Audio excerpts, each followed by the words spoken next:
is to help people. All right, let's make sure my microphone's working. How about here? How about now? Okay, steel series sonar, so we're good there. All right. Well, let's see what's going on the internet. I was watching some Asmongold because he's pretty awesome.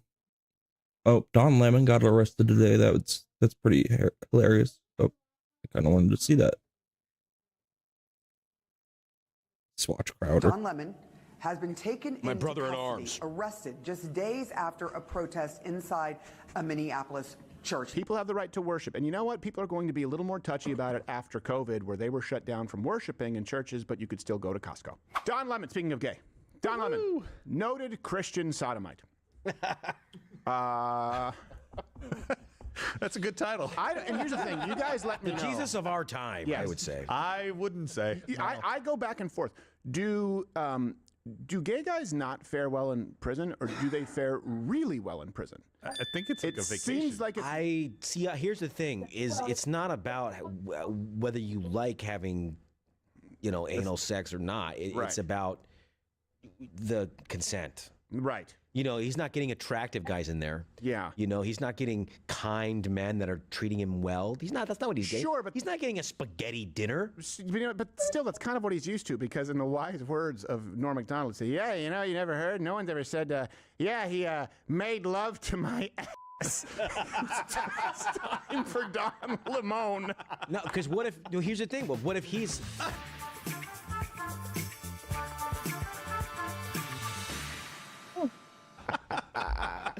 I was going to say, what if he's a top normally, but he's in prison, and they're like, you don't get top privileges here, you're bottom bunk. Top. Yeah, I don't know. You got to work your way up to the top, buddy. Yeah, you got to work your way up. It's harder than I thought. All right. We'll tell you how it started, and we'll tell you how it's going, okay? Because we covered it while it happened. Don Lemon, noted Christian theologian sodomite, decided to take an active role in storming a church and disrupting peaceful worship, and then obviously became antagonistic with the pastor there. So let's go back to then. Don Lemon was quite bold, and he even called out federal officials, telling them to come get, not on me. Look, I stand proud and I stand tall. This is not a victory lap for me because it's not over. They're going to try again, and they're going to try again. And guess what? Here I am. Keep trying. That's not going to stop me from being a journalist. You're not going to diminish my voice. Go ahead, make me into the new Jimmy Kimmel if you want. What? Because I'm not going anywhere, and I'm going to believe the same things. Whether was that his "I'll be your Huckleberry"? That's what he wants to be. Yeah, you that's what he won't be. You're going wherever people tell you to go. Yes. This is, and Andrew Wilson and Joe Rogan were talking about this in the show, where Andrew Wilson, he really did. He perfectly encapsulated this. He said, Don Lemon doesn't realize, and I've been saying this for years too, your opinions don't, no one brought you on because they thought that you had insightful opinions. You were the gay black guy. You checked the boxes. Yes. You and just he checked actually boxes. believed, like, yeah, you know what? People really need to hear what I have to say. No, you are a gay black man, and that's it. You're a gay black man, and that's why you had a job. And he was good at journalism things at that time, like reading a prompter. Not really. Having a smile that people enjoy. Being gay and black. Being gay and black. You got to go back to that. Don't forget Being black and gay. Yep, Yes, depending on the sequence. Yes. So that brings us to now. Horrible. Come and get me, feds.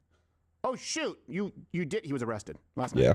Breaking news now, just into our CNN newsroom. We are learning journalist and Dun, former dun, colleague of dun. ours, former CNN anchor Don Lemon, has been taken into custody, arrested just days after a protest inside a Minneapolis church. Now, he has maintained that he was going in as a journalist to cover the protest. Oh, he maintained it. Well, this morning at his arraignment, he actually gave his explanation for his actions. I was drunk. I was drunk. And baby's awake. I'm drunk now.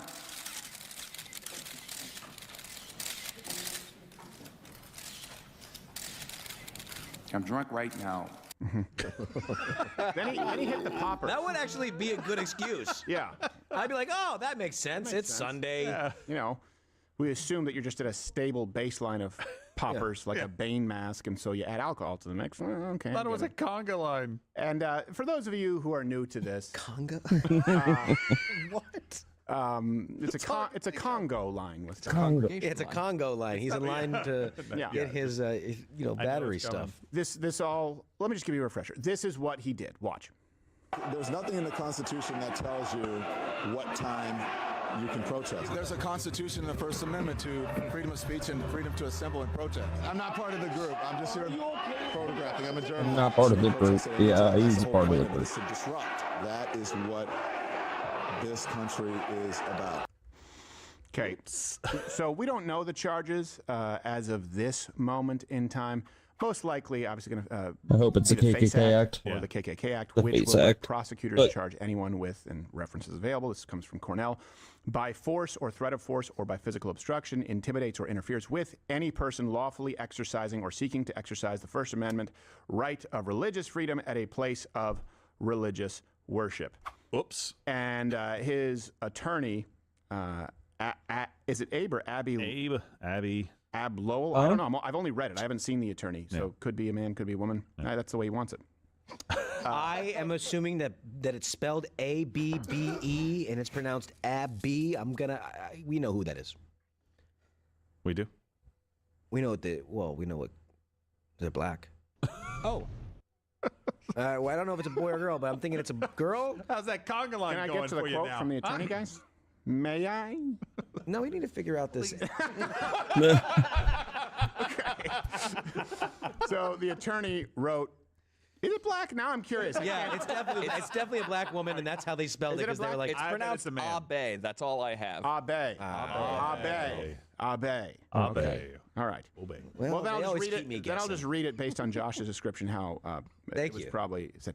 Don has been a journalist for 30 years. Mother. And his constitutionally protected work in Minneapolis was no different than what he has always done. The First Amendment exists to protect journalists whose role it is to shine a light on the truth and hold those in power accountable. There is no more important time for people like Don to be doing this work. Instead of investigating federal agents who killed 2 peaceful Minnesota protesters, the Trump Justice Department is devoting its time, attention, and resources to this arrest, and that is the real indictment of wrongdoing in this case. I hope it's a Jewish guy. I really do. I told you it's Friday. 11 a.m. If this is you're watching a clip, tune in. We do it every day, and Friday is, we get the letter. It's casual Friday. Is this on YouTube? Probably not right now. Not anymore. Thank God. So, of course, because, birds of a talentless gay feather, Yeah. Brian Stelter Flamingos. also had to add in his 2 cocks. Return of the Flash. He's giving us shots now. He's fighting straight. Return of the Flash. Return of the slack. I think Lemon's reporting from inside the church was very valuable. As a viewer, I learned a lot about how it happened, how it all went down. He interviewed some of the protesters in real time, yes. He also interviewed some of the worshipers, and I thought their comments were really insightful about what they went through, about how troubled He more and scared they interrogated were them. by the disruption. At the same time, like I said, you learned a lot from the protesters. Their comments about were, why "Get they out, decided we're to show up worshiping." there, believing that one of the He literally pastors asked Don of the Lemon to church leave. also worked for ICE. Think about the many cases we've covered in the past year of Trump retribution. Don Lemon is another figure on that list. President Trump has repeatedly attacked Lemon, both when Lemon was an anchor here at CNN, You mean but like again, more Russia recently. hoax, bogus impeachment Trump has place? made no secret of his disdain for Lemon, and Lemon, of course, has been harshly critical of President Trump for many years as well. So he is a Trump foe, and this is another example of the administration targeting a Trump foe.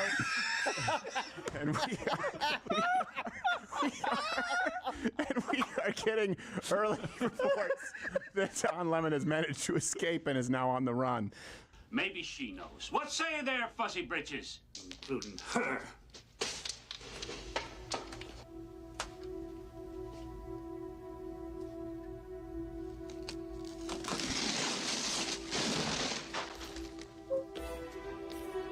Dun, dun, dun, dun, dun, dun, dun. Oh. Any hole will do. Crazy thing is, his prison jeans didn't even have pockets. I don't know how he emptied. Why were you laughing? You saw a picture of the attorney? Yeah, our resident black counsel. Just put it up. That's what I thought. That's why I said Abe. I was like, this seems like a Jewish. Hey, but you know what? We don't know he doesn't sound like that. That's true. We can't. No, we don't know true. how he identifies. That's why it's even funnier if you picture him going, these peaceful Minnesota protesters. Research is also trying to verify, but according to Wikipedia at least, he also represented Hunter Biden. Oh. What? John Edwards? Oh, so he's a piece of trash. Yeah. Look, and I get it. People will be like, the First Amendment. I said it will be hard to make this stick because the defense will be the First Amendment, and the First Amendment not only applies to freedom of speech, but particularly freedom of the press. So he kind of has two layers of defense. Should it apply here? No, absolutely not. No. Of course, it protects your speech, but this is what I've always talked about in the past, and you've seen this many times on Change My Mind, where people go, the First Amendment, freedom of expression. I go, oh, okay, here it is. Can you tell me where it's freedom of expression? Speech is very clearly defined. It has very clear limitations, boundaries. Expression does not. For more proof, see postmodern art, where people go, this is art, and it's literally a pile of trash, or someone's vial of blood that they drink out of an armpit. That was an actual piece that existed. That's expression. nasty. Well, not all expression. Some people say that they are expressing themselves through writing. That's the voice of the unheard. No, it's limited to speech, which means it does not protect the method of gathering the information or delivering the information as a journalist. What you say is not a problem. If you write something offensive, that is protected.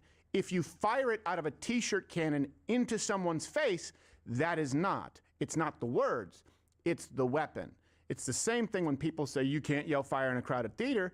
Actually, you can if there's a fire, or if you, within reason, would believe that there is a fire. The problem is if you are knowingly lying to incite a physical action that could lead to harm to other people. This isn't very hard.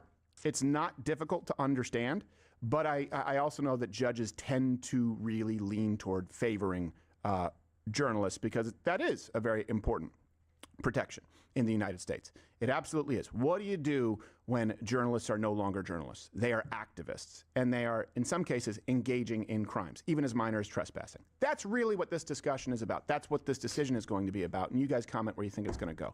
What were you going to... I was just going to say, he became a part of the protest. Yes. I have zero qualms about them arresting him. I think it's fantastic that the KKK Act might be used to put Don Lemon in jail. But really, it does come down to the FACE Act that we quoted earlier. It's very, very clear he recorded himself doing it. He was not a passive, just like, hey, what is happening? What is happening? He's like, this should happen. It should be uncomfortable. This is what we do. We interrupt. We do this stuff. It's like, okay, well, you've crossed the line. There was another independent journalist arrested, too, that nobody knows about. I mean, they don't know the name of this person probably, but it's not just Don Lemon being targeted. It was several other people being arrested as well. So I hope there's actually a penalty for this. He definitely crossed a line. I don't know. These people crossed the line. All the footage and stuff. I'm sure there's footage that hasn't been released that they're going to subpoena, or as evidence. But when he was Tim talking Pool to the made a pastors, great that's impeding their worship. Comparison. That's literally the leader of the worship. People are going to protest by robbing a bank, and you're a journalist, and you follow them to the bank and document it. Like, you blocked his path. You had other people. You're a part of the robbery. You blocked him from leaving. He asked you to leave. You said no, and you kept interrogating him. Not interviewing him. No. Interrogating him against his interview. will. He asked you to leave. You refused. That right there is trespass. Well, here's the thing. I have a direct comparison with this when I did one of the Crowder confronts at Juiceland. It was the transgender individual who posted a location where we were doing Change My Mind and encouraged people to slash the tires and act violently. And I went to Juiceland in Austin, where this transgender individual worked, and I had a Bristol board of all the things. And so, like, hey, I just want to know why you think this is appropriate. And of course, the boss came in, and white lady, like, it's okay, you're being victimized. Well, this is the one who encouraged violence. I'm just wondering if you're okay with this. Then they called the police. The police told me, okay, you have to get off the premise. I did. I gave them my identification. I handed over a hard drive, and I said, you can keep the Bristol board. I have copies. And they said, look, so thank you for cooperating. You're not allowed back at this Juiceland location for a year. I said, can I go to other Juicelands? He said, yeah. You just can't come Not here. that you would, but if you wanted to. Oh, I immediately went to another Juiceland. Oh, did you? No, I did not. Oh. I have never been before nor since, but I understood it. And my gripe, my problem was not with the police officers. They were helpful. They were respectful. They were called. They don't know the situation. Same thing if I'm carrying and I am pulled over, right? This is something that you have to take into account. Don Lemon was asked to leave and he did not. I know that if I was asked to leave and I did not, and I refused to cooperate, I would have been in the process of committing a minor crime, granted, but he was. And then you add on top of that, impeding people worshiping freely. That is a different, that's a different level. And the Supreme Court, by the way, they've already issued statements on this. They specifically communicated that a journalist has, quote, no special immunity from application of general laws. He has no special privilege to invade the rights and liberties of others. There you go. That's also why libel, slander, defamation is a thing. And a lot of these networks have had to pay out the nose to not only people like Donald Trump, but Nick Sandmann, some other people who they've slandered. They've gotten away with it for far too long. And in this case, hey, people have the right to worship. And you know what? People are going to be a little more touchy about it after COVID, where they were shut down from worshiping in churches, but you could still go to Costco. So I get it. I hope it's a win for them. I think it's a 50-50 shot. I don't want to give you guys false hope. Anything else? He was indicted I'm not sure by a grand jury. So I think that's. So it doesn't sound like a vengeful arrest. No. No, I mean, they definitely wanted to go after him after this. There were calls for his arrest. A judge refused to sign, but basically said, like, And if then you want this to tribunal happen, you need judges to go through this refused, grand jury process. If and you then the disagree with my grand decision, jury. that's exactly what they did. The Yep. grand jury came back, and He he's said, yep. arrested. Okay. So There you go. there you go. To all of Courts them. will play this out. We That's will how let it's the supposed to happen, process right? play out. That's what I've been Don telling Yeah, I Lemon, don't you're trust the welcome courts, to come though. on the show. I give you my word that Appear. I will be. What did you say? Give you my word that I will be as respectful. I refuse this admonishment. It was a legitimate correction. Don Lemon, don't visit the show. I wouldn't either. We are beneath you. Don't. Oh, you're still here? Are you still watching? Hey.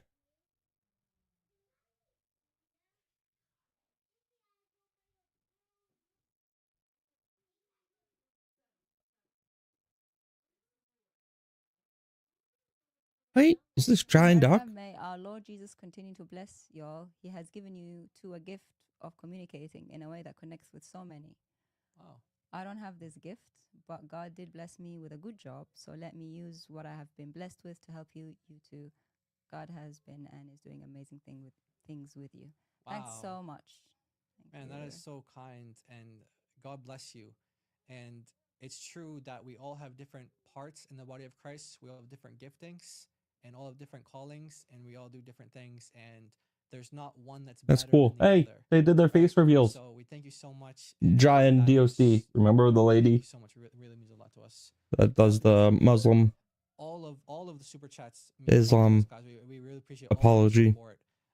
But when someone sends So this is 500, them. That's like, I think we've only had like one other person said 500, and that's like, whoa. Yep, this is in David Wood's house. That's a lot of money. Thank you so much.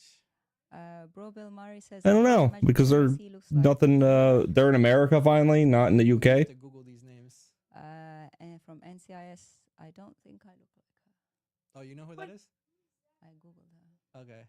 I saw the super chat earlier and I Googled her. Okay. Well, that was probably So- before you were on camera, right? Or that was after? Yeah, I Okay. think so, yeah. Okay. I So think some of so. these guys, I think some of these back chats, some of these super chats, they're back. They go back. So we're going to start getting to the actual reactions pretty soon, I think, right? Right? All right. So I hope we haven't, we're not too far from what you guys thought we look like. It looks like blood. Psalm 144 trainee. Glee, just glee. Yeah, you gotta get it on I sticky. feel. Once I've touched down in the US That's soil, what I was like, Fine. No, that's good. yeah, guys, in the U.S. Glee. In Yeah, the go U.S. ahead. Let's destroy that religion. Whoa. For it. Praise God, guys. Yellow slime, like Bumblebee. Hey, Joseph is a member for 2 months. getting slime on my blanket. Thank you. Hey, take your slime back. You got a little He piece here. literally stopped studying for this. Oh, whoa. Okay. Okay. Thank you, but you get back to your studying. Back to after work, this. man. Back to work. Thank you so Nice much. to meet you, Sparkly. By the way, Yeah. I see. I recognize the names. Yeah. Thank you. Sky R42 Music. Jai looks like Bill Burr. Bill Burr. I gotta Google that one. Yeah, Hold Google up. that one. I'm gonna look that one up real quick. Hold on. So Bill Burr.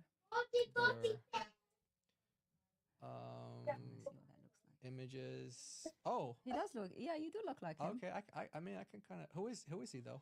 Is he some? Who is he? Go to. Let's see, guys.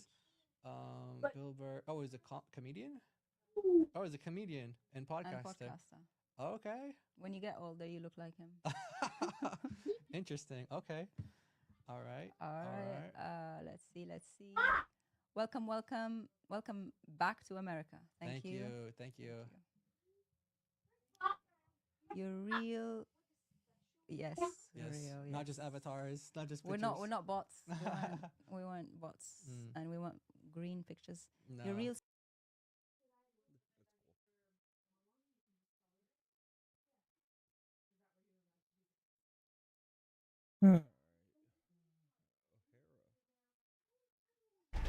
Emmy-winning actress and comedy icon Catherine O'Hara has died. It's breaking news this afternoon. I don't know we're her. on it. ABC News Can't learning that remember the what she was in. Canadian-American actress Her name passed away sounds today familiar. at her home in Los Angeles following a brief illness. That's according to her agent. The Hollywood icon and screenwriter, known best for her work in Beetlejuice, Home Alone, Schitt's Creek, and most recently the award-winning series The Studio.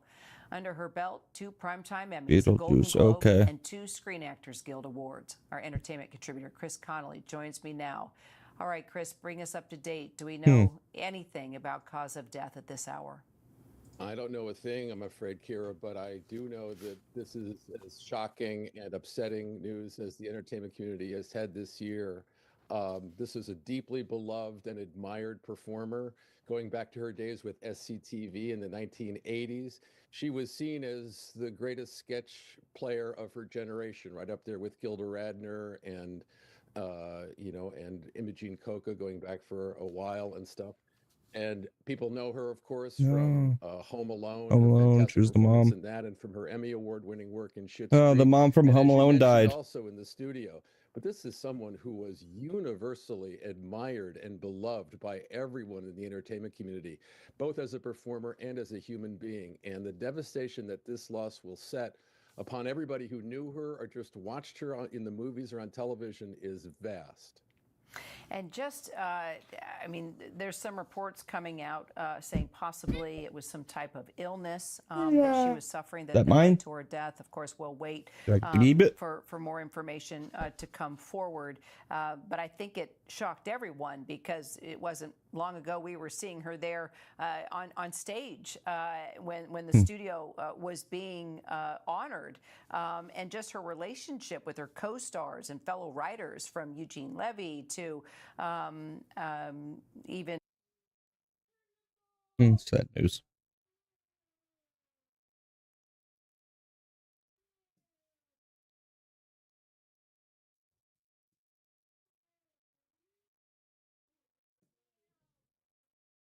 Can anyone help me on the back line?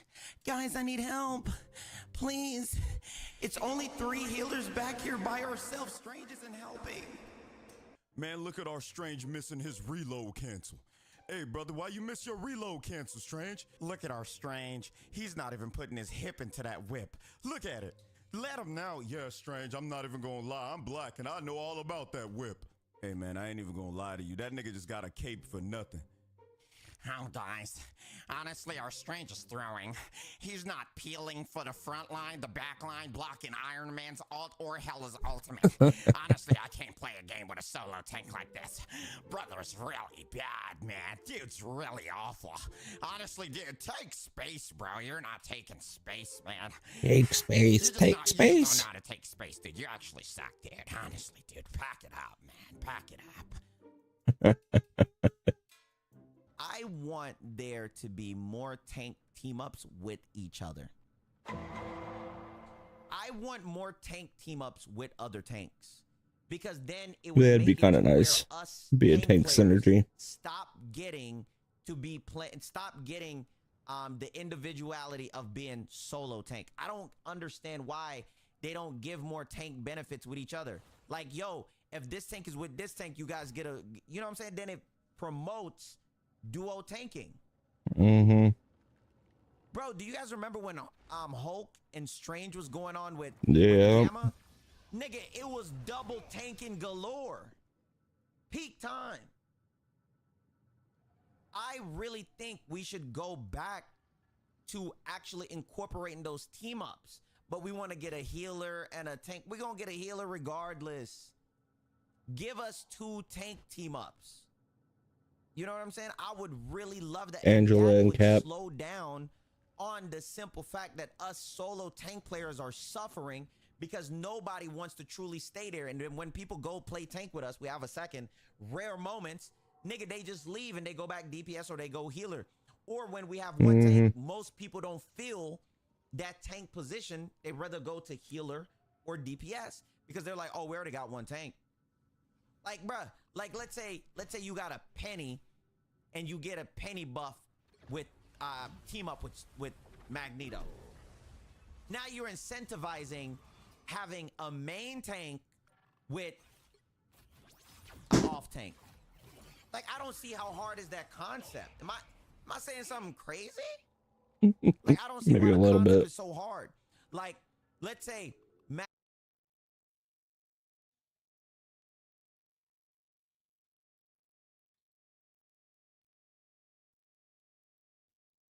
Massive day for the unemployed. The jail toad files just dropped. We've got a bunch of people talking about this, including lawyers who wear suits like Legal Mindset and Jizzqueef. We got the kettle calling the pot black. I know who you are. Do you? You're an evil rapist. You know me well. Takes one to know one. Anyway, Tectone got booted off his agency despite them initiating this several months ago, and the civil court finds that there's reasonable grounds to believe that the respondent committed SA as well as stalking. Tectone hit with a 10-year protective order in X's sexual assault case. Travis County ruling requires Tectone, real name John Robertson, to stay 200 yards away from Pink Chew, give up firearms, delete her photos or videos, avoid all contact, and pay her 15 bans and legal fees. It runs until January 23rd. The judge found reasonable grounds under civil law's lower evidence standard, with no criminal charges filed yet, despite evidence sent to prosecutors. Basically, he can't own guns for 10 years. They're all mags. Stop saying clips. You look stupid here. Still don't know who Tectone is.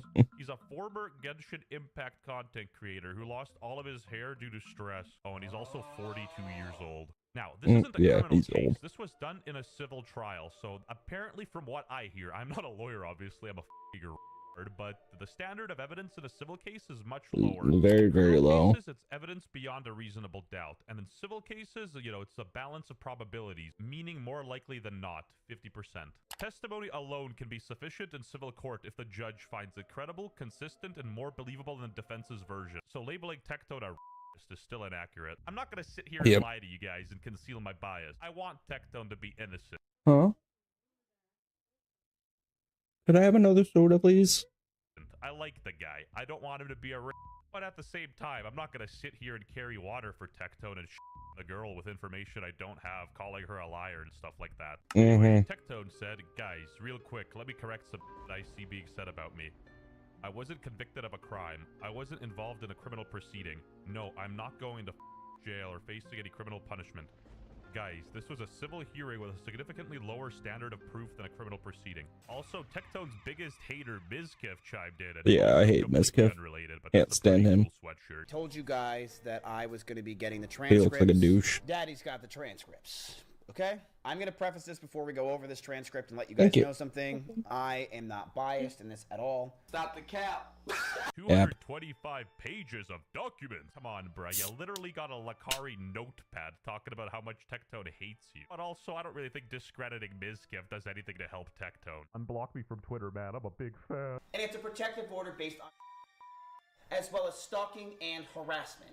I'm sure Tectone would agree here, but he is kind of he was spurking out a little too hard on Twitter and on his stream. And then we have filings and accusations coming from this, mainly from a drop by Mizkif, who is clearly trying to put information out there that leads people away from his own case at this point. 32-year-old bald male. Tectone has his own mental health stuff. We'll see is his consistent threats on social media, wherein he has told his audience of over 1 million subscribers he suffers from schizophrenia. He has delusions at least once a month and they're not controlled. Well, okay. So he's allowed to tell his audience about his mental health condition if that's something that's out there and that's relevant, right? This is a 7-hour court hearing, and obviously I can't go through all of it in my YouTube video, as well as I can't even fit that into ChatGPT to put it into Fortnite terms. So I'm not playing judge, jury, nor executioner, but I will go over some of the stuff that went pretty viral. And you know, it's Filthy Frank, motherfucker. It's Filthy Frank, bitch. By the way, remember, he was also accused of having a micro, right? I'm gonna let you know something, chat. There are some signs today that show he has a micro. I mean, he did build his whole following off Genshin Impact. I feel kind of bad for the dude so small who just caught a stray. Like, bruh, it feels like society treats them worse, man. Who can relate? I've also got confidential polygraph results. Dude, this is actually Saul Goodman. So he did a polygraph test. He gave consent for it. He's under a doctor's care for low T and anxiety. Low testosterone and Genshin Impact like white on rice. Did you ever put your in Pink's mouth without her consent? No.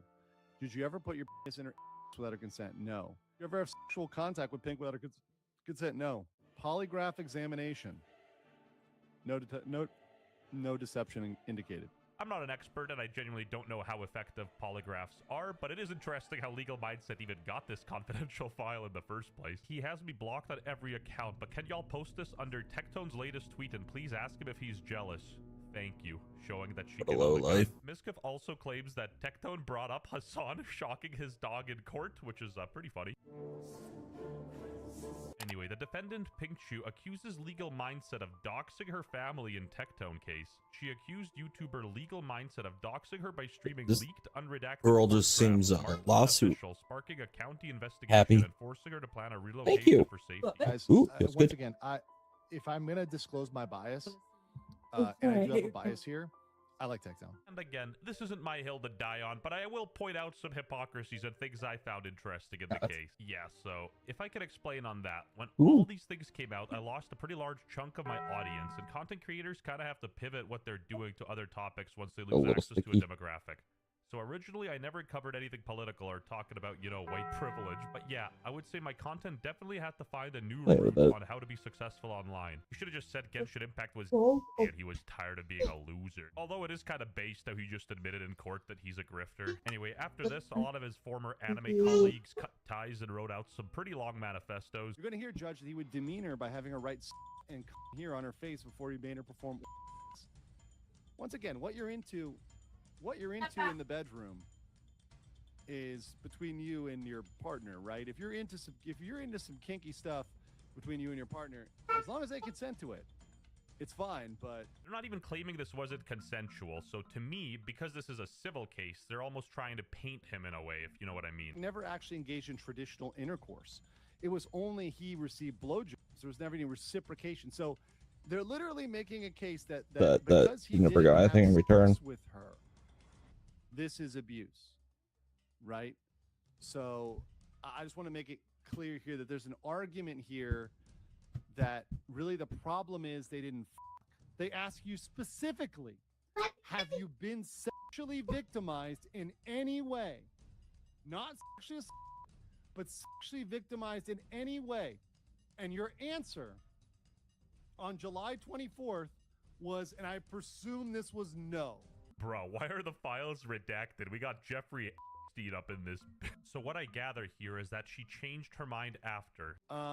Didn't understand until she got out of this relationship how bad it was.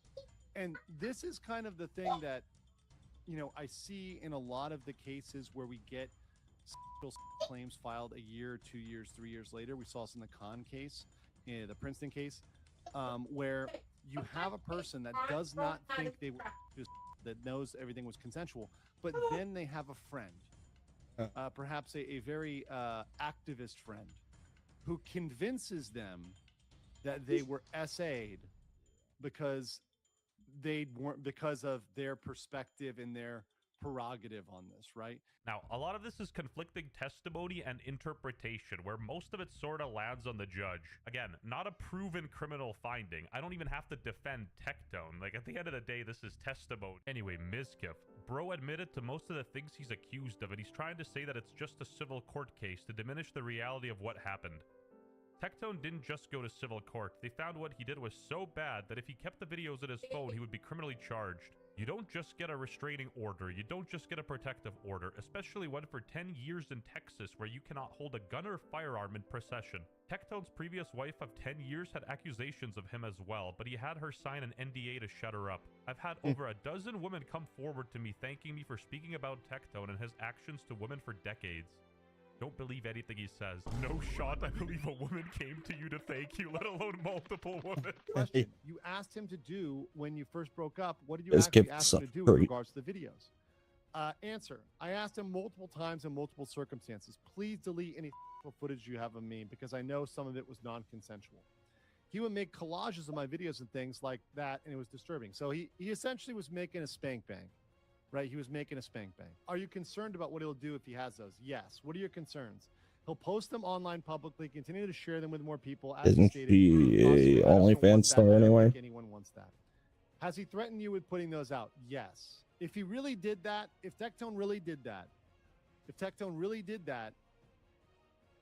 that's not good. I don't think keeping videos of your ex-partner on your phone is a good thing, you know, even if they were recorded with consent. If one side wants to, you know, get those videos deleted, just out of respect, you should probably do that. And even if you don't respect your partner, why would you want to goon to your ex anyway? That's kind of weird. There was, I could say, maybe 2 or 3 times where he asked and then it got to the point where he didn't ask. Well, okay, but that's presumptive consent.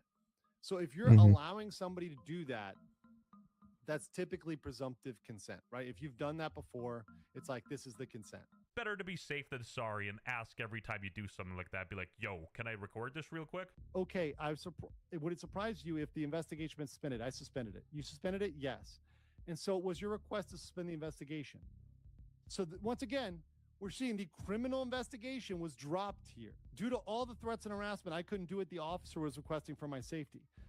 But you proceed with the filing of a protective order, yes. And hopefully after the protective order, if I feel safe and comfortable enough, I will probably most likely reopen the case. So she's trying to say she's going to reopen the criminal case. And since the burden of proof does lie on the accuser, it'll be interesting to see if she actually does reopen the case because she did indeed get that protective order. Mizkif tells a creepy story about Tectone and Emeru and says it's been in his back pocket for a year. I'm going to tell you a story right now that I've had in my back pocket for a year. And I want you guys to hear it. This is alleged. Tectone one time went to Emmy's house when her parents were there. And allegedly, Tectone went to her parents' house, sat down while she wasn't there, and told them that he thinks that he would be a great boyfriend for her and that he should date her. Her parents thought that she was dating Tectone. I mean, that's unrelated to the case, but I thought it was That's funny. hilarious. Again, we shouldn't pre-convict Tectone of a Of course, crime, Maze is but upset at the about same that. time, we should still listen to and understand Pink Chew's position as well. I can take her seriously without declaring Tectone as guilty. Also, is a criminal charge only. You cannot be guilty of in a civil case. Like, he'd genuinely be in jail if he was a Man, these 3D bitches. On God, I'm sticking with my 2D Genshin Impact baddies from now on. I'm straight up goon maxing. Yeah.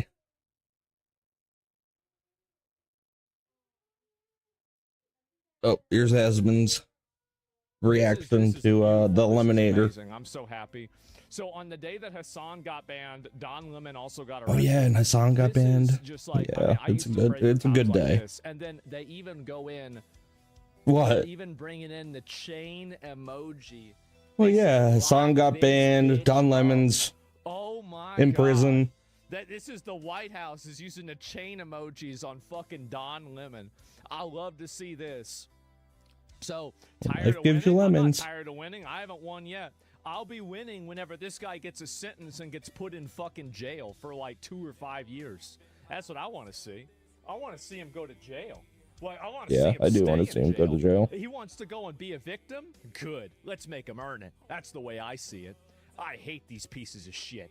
These people going around lying, spreading their propaganda every fucking day. He's been doing this for a long time. No, I don't get your hopes up. I didn't get my hopes up before, but you know, I'm getting a little bit happier. I'll tell you that. So yeah, and put him in a box. I know that won't happen. A fat liberal judge will let him off. Maybe Yeah, not. probably. Right? It could be a federal crime, and we could But, decide oh well, who where cares? exactly he's going to be sent to. And you know, not we, but like you know, they could decide where he could be sent to, and it could be a lot worse for him, man. Like you've got to think. You know, you've got to be an optimist every once in a while, man. You do. And so Don Lemon has been arrested. I am so happy about this. As I said, I used to pray for times like this and for involvement in the St. Paul church riots.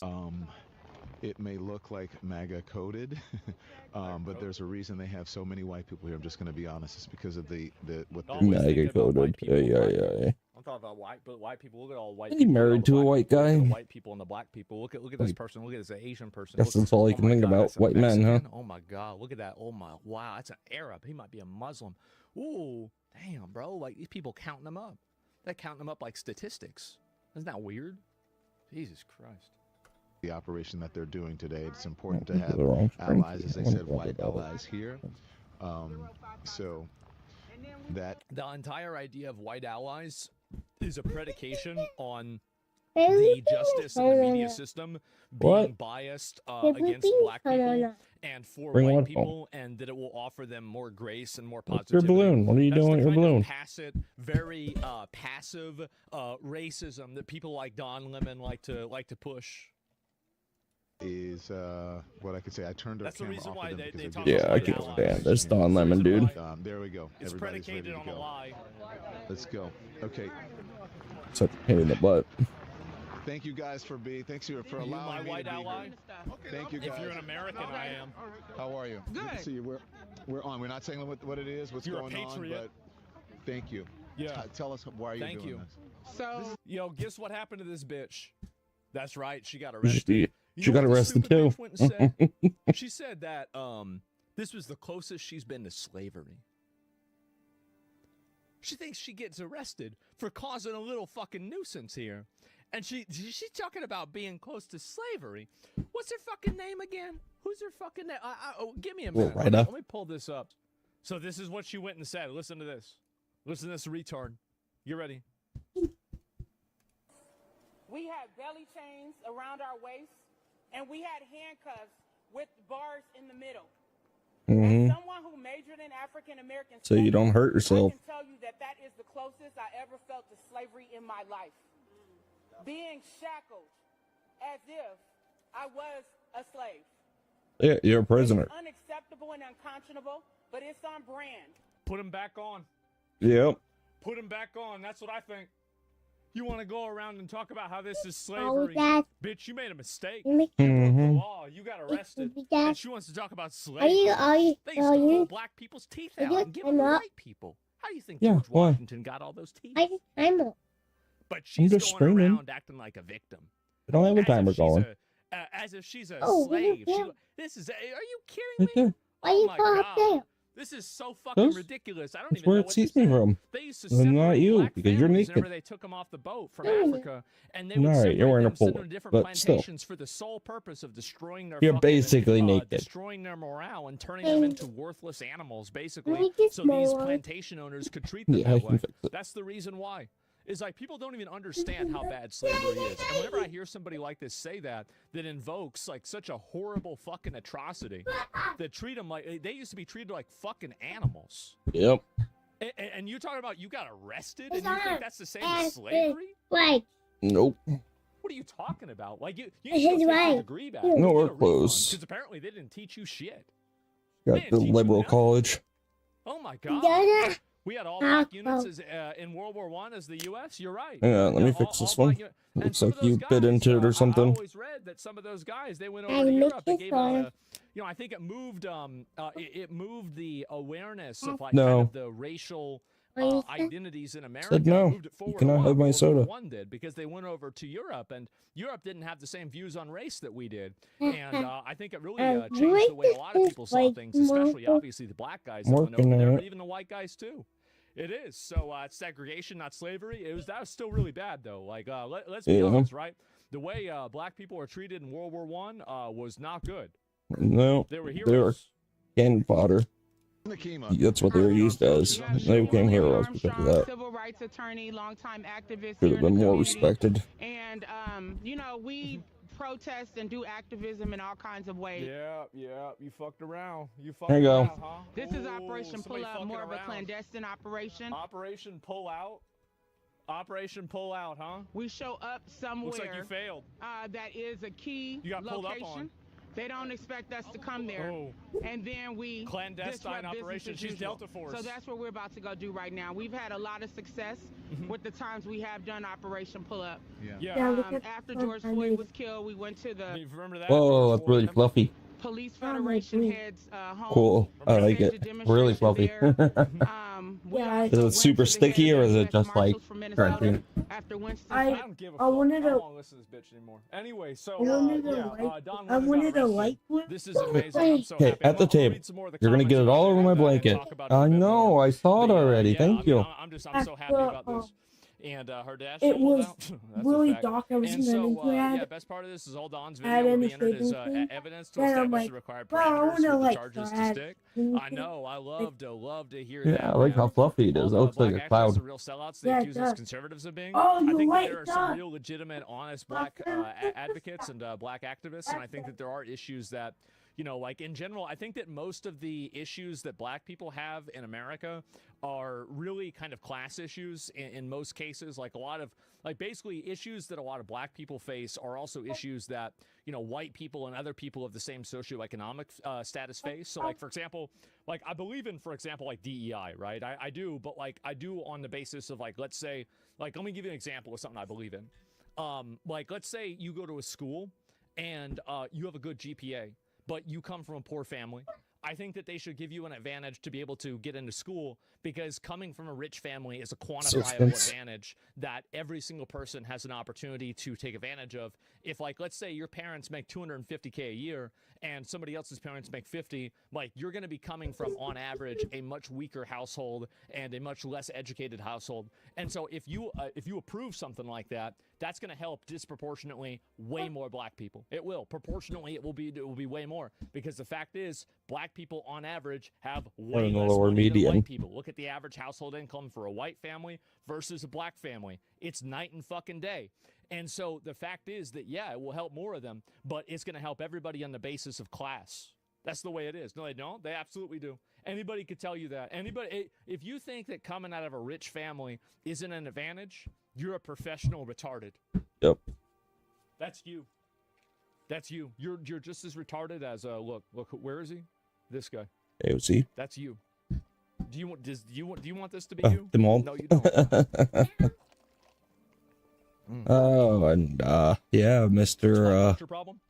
That's a separate issue. Mr. IBM, Bill Gates got into some hot water in the Epstein files, I hear. It's probably TOS. I can't really talk about any of that stuff. People perceive it as like being bad. Like, sure, I mean, every culture has different things they've got to deal with. As a white person, it's not really my place to speak on it, especially, you know, considering on Twitch, right? Like, let's be honest. But I do think that for income, it's a fact. It's obviously a fact. So yeah. And white people can be poor. That's why I think it should be done based off of income. It should be done off of income rather than race. I'm all about making sure, like, let's quantify things. Look at it definitively. And so anyway, oh, look who it is. Look who it is. And there's a certain degree of entitlement. I think people who gay, are, you know, is in what Lemon said. religious groups like that, it's not the type of Christianity that I practice, but I think that they're entitled, and that entitlement comes from a supremacy. He ain't no white Christian. supremacy. And they think that this country was built for them, that it is a Christian country, when actually we left England because we wanted religious freedom. It's religious freedom, but only if you're a Christian and only if you're a white male. Well, part of the religious freedom is the fact that you can go into a church and then not have people interrupt you and try to shut down your service because they disagree with it. And they've come up with a conclusion about your religion that, as in their mind, allowed them to justify harassing you and taking away your place of worship. Like that's the whole idea. He's actually right. No, he's right about that. much. And so, yeah, I absolutely 100%. But it's an intimidation tactic, and People didn't like Catholics long after independence. People didn't like Catholics until like maybe 50 years ago. You want me to be honest? Being a Catholic before then was seen as a little bit problematic. Like JFK, whenever he JFK ran was for problematic. president, one They of the thought the big Catholic problems Church was and going the to big take over. attacks against him was that he was a Catholic. It was that basically, how can we let this guy run for president if he's a Catholic and he's just going to listen to the Pope? Do Yep. we want the Vatican running the country? This was JFK, right? I mean, that's very recent. I don't understand how I've become the face of it when I was a journalist. I do understand that I'm the biggest name there, and I'm also. Yeah, he thinks he's got so much clout. Why don't you just settle down? All right, why don't you He just is calm down? infamous. That is Like, why. why don't you Can't stand that idiot. Right, just dial Lemon drinking his own lemonade. As I was on with my producers this morning, you and Kylie talk all the time. My producers were saying, I said, how did I become the face of this? And my producer said, Don, you're a gay black man in America. True, bro. They arrested you because you're gay and black. No, that's the only reason you got a job at CNN, though. Arrest all the gay black people. All right, go get them. Yep, round them up. We can't be having this. Drake. Yeah, let's go get all the gay No, black I don't know if Drake is. I know Diddy. Diddy's a little weird here and there. Stupid ass bitch. Why'd CNN And drop who this else? retard again? Well, there you go. You just said it. And yeah, he was a journalist. Yeah, he was a journalist. A long time ago, he used to be a journalist. Now he's arrested. And so let's go. I'll look at a few more of these that are worth looking at here. And this is again one more. Into Minneapolis a little bit ago, and did some reconnaissance on the ground. Reconnaissance. That's gearing up for resistance and protest.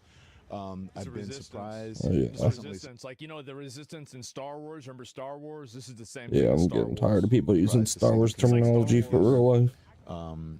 Diverse community. If you see this when we first pulled up, Yeah. we're like, wait a minute. Remember Star Wars? You're gonna be the rebels. I'll definitely be the Empire. And as it turns out, because we were like, well, this is kind of MAGA coded, right? Saw the American flag or whatever, but these are resistance protesters. They're planning an operation that we're going to follow them on. I can't tell you exactly what they're doing, but it's called Operation Pull Up, and it's Takima Armstrong, and she has been doing this since George Floyd, Dante Wright, and others, where they surprise people, catch them off guard, and hold them to account. And so that's what we're doing here. Why are you holding innocent people that have nothing to do with these operations? Are surprise operations again. with those people to account? They're all thinking about this, talking a whole lot of shit, man. And you've seen them embracing Star Wars resistance thing with the Luna and the bird. No, I haven't seen that at all. Absolutely not. And retard talks like he's a solid snake. I know that, man. It's fucking funny. But that's it. And now he's fucked. Now he is totally fucked. So let's go ahead. We pull up some more of this here. And at my direction, this is it. At my direction, early this morning, federal agents arrested Don Lemon. And Taryn Jean Cruz, I don't know who the fuck these people are, in connection with a coordinated attack on City's Church, St. Paul, Minnesota. More details soon. So CNN is obviously crying and upset about this because, it's going to make them look bad. It's scaring them. I think that's good. I want them to be scared. They should be scared. They've been petting bullshit for a long time. RGCN, from what I understand. I've been waiting on this for a while. And you remember also when all these people are saying about how much they care about like freedom of press and everything like that, and First Amendment. Remember how many of them were happy whenever Fox got sued for a bunch of money with the Dominion voting machines? Remember that? And then they were happy when Tucker Carlson got taken off the air. Never forget that there's no ideology. There's I hope guiding Fox can it's just people making a bunch of bullshit and saying acquire their money that they lost from the Dominion voting thing, if anything is found jail. How about that? And Matt Walsh, he writes from these FBI investigations that are happening, but here's one extremely important caveat and whatever Maduro has to say, because apparently Venezuela was involved in it. for an extended length of time. If he is not convicted or seriously punished, then this whole thing is an unequivocal win for him. It makes him a martyr and 10 times more famous with no significant consequence. Lemon was totally irrelevant prior to this. No one watched his show or even knew that he was still alive.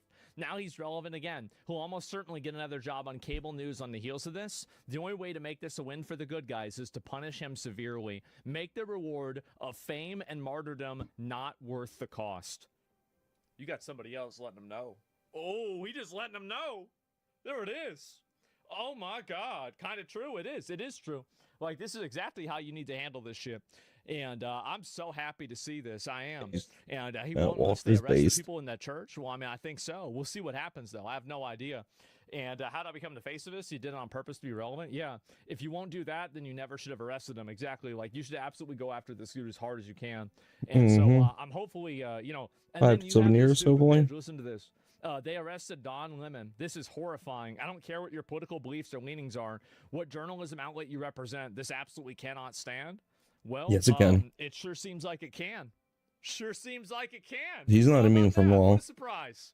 So, man, what a profound statement from Matt Walsh. Great job. I mean, usually, I mean, like, I don't really listen to a lot of things he says, but I agree with that one. I'll tell you that. Yeah, Matt Walsh can be a little boring sometimes. He has some hilarious movies, though. And What is a Woman? How's he Great do movie. That if he's already in jail? Especially if you don't know the answer to that question. I will look at in a bit. I'll look at why Hassan got banned and everything. Early this morning, they arrested 4 individuals. More to come. I like to see more to come. I like this. I like to hear that a lot. And yeah, this needs to get a lot better. Oh, video shows federal agents surrounding the home of Minnesota leftist activist Georgia Fort, who masqueraded as a journalist while attacking St. Paul Church. Oh, another journalist masquerade. Yes. He's scared. Oh, what's wrong?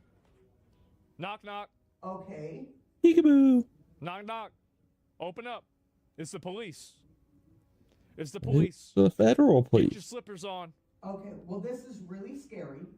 There's kids in the house. Yeah, it's not meant to be like Really normal. in the community. And to me, shut up. They don't really care. They got a warrant. Either she's coming out or they're coming in. finish, sir. Can I finish? No. Shut up and Get your phone. This seems a little bit That's nice, Karen. Now come down here so we can arrest you. Okay, are you done talking? Great. yeah, she All probably right. uploaded Come it on real down. quick. It's time to arrest you. aggressive to have all these cars in our cul-de-sac. That's right. 2, 3 That's right. You shouldn't have fucked around. agents, and now I saw the one. I wonder what they do that they could afford such a nice house. So to me, this is a little aggressive to just serve a warrant.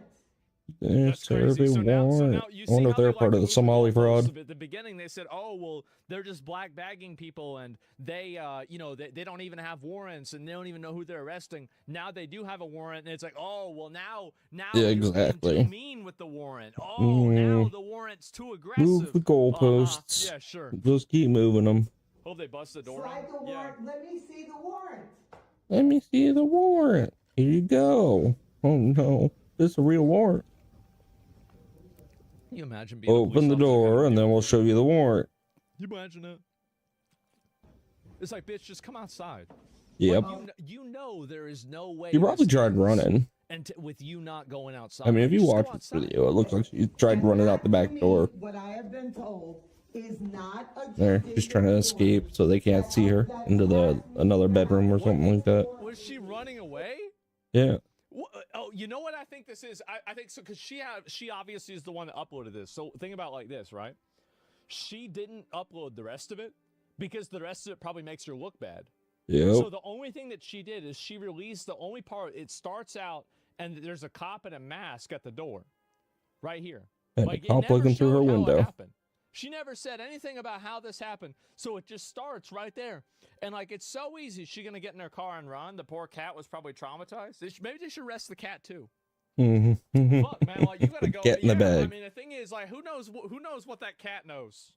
You know, maybe she was talking and conspiracizing with the cat. You think about that? Yeah, no, everybody says don't arrest the cat. All right. We got a bunch of animal lovers in chat. All right, nobody wants to arrest the cat. We're not ready for that yet. But yeah, it's illegal in Canada. Yeah, it's just unbelievable, man.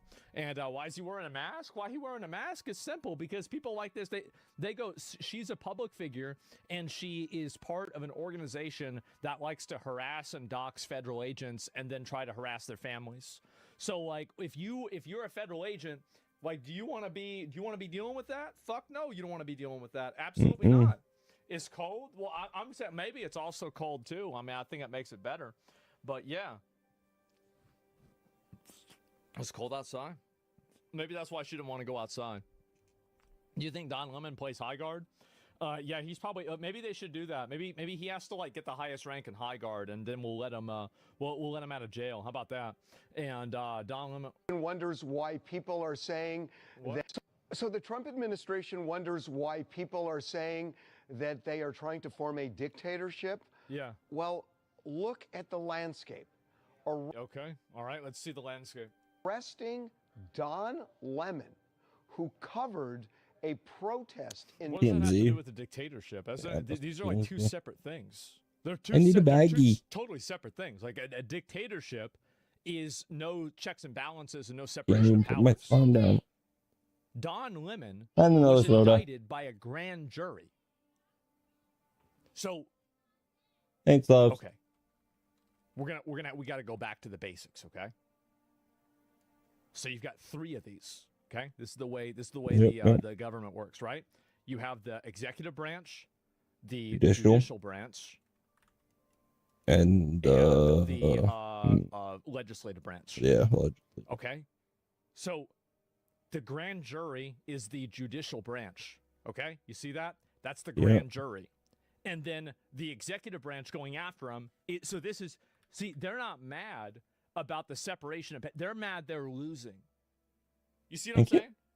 That's it. It's just Minneapolis is just insane, ridiculous, dictator-like.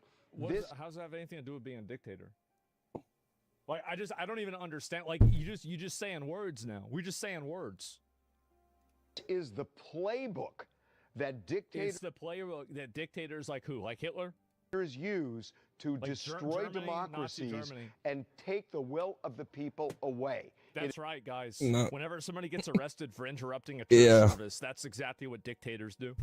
It's as Okay. simple as that. Isn't that The what First Amendment is the dictators First go and Amendment interrupt the for church service me. usually? It is considered the preferred amendment when you have to start balancing what's more important. The framers of the Constitution. I mean, I agree with that, but you just made that up, right? I mean, like you just made that up. Like nobody agreed with that. I mean, I think you need the Second Amendment to have the first. I would say the Second Amendment's probably the most important one. Like realistically, it's the Second Amendment.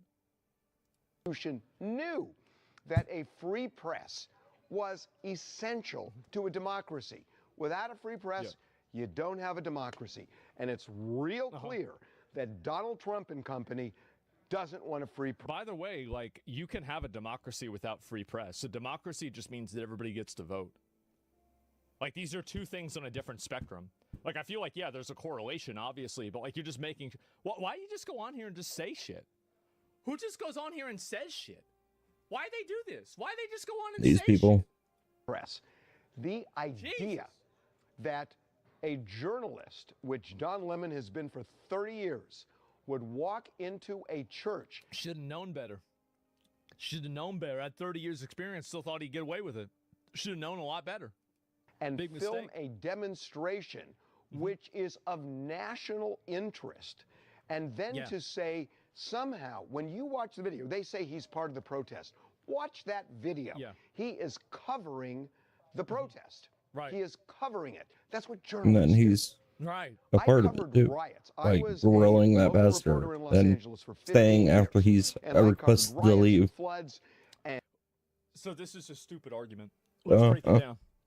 So number one, if you are with the people that are breaking the law and your active presence there is also breaking the law, then you being a journalist doesn't solve, it doesn't serve any purpose. So a rioter, if let's say the police issue an order for dispersal and then a press person doesn't leave, that press person will probably get arrested or made to leave by the police. So this entire idea, this is a complete false equivalency, because really any journalist can cover something, but their presence in the area categorically being a crime does not, like, their journalism activity does not override that. You see what I'm saying here? So, like, for example, if you're there recording a riot, you're not breaking the law. But if you're there inside of a private residence with somebody else, then you are breaking the law. It's so obvious.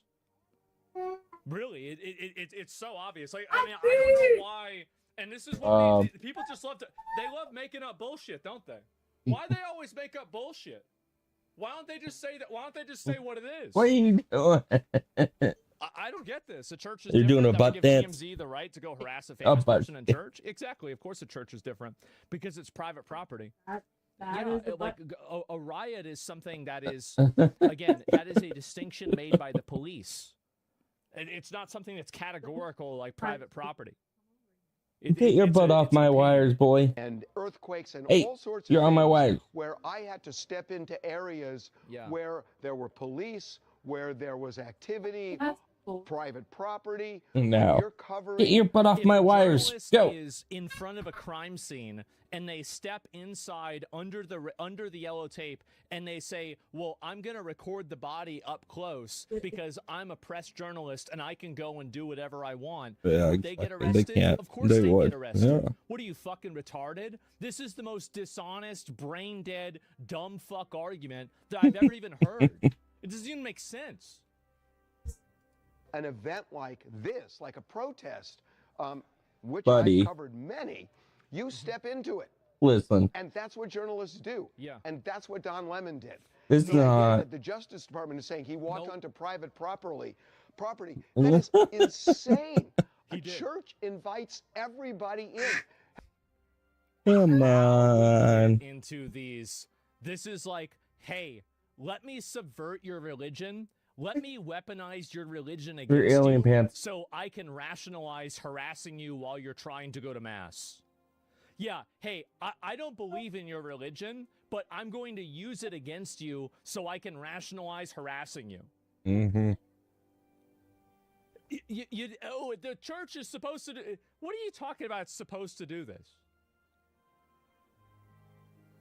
This is crazy. They weren't there to Looking worship. for all worshippers, but those people aren't there Have to you ever seen a worship. church with a no trespassing sign saying no journalist? Yeah, I mean all the time. Like what's the logic here? Let's go ahead. Let's apply this again.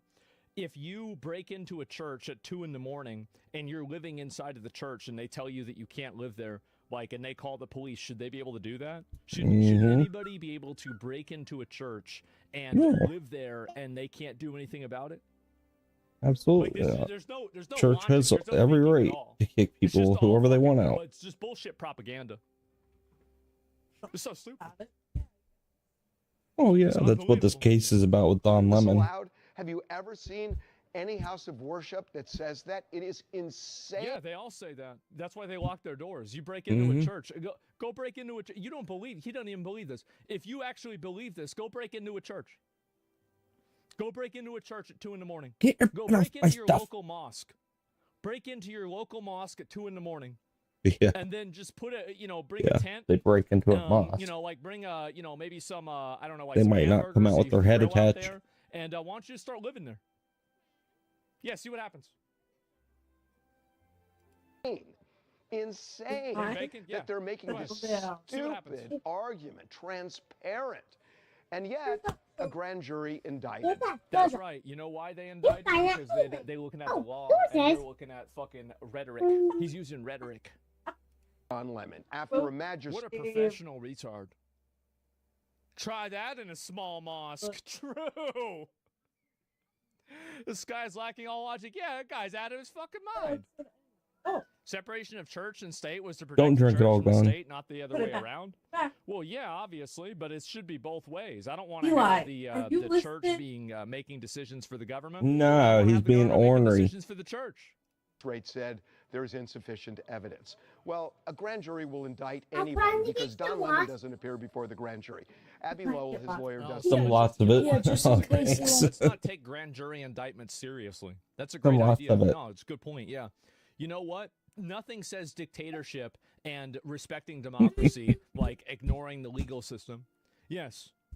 Doesn't appear before the grand jury. Wow, that was fast. The Justice Department says what the Justice Department. Hey, don't wants you have the to get your grand jury socks and believe shoes it on almost yet, every Eli? time they believe it.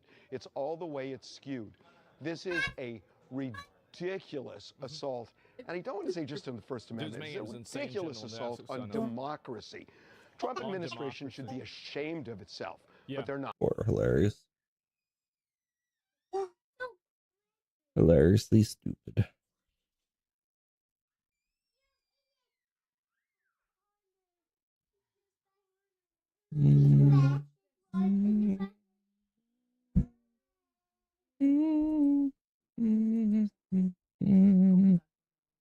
Where's my phone at?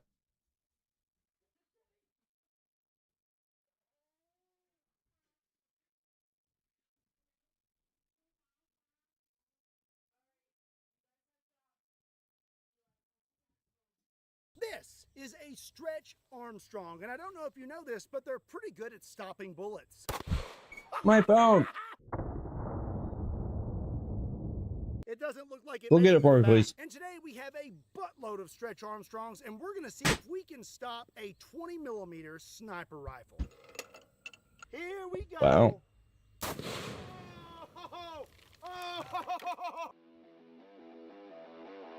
This looks fun.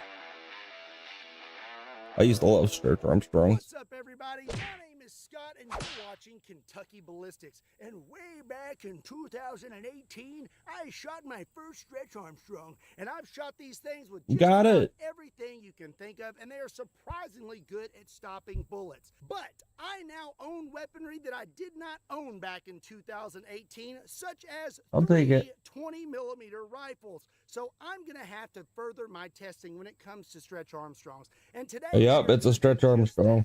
we're going to see how many Stretch Armstrongs it takes to stop a 20mm sniper rifle. Oh, ow! That was so close. I already bent the leg. So before we blast a buttload of Stretch Armstrongs with a 20mm sniper rifle, I think it would be good to give you an idea of just how tough these things are. So first, let's take a few shots at just one Stretch Armstrong and see what it will stop. So first up, we're going to shoot this Stretch Armstrong with a 22 long rifle. This is a Smith & Wesson Victory, and I have a 40 grain 22 long rifle. Okay, here we go.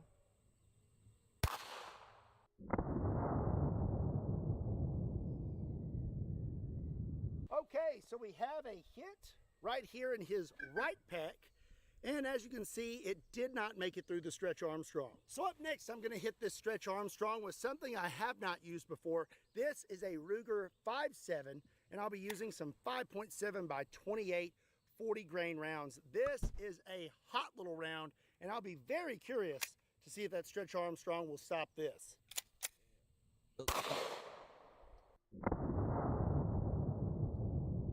I think it did.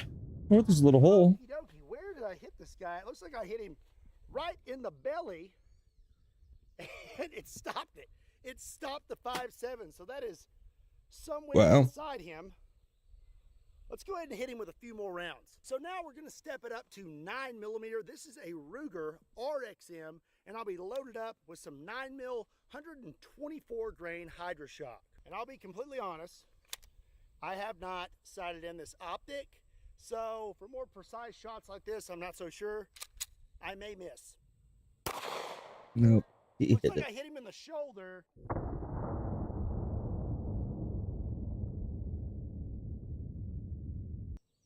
Is he going to do another one? Yeah, he's got a lot of Stretch Armstrongs. I definitely need to sight this in. So I was just kind of guessing with those last two shots. I was aiming dead center, hit him there in the shoulder, and then I just kind of went right to left, and I never hit him a second or third time. But we did hit him right here in the shoulder. And you can see some of the pellet, or the just gel up there. Or almost went through. So I tell you what, I'm just going to hit him one more time, point blank with 9mm. There we go. Oh, okay.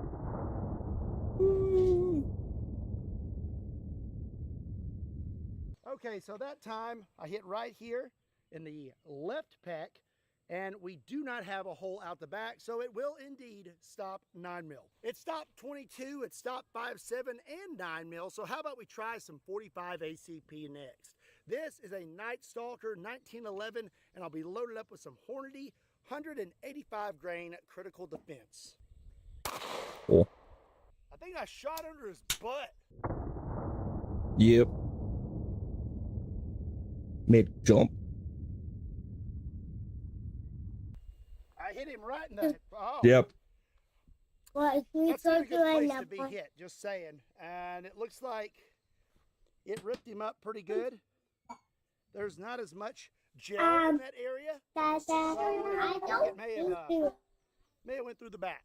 Not good. A piece of head. Yeah, you see your head up there. Oh man!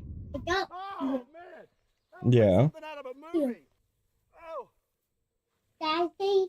I hit him I square climb up. in the chest. You can see the powder. You see my face, don't you? But it doesn't look like it made it through the back. So up here in the chest area where there's more gel, it is very, very bullet resistant. Yeah. Yep, who's gonna shoot more? What happens when we hit this Stretch Armstrong with a 12 gauge shotgun? This is a Remington 870 pump action shotgun, and I'll be loaded up with a 1 ounce 12 gauge slug. Ooh. Oh yeah, and we're gonna go point blank. Ow! Goodbye, Stretch Armstrong. That one's done.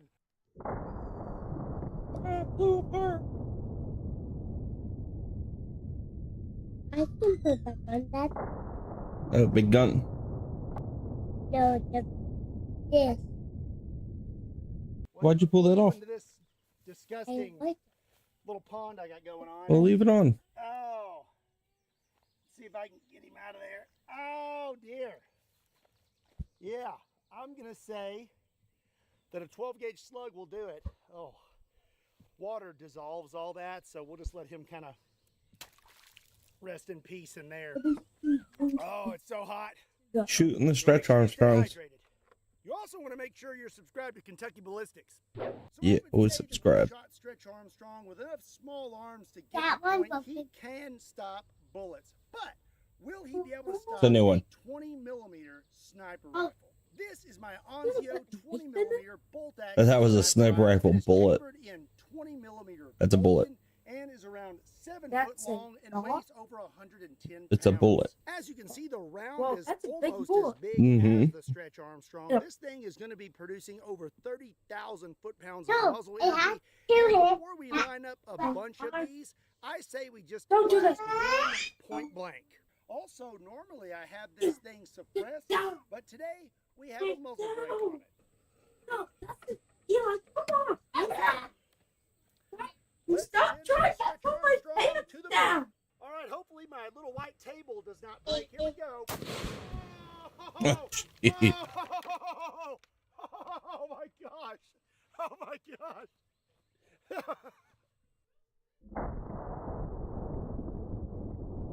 He went into many pieces.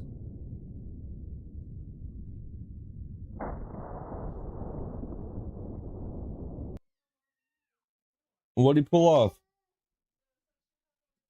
Yeah, he keeps doing that.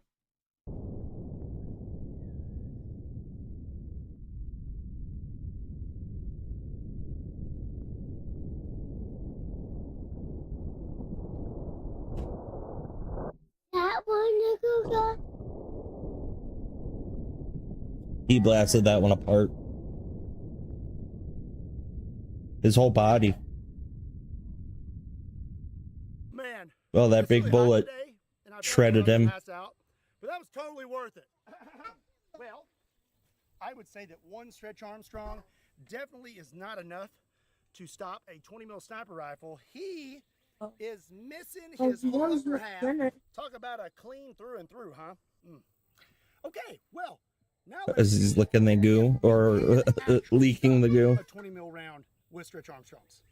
A few Moments later. So now we have have a buttload of Stretch Armstrongs. I believe I have 15 here, and I'm going to get them all lined up. It's kind of hot, and so they are kind of wanting to just group to one side, but I'm going to get all of these lined up perfectly, Dude. and then we are going to blast them point blank with the 20 mil sniper rifle and see if this many Stretch Armstrongs is enough to stop the world's most powerful sniper rifle. All right, let's get this thing loaded up. Yeah, I was mean. I pushed him out of the way because he's knocking all my stuff over. Okie dokie, here we go.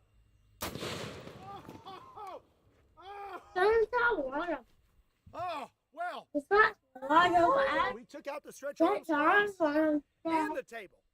All 15 of them. Holy cow. What's the one? And it broke the table. Bonus. Yep.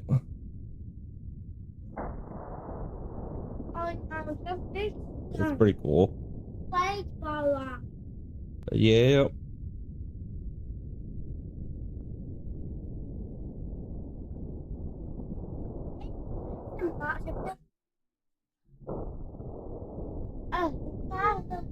That's very cool.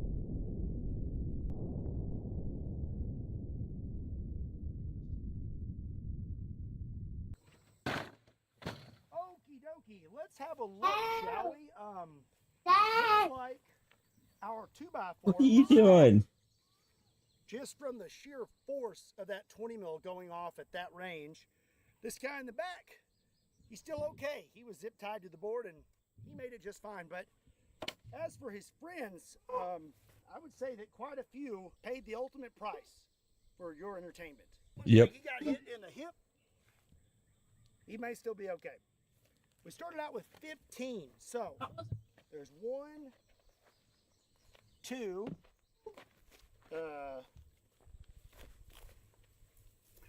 3, 4. Oh. 5, 6. Oh, wait a second. That is a piece of the round. Oh wow, there's a bullet. That is wild, and that's the rifling. Now I don't know if that is from the round we just shot, or if that's from the first time we shot, but there is a piece laying over here on the ground. I got this guy's missing an arm, and all of these, well, I don't know. Oh, they look okay. 1, 2, 3, 4, 5. 5 made it. So looks like we destroyed about 10 Stretch Armstrongs. But I don't think it matters how many Stretch Armstrongs we have. I don't think that's going to stop a 20 mil sniper. But that was one pretty cool slow-mo shot. Wouldn't you agree? It was a very cool slow-mo shot.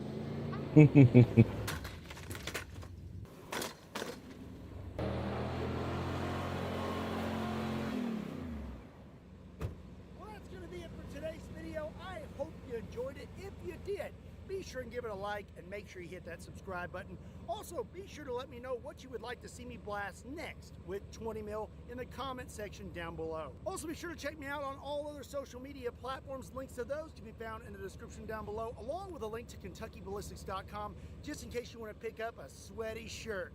And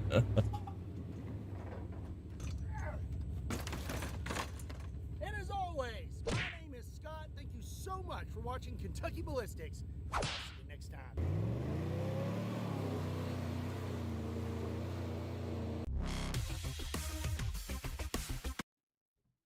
It's hilarious.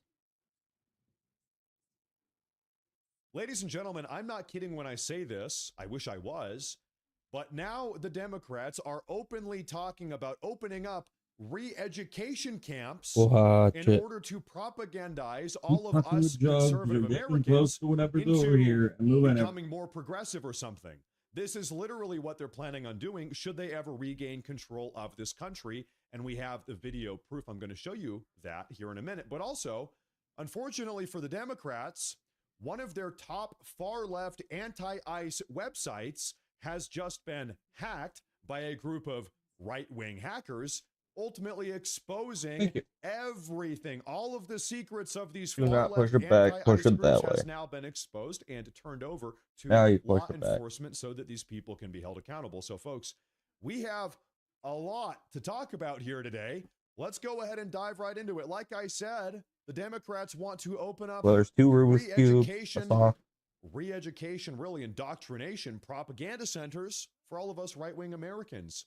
And this information is brought to us courtesy of Minnesota Governor Tim Walz. Take a listen. We have What Walz would do. generational trauma at attempt to destroy our state like Generational nothing in our fraud. state's history.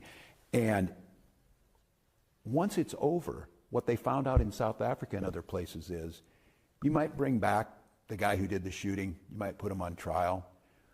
But I think everybody recognizes the reason we got to this point was an ideology that's far bigger, that we have to understand this. I mean, after World War II in Germany, we had America House to reteach Germans about democracy, to teach them about rule of law. Maybe we need America House here, once again, to tell us about what is To at fix the stake. liberals. So there you hear it. And by the way, we have heard this very same sentiment from Hillary Clinton. I think many of you will remember that. This was maybe 5 or 6 years ago. Hillary Clinton said the same thing about half a decade ago. She said, we need to de-MAGA. We need to de-MAGA the country. Of all these MAGA Americans, all these deplorables, they're too MAGA. We need to get them back on track. We The need 2 and 2 make more America great. progressive. They Or need whatever the more hell they plan on progressive, doing. more Now, by the way, a little liberal, bit of a history more lesson. globalist. Following the conclusion of World War II in 1945, the USA spent right around 10 years and billions of dollars re-educating the Germans following World War II in order to teach them that fascism is bad and that democracy is good. We, the United States, we spent billions of dollars on about a decade sort of re-educating them. Genuinely, we did. So this is what Tim Walz and the Democrats want. They want to shove all of us, Trump supporters, into re-education camps, trying to mind control all of us, propagandize all of us, indoctrinate all of us into believing that MAGA is bad or conservatism is bad and that progressivism is good. That is what they want. Genuinely. We've heard this numerous times from various senior ranking Democrats time and time again, folks. When a senior ranking Democrat says something like this, we need to listen to them and believe them. This is their plan. This is what they want to do. This is what they plan on doing the very next time that they regain control of this country. This is what they want to do. And like I said, the Democrats right now are becoming increasingly hostile, increasingly violent and agitated. We heard the other day from the second highest senior ranking Democrat in the country, House Minority Leader Hakeem Jeffries. He said this. Take a listen. He said this yesterday. It's disgraceful. She's got to go. We are dead serious. She needs to be put on ice permanently. She's got to go. He's talking about DHS Secretary Kristi Noem. Horrible. This is the second highest ranking Democrat in the country right now, right behind Like Chuck he Schumer. didn't think before Hakeem at all. Jeffries talking about DHS Secretary Kristi Noem. Put her on Secretary ice of the means kill her. DHS, Kristi Noem, he says, we need to put her on ice. What does that mean? That's a death threat. That is a Yep. death threat. That's what that is. 100%. We've seen numerous riots in New York City, by the way, from his congressional district, by the way. Rioters in New York City chanting that they are going to hang Kristi Noem. Those are his constituents. And then he gets up here, second highest Democrat in the country, says, we're going to put her on ice. That is a death threat. These people are getting violent. Scott Jennings, he says, Walz is now They've publicly been violent. fantasizing about civil war and also talking about re-education camps for right-wingers. Yeah, he's insane. Krasner says he wants to hunt down federal law enforcement officers like Nazis. Larry Krasner, who he's talking about, is the Democrat District Attorney of Philadelphia. That's who he's talking about, Krasner. And then Hakeem Jeffries here, you just saw it, says that we need to put Kristi Noem on ice. That is what we're seeing. Elon Musk. Apparently, there's supposed to be like an ice protest in my neighborhood. Elon Musk, he said, this weekend, if it maybe? is war Tim Walz wants, it is Speaking of a next war he will get. I think Not Elon in the Musk, I neighborhood, think but he in the understands city. what is at stake here. What is at stake here? The fate of this republic. These people cannot be allowed to ever regain power or control in this country ever again. The second they do, they will destroy this republic as it stands. We know it is a fact. And this is why Elon Musk, he's coming back out of the woodwork. He kind of went quiet Damn, for a I'm couple just getting months. tired of, Now like, he's back. playing Elon nice Musk decided, listen, I'm going to get directly with involved idiots. in midterms. Elon Musk is going to be spending $150 million or $200 million purportedly to help Republicans retain control of the House and the Senate. Elon Musk understands. Elon Musk knows we cannot let these freaks ever regain control of the House or the Senate. Midterms are important. So Elon Musk is back. He's involved again. He understands if this country goes under, we all go under. And it will go under if the Democrats ever regain control. Let me give you an example of what happens when Democrats are in control of a city or a state. I mean, I think we all know, but take a look at this. This is going to blow your Look mind. at the last term. Seattle Mayor Katie Wilson makes clear this that her mayor city is doesn't ridiculous. need signal chats like we've seen in Minneapolis. Instead, she's just going to mobilize the actual police to do what the Minneapolis signal networks had been doing.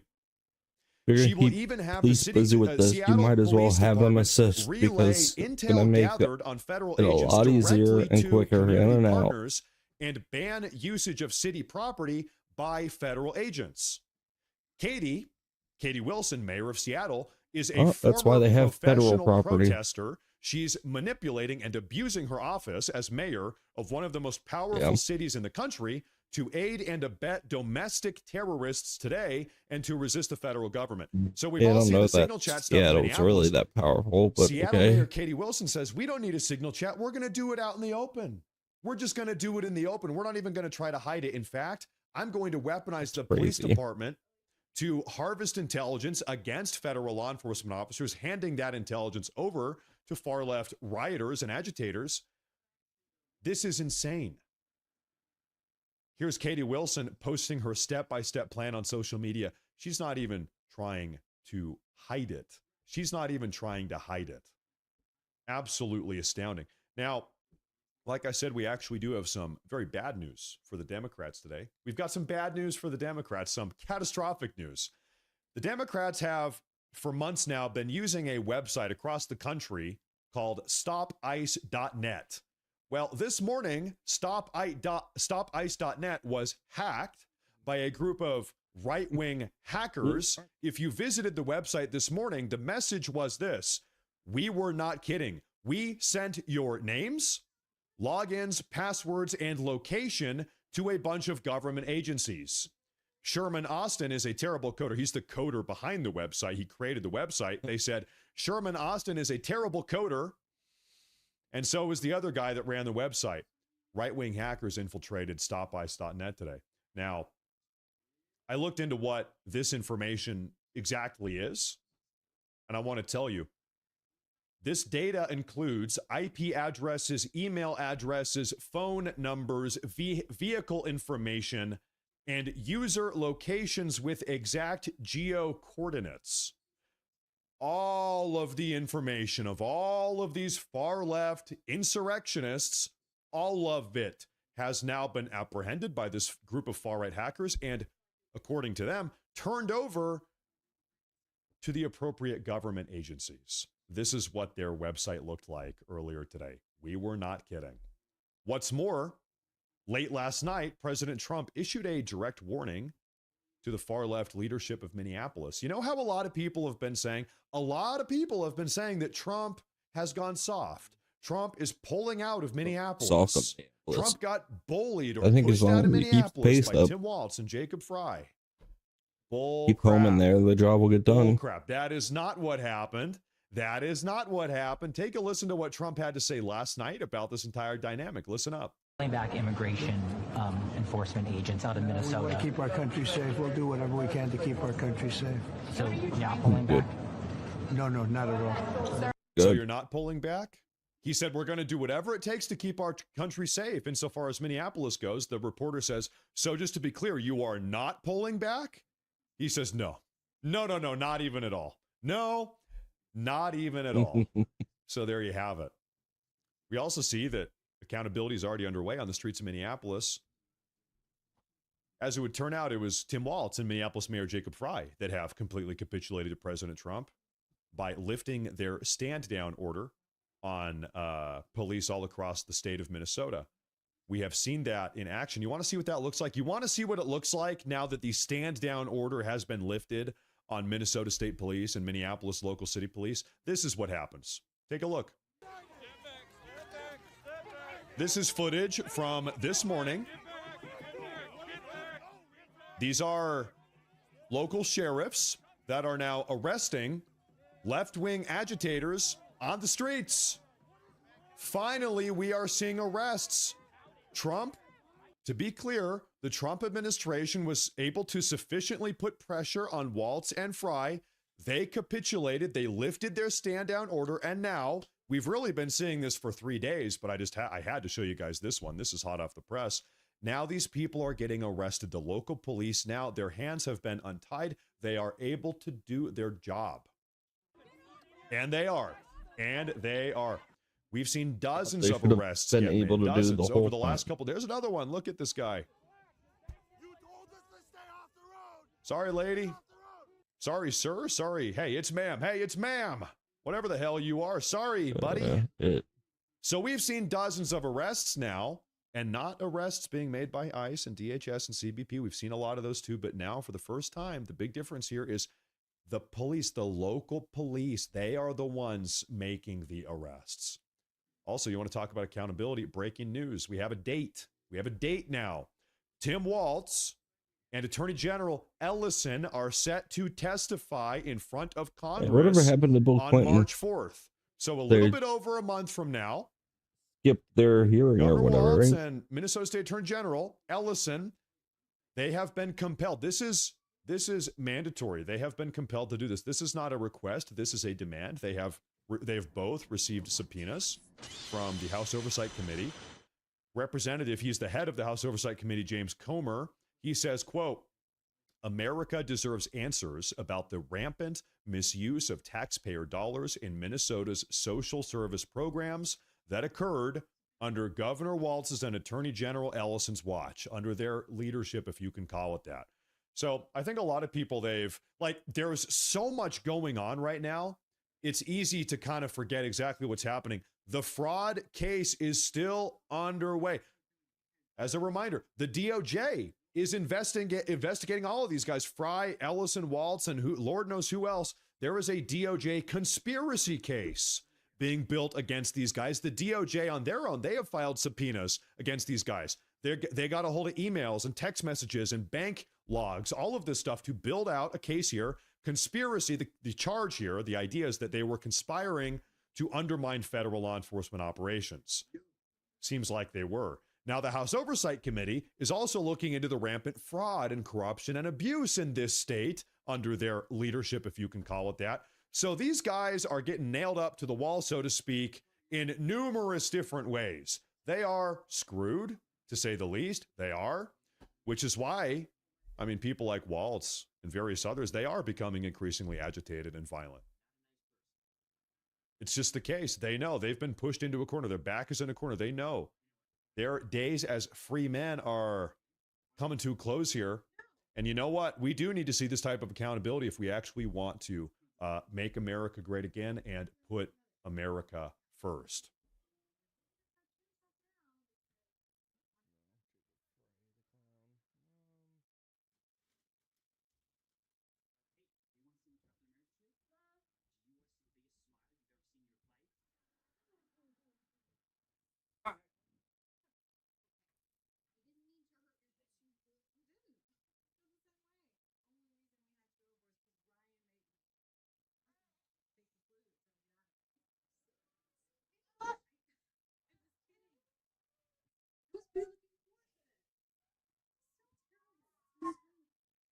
Did you take it?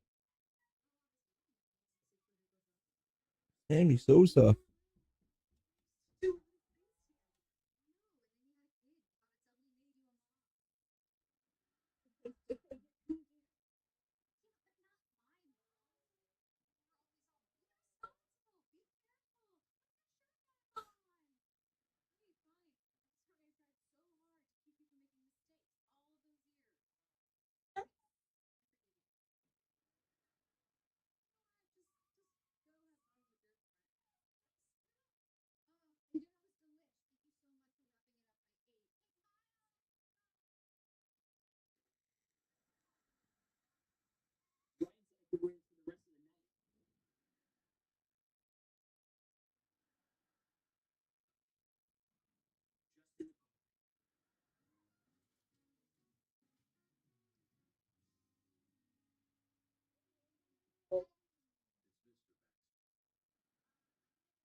Welcome in, everyone. I hope you guys are doing great wherever you're watching from today. I'm filming this on January 30th, and we have a developing situation on our hands out of Iran as a VIP Iranian government aircraft has disappeared. That is right, has disappeared, can no longer be followed. We do not know where the aircraft is.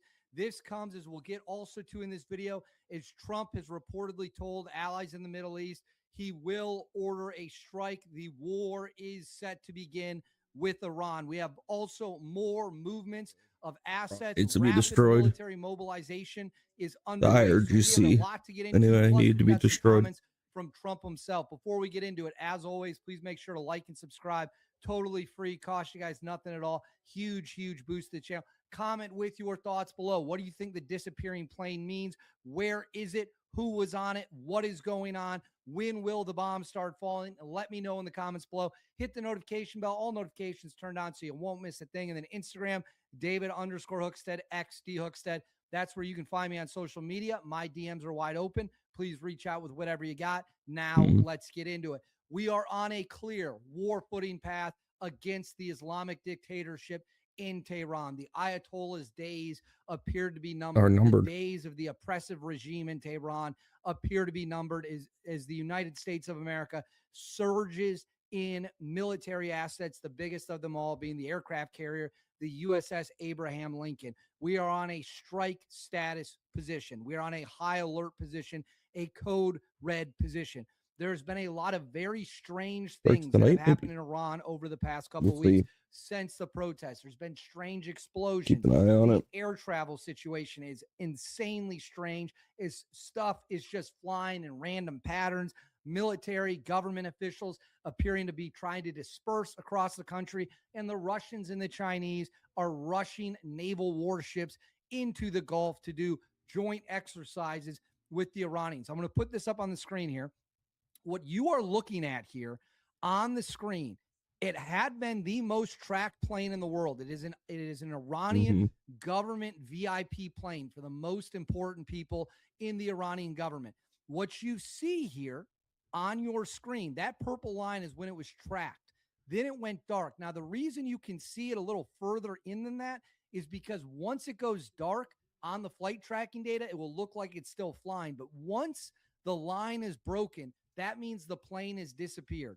Now, I want to be crystal clear here. We do not know where the plane went. We do not know the status of the plane. We do not know who is on the plane. But this is a plane that had been in Turkey today, January 30th, and upon its entrance back into Iran, as you can see, completely disappeared. The tracking line was broken. It has gone dark. We do not know the status of the plane, but this is another sign that the Iranian leaders are trying to hide their whereabouts. They're trying to make it as hard as possible for them to be tracked so that the United States of America cannot take them out in a first strike or take them out at any phase of the war. So this is just the latest strange thing with an Iranian government plane now missing. Did it land at a military site? Did it land at a secret site? Did it go down? We do not know, but all we know Involved in the government video on January 30th is and the plane IRGC is gone. It is missing. Its whereabouts are unknown, as well as who was on the plane. An incredibly serious and fluid situation. I'm going to put this up on the screen. This comes from Drop Site News. Drop Site News. They're delusional. U.S. military tells key Middle East ally to prepare for attack on Iran. If you scroll down, it says senior U.S. military officials have informed the leadership of a key U.S. ally in the Middle East that President Donald Trump could authorize a U.S. attack on Iran this weekend. Multiple sources have confirmed to Drop Site News. Strikes could commence as early as Sunday, the ally was informed, if the U.S. decides to move forward. So they are saying the bombs, according to Drop Site News, the bombs could start falling as early as Sunday. This is a quote from a U.S. intelligence official. This isn't about nukes or the missile program. This is about regime change. He told Drop Site News that U.S. war planners envision attacks that target nuclear, ballistic, and other military sites around Iran, but will also aim to decapitate the Iranian government, and in particular, the leadership capabilities of the Islamic Revolutionary Guard Corps, the IRGC branch.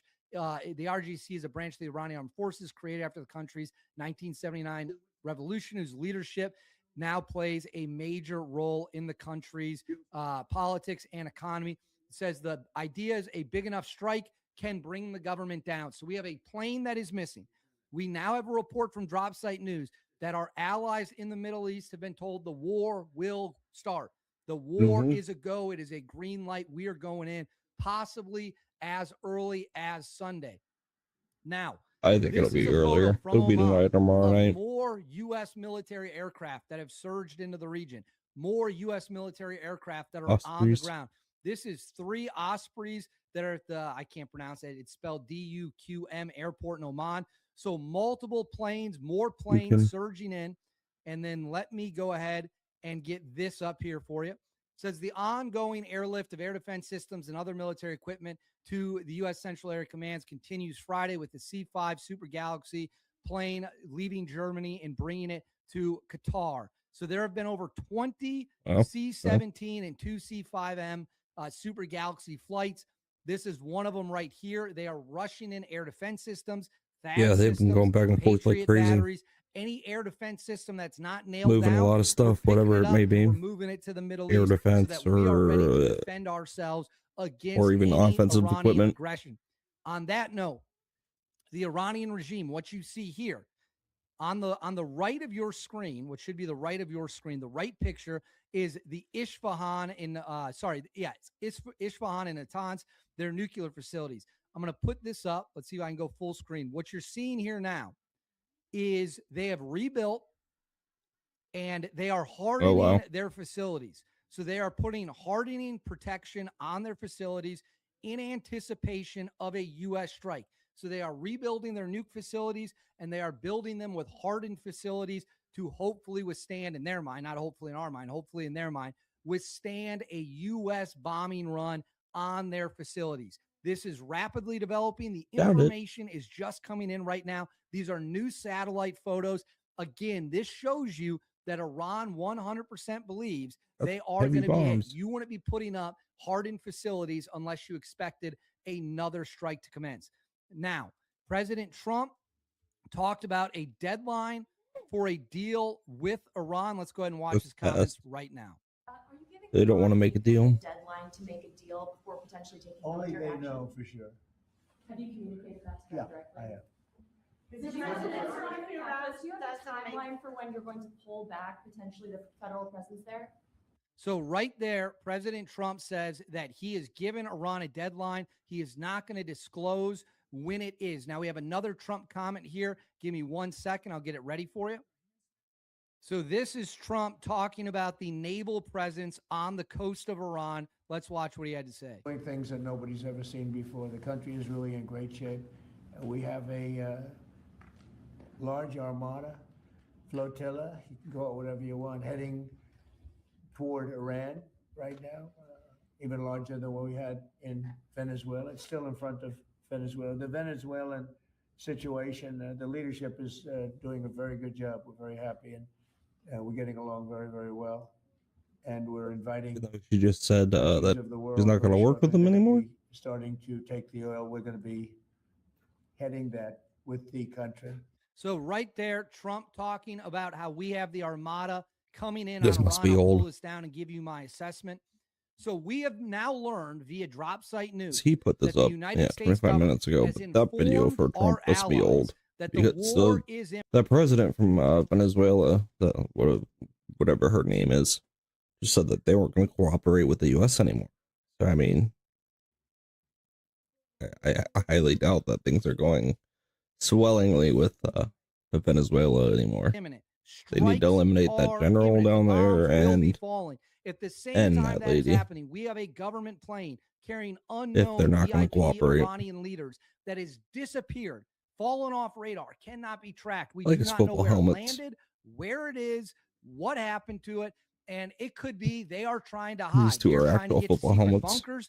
They are trying to flee. They are That trying one's to an old batten one. down the hatches before the U.S. strike starts. But all we know for sure is this situation is going to continue to tick up as more and more military resources flood into the region. So that is where we are at as of me filming this video on January 30th.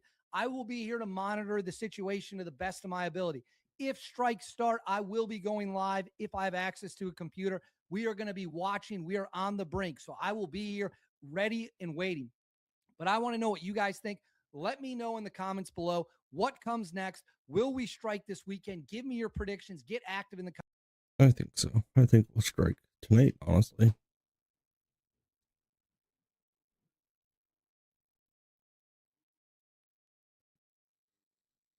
Don Lemon has been arrested.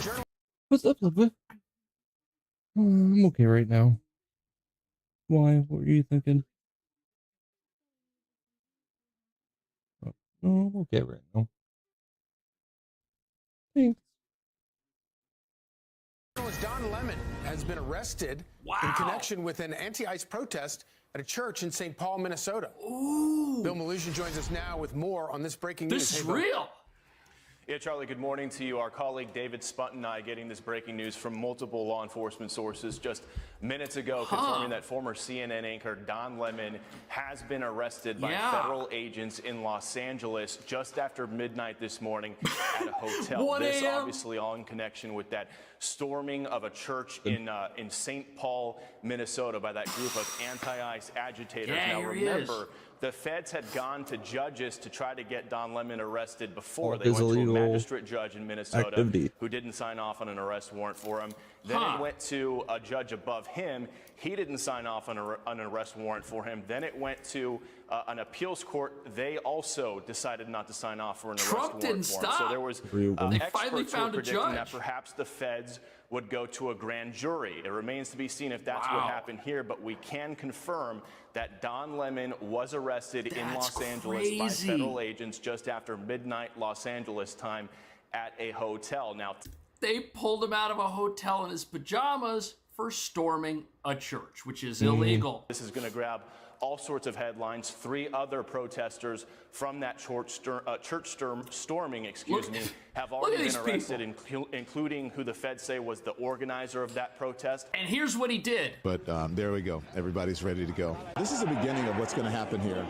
When you violate people's due process, when you pull people off the street and start dragging them and hurting them and not abiding by the Constitution, when you start doing all of that, people get upset and angry. And if you remember what the Civil Rights Movement was about, the Civil Rights Movement was about these very kinds of protests.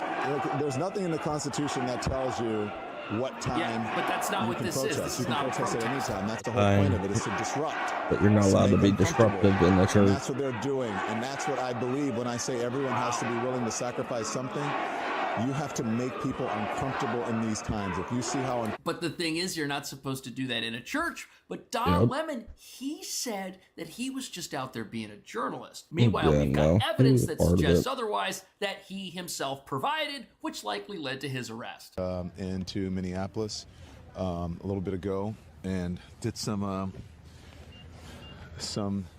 reconnaissance on the ground, speaking to an organization there that's gearing up for resistance and protest.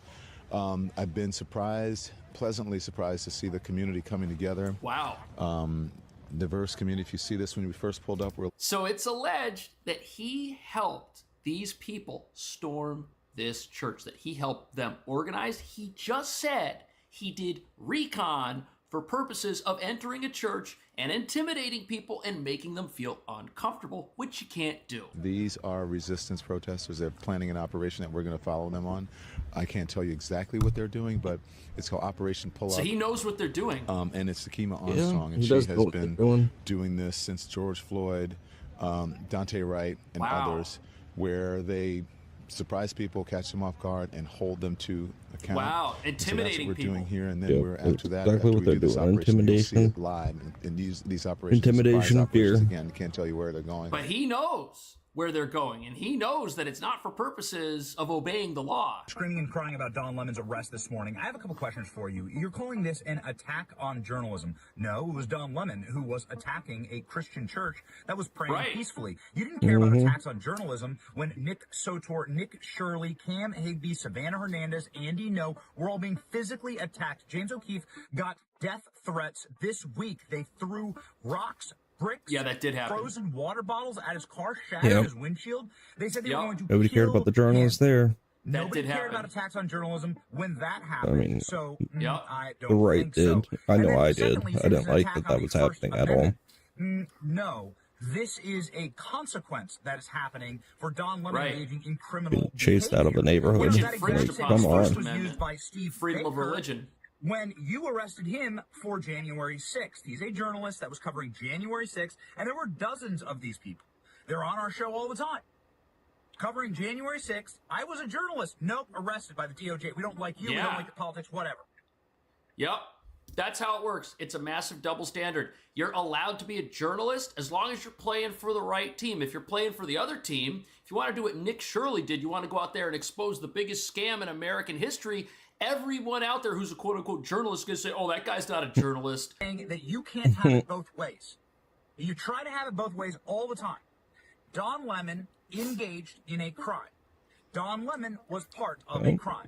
You don't get to say I'm a journalist as a shield for get out of jail free every single time you commit a criminal act.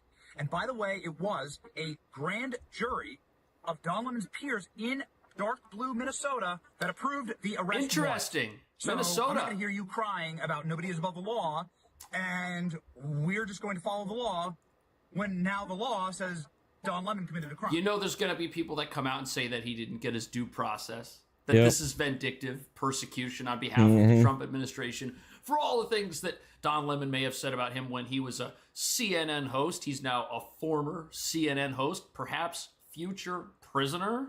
But these are the same people telling us that nobody's above the law and that ICE needs to be accountable, that Trump needs to be accountable, and now Don Lemon's going to be A accountable. lot They of don't these like issues that. would be prevented if they would have arrested all these protesters that were getting So again, you violent. don't get to have it both ways. You arrested Donald Trump on 92 separate charges, facing Oh, yeah, 400 they years in arrested prison Trump. Right. for things Donald Trump Right. didn't even do, for places Donald Trump wasn't even Mhm. sitting there, like, saying that this is about the First Amendment when you arrested Donald Trump for literally using the First Amendment. No, you don't get to have it both ways. So cry more. Has said all along that he was there not as an activist, but as a journalist. In fact, he was saying those words was and his repeating excuse. that out loud when he was inside the church. But he clearly knew something was taking place that day with the protesters. He told his viewers on YouTube to stay tuned because there was something about to happen. He was careful not to have his camera crew walk into the But church he knew. until there was a disruption. And I would urge people to go online and actually watch the YouTube That's video, why he's see getting how it all arrested. went down. I think Lemon's reporting from inside the church was very valuable. He's getting arrested because of what he put on that What YouTube value video. did it That is bring? the It evidence didn't bring any against him. value. As It was viewer, just a I learned a nuisance. lot about how it happened, how it all went down. He interviewed some of the protesters in real time, yes. He also was a interviewed some of rioter. the worshipers. And I thought their comments were really insightful about what they went through, about how troubled, how scared they He were was by intimidating the disruption. people. At the same time, like I said, you learned a lot from the protesters about why they decided to show up there. They weren't believing protesters. that one of the pastors at the church also worked for ICE. Listen, you stop being a protester when you start breaking the law. That's the one thing Yep. everybody needs to figure out. Yeah, you got the right to protest, but you don't have the right to break the law. These are the protesters saying no one's above the law. These are the protesters that want to see Trump in prison because they think he broke the law. So, These are the protesters that will get rid of the Republic this video, of course, and happened on a Sunday morning. This create video some was then type of streaming, communist for everyone to see. And by society Monday, and the day after that destroy the incident, United there was States a of lot of America. online outrage on the right. Many calls from MAGA loyalists to have Lemon MAGA arrested. loyalists. I think an important part of the story here is the amount of pressure the Justice Department, Pam Bondi, and others have been under from the right to arrest Lemon. To take Oh, so they're saying that Trump is under pressure to arrest Don Lemon, that he doesn't even want to arrest Yeah. Don Lemon, not because Don Lemon broke the law or committed a crime, but because people don't like Don Lemon. These statements almost make it sound And as a if lot of people people like on the him. right would have been perfectly okay with Or the Don people on Lemon the left storming a that love different him, house but he of is worship that was not a Christian stupid and annoying. which I don't think anybody would think is cool either. And he celebrated what happened at this I riot that he imagine went it's to. uncomfortable and traumatic for the people here. But again, careful, it's very slippery right Yeah, here. like those little kids. It's uncomfortable and traumatic for the people here, but that's what really, careful, please, really slippery. He Not thinks kidding. that's okay. That's what Do you not know how to walk protesting in is snow? about. And so, No, Watch this guy. it's not about traumatizing families. You know what? These are the same people that say, oh, Trump's separating families and traumatizing families by closing down the U.S. border and stopping gangs and criminals from harming their customers and harming our country at the exact same time. And these are the same people that come out and that say, oh, Trump's trying to get families. He's trying to make America worse somehow. And here he is at a church. You have families fleeing the riot that he allegedly helped coordinate. And that's supposed to be something everybody's okay with. But what could he be charged with? It's a strange case. 5 different judges reviewed the evidence against Don Lemon. A magistrate judge who said no, a district court judge who happens to be the chief judge of the district who said no, and 3 appellate judges in the 8th Circuit said no. It is almost unheard of for the DOJ to appeal a denial of the issue of an arrest warrant. They went to the magistrate judge. Here's our evidence against the people that raided the church. We want to arrest all of them. The magistrate judge said there's evidence against this one. There's enough against this one, enough against that one. There's no evidence against Don Lemon. The district judge said no evidence against Don Lemon. The 3 appellate court judges refused to get involved, so they effectively agreed with what the lower judges had decided. Okay. So how did they arrest him? The only other way they could have arrested him legally is to have gone to a grand jury and presented the same evidence that these 5 judges said didn't exist and persuaded a majority of the grand jury to indict him. So that's where the contention over this is going to come from.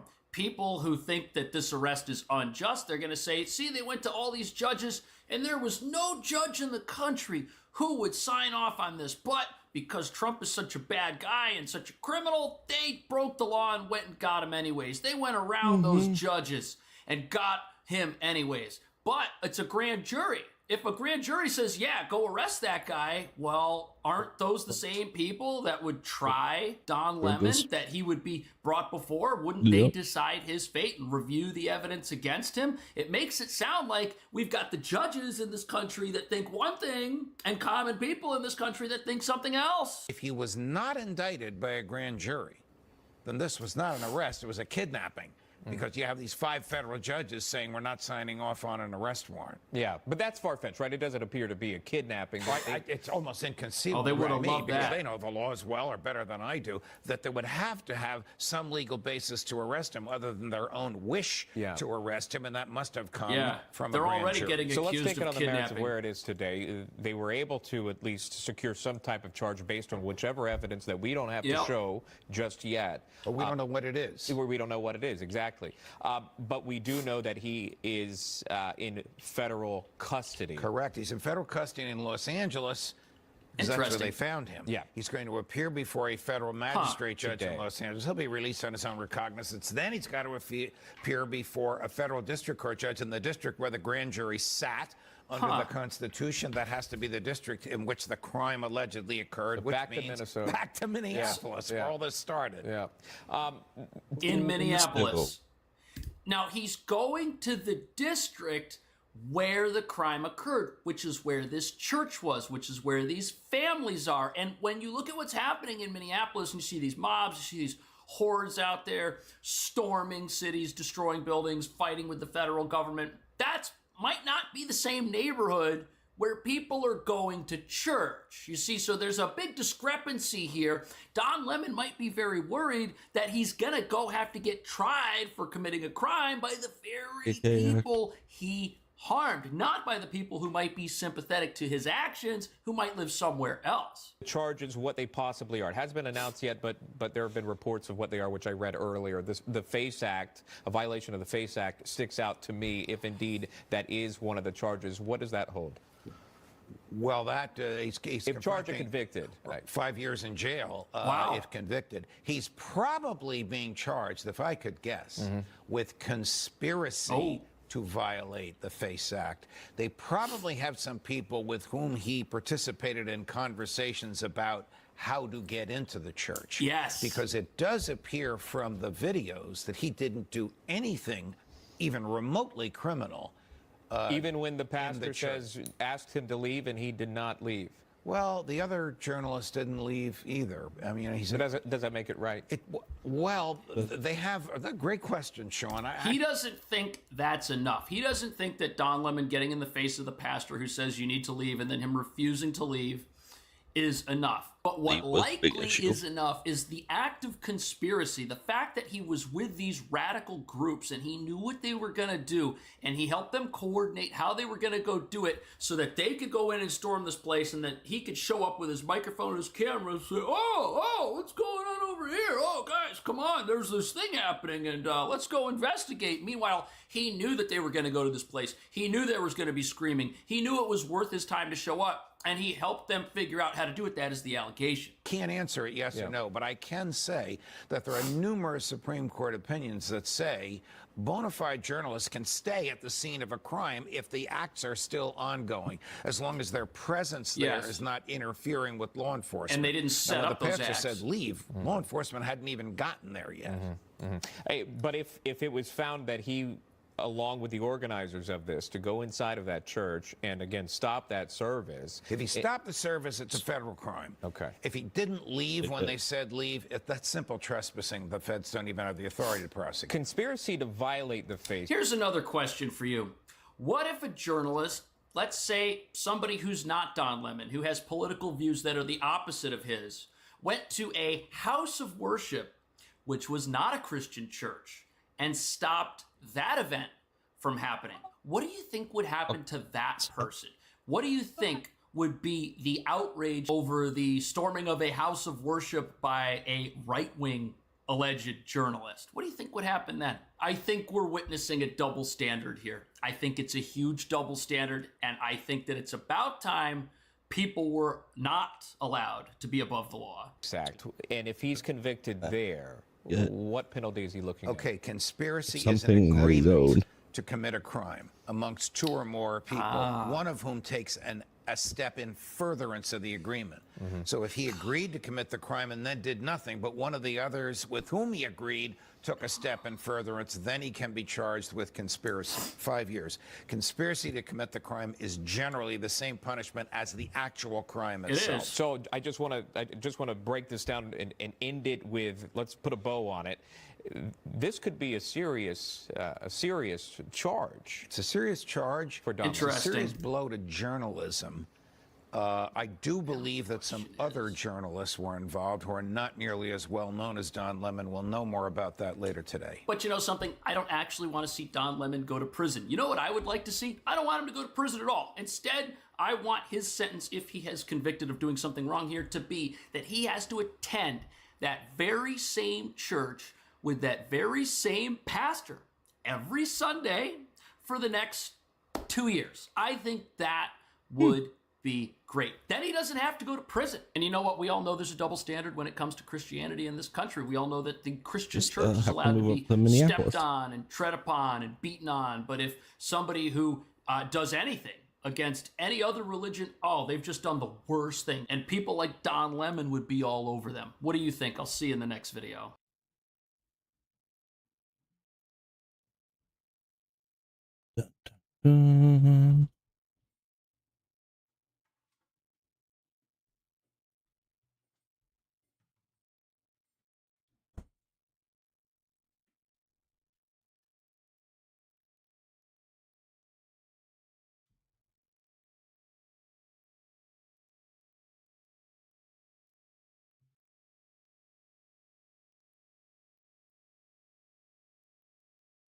Yeesh. I have to confess, I slept with a Russian woman. What did you just say? I caught an STD from a Russian. You have Vladmidia. What's up, guys? It's Benny. We always want to be first, fast, and accurate on this channel so you can have an informed worldview that clearly points in the direction of Bill Gates being the Earth's biggest scumbag. Bill Gates is truly one of the greatest monsters to ever live. We already knew this. Jeffrey Epstein was procuring very, very young Russian girls for Bill Gates to sexually exploit. And then Jeffrey Epstein blackmailed Bill Gates over all of this. But this has been reported. It's over 2 years old in this article from The Guardian here in the New York Post. Who is Malia Antonova, young Russian bridge player, 30 years younger than Bill Gates, who had an affair with Bill Gates? There they are, photographed together. Yeah. Here she is talking about bridge and how much she likes bridge. Here's, of course, one of the many photos of Bill Gates and his bestie, Jeffrey Epstein. They were in business together, and they were doing a lot more than business, you know what I mean? Bill Gates wasn't doing the business with his wife. At about this time, Bill Gates' wife, Melinda Gates, divorces him and then goes on national TV and says she can't have sex with Bill Gates anymore. Well, this is a little strange. And it's all leading to brand new revelations that we learned when the DOJ released all of the Epstein files, or at least millions of them, and that happened just this morning. Get a load of this. Learn about marriage by reflecting on this. Well, I learned that you were a famous married couple. We were, and but I learned, to have a trusted relationship, which is what I wanted in marriage. Both partners have to be honest with one another, and if you can't have intimacy and you can't have trust. And so, in the end, I had to go. Oh, in the end, she had to go because she couldn't have intimacy with Bill Gates. Now, why couldn't she have intimacy? At the time, I just speculated that it was perhaps because Bill Gates was banging a young Russian girl in this affair, but we've just learned that it is so much worse than that, with the DOJ releasing, again, millions of documents, videos, images, and pages from the Jeffrey Epstein files. Here we go. This is what we learned, and Bill Gates has now responded to all of this. Ooh. And there's a little more to why Bill Gates couldn't be intimate with his wife. Let's jump in here. So this is a resignation email that Jeffrey Epstein wrote to himself about Bill Gates. Okay? Dear Bill, I cannot believe that you've chosen to disregard our friendship after 6 years. I'm aware that accidents happen. Each of us has chosen to deal with an unfortunate event that has me dismayed beyond comprehension. You've decided to discharge me from my job and had people tell me about this, telling me that I engaged in morally inappropriate behavior, a major actor in cover-up that would hurt my reputation, he says. Amazing. Bill Gates could hurt Jeffrey Epstein's reputation. But then he goes ahead and says that it is actually Bill Gates who is the Earth's biggest monster. Let's jump down here. Please feel free to read all of this. He says,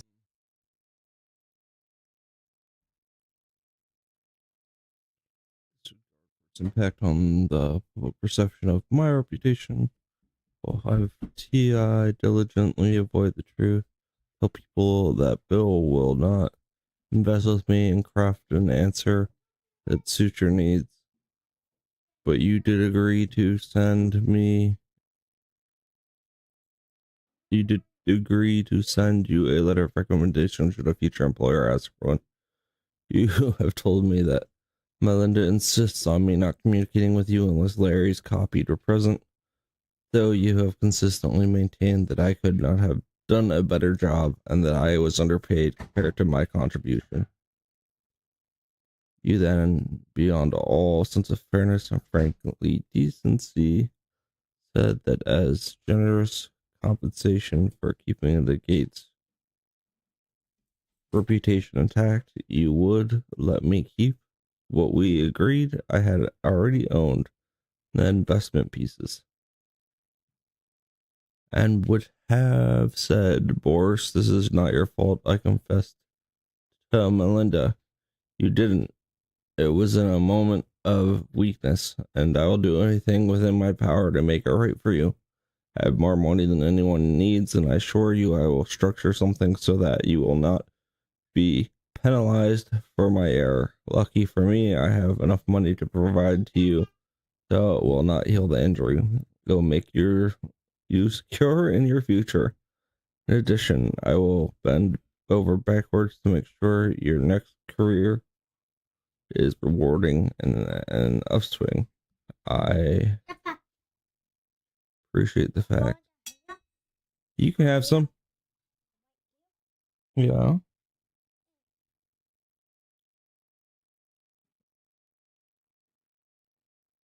I appreciate the fact that the drastically alters your plans and am very aware of the career path you gave up to join the foundation. Very sorry, but as I believe time heals all wounds, this will eventually pass. In that regard, I suggest I buy you the house that you so had your heart set on In addition to 5 years of severance, will buy you out of the investment contract we had agreed. 30 to 40% of $100 million partnership for $30 million in today's dollars. Terms and conditions to be agreed. That's what I would have done had I been in your shoes. What I did receive, however, was an unfriendly, strongly worded email telling me how employable I am and that I should not look to you for any significant financial help in the future. To add insult to the injury, you then implore me to please delete the emails regarding your STD. Your request that I provide your antibiotics that you serendipitously give to Melinda and the description of your penis. You also made it clear to me that I am not to refer to blank, as that is another topic that must remain between the two of us. In return for all of those quests, which I would have done without a second thought, I am not to attend meetings with Melinda. I should continue to provide you the same level of service and dedication that I have done diligently until you are ready to discard me and our friendship.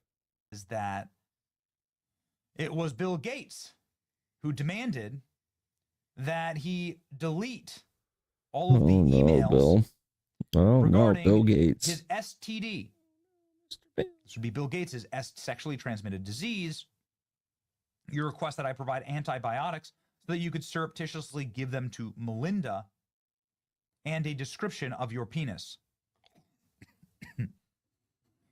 You also made clear to me that I am not to refer to blank. Another topic must remain between the two of us. In return for all these requests, which I would have done without a second thought, I'm not to attend meetings with Melinda. Okay. So Bill Gates gave Melinda an STD. And then Bill Gates was using Jeffrey Epstein in order to sneak that STD to Melinda. Then he writes here in this resignation letter that I would feel dishonest to myself and to my future for helping Bill get drugs, presumably to help with the STD, I don't know, to sneak to his wife in order to deal with the consequences of sex with Russian girls, to facilitate his illicit trysts with married women, to being asked to provide Adderall for bridge tournaments, as I am a medical doctor but have no prescriptions writing abilities. So this is interesting. Plenty of Russian girls in the file here about Bill Gates that have been well reported, and that he loved bridge tournaments with these young women, right? Like he's photographed at bridge tournaments with the young Russian women. So some of this does make sense. Bill Gates is now responding. Maybe this is why there was a signed dollar bill in Jeffrey Epstein's possession from Bill Gates saying, I was wrong, right? Right? There you go. Bill Gates, I was wrong. Here's money. Here's some money. It's a weird thing. Anyway, this has made a lot of headlines. Jeffrey Epstein says Bill Gates caught an STD from Russian girls, and that was secretly sneaking his wife antibiotics in the millions of Epstein documents. Okay, Bill Gates has responded with rage. Here we go. Bill Gates issues furious response to Epstein's claim that he got an STD from sleeping with Russian girls, and suggested that the pedophile was desperate to be his friend. Okay. Bill Gates angrily denied the allegations in a rare statement that clearly conveys the depths of his anger. Spokesperson for the billionaire told the Daily Mail, these claims are absolutely absurd and false. The only thing these documents demonstrate is Epstein's frustration that he did not have an ongoing relationship with Gates, and the lengths that he would go to entrap and defame. Epstein made the astonishing claims about the Microsoft billionaire in an email he sent to himself. The emails were among hundreds of thousands of files that were released by the Justice Department.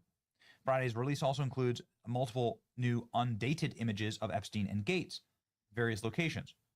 Gates had previously said he regrets his friendship with the pedophile who died in a New York City jail.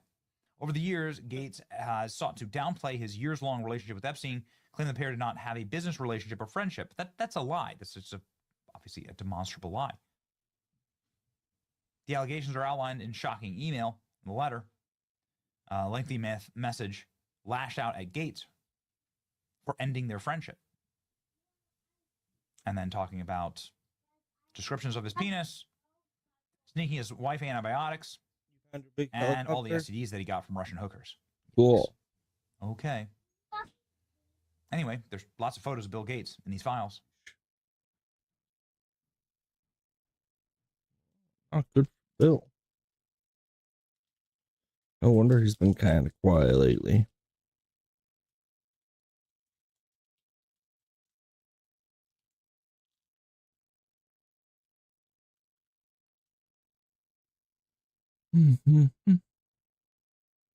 Dad, you buy my where's my helicopter, Dad?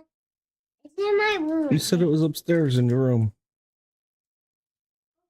But you find it.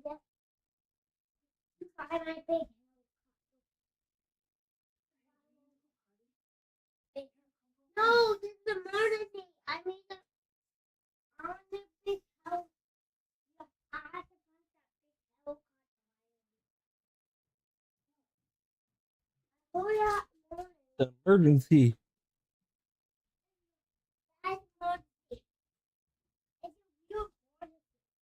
Really?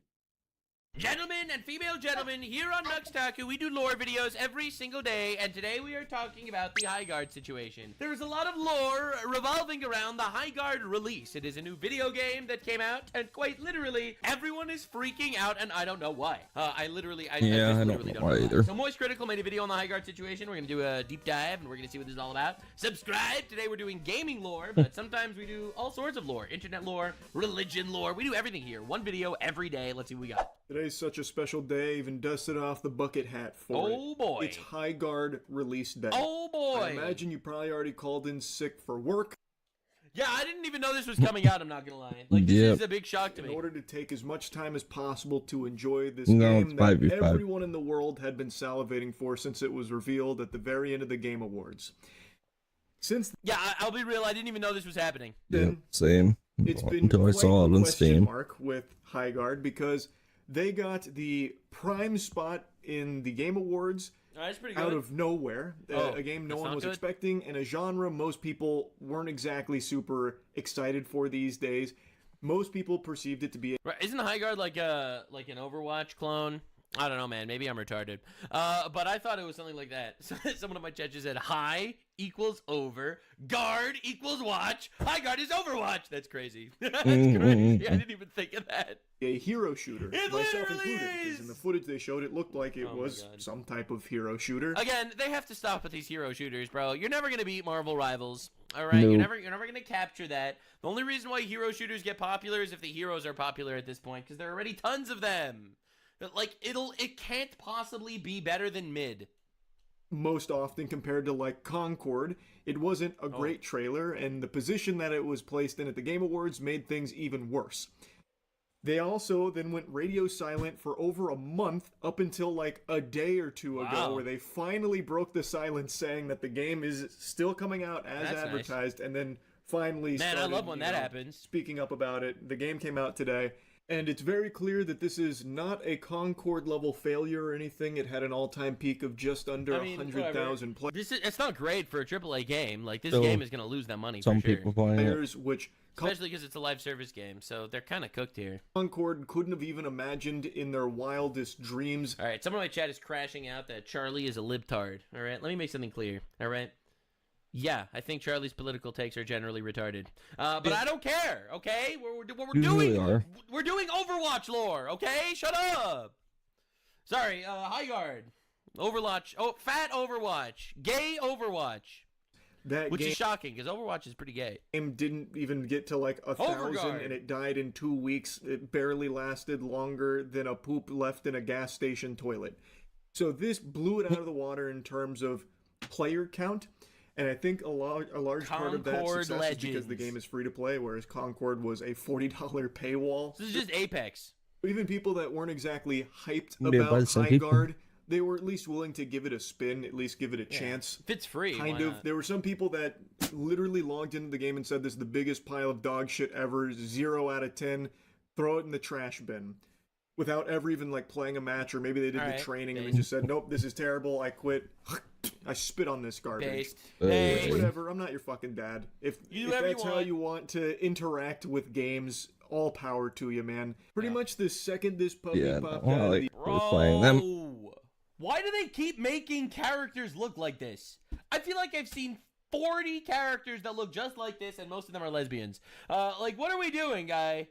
What are we doing? They're putting the lesbian haircut on men now? Like, why are we doing this, bro? The oven here. People flock to Steam to leave scathing reviews on it and post their, like, jokes and memes about how fucking trash it is without ever even loading into a single match. Right now it's sitting at mostly negative. And of course... I mean, it does look kind of bad. Not all of that is from people just looking to... Like, bro, this is just Hassan Piker. He has the shock. He just doesn't have the dog. Dunk on it because of the whole Game Awards fiasco. There are plenty of things to dislike about it so far with my experience.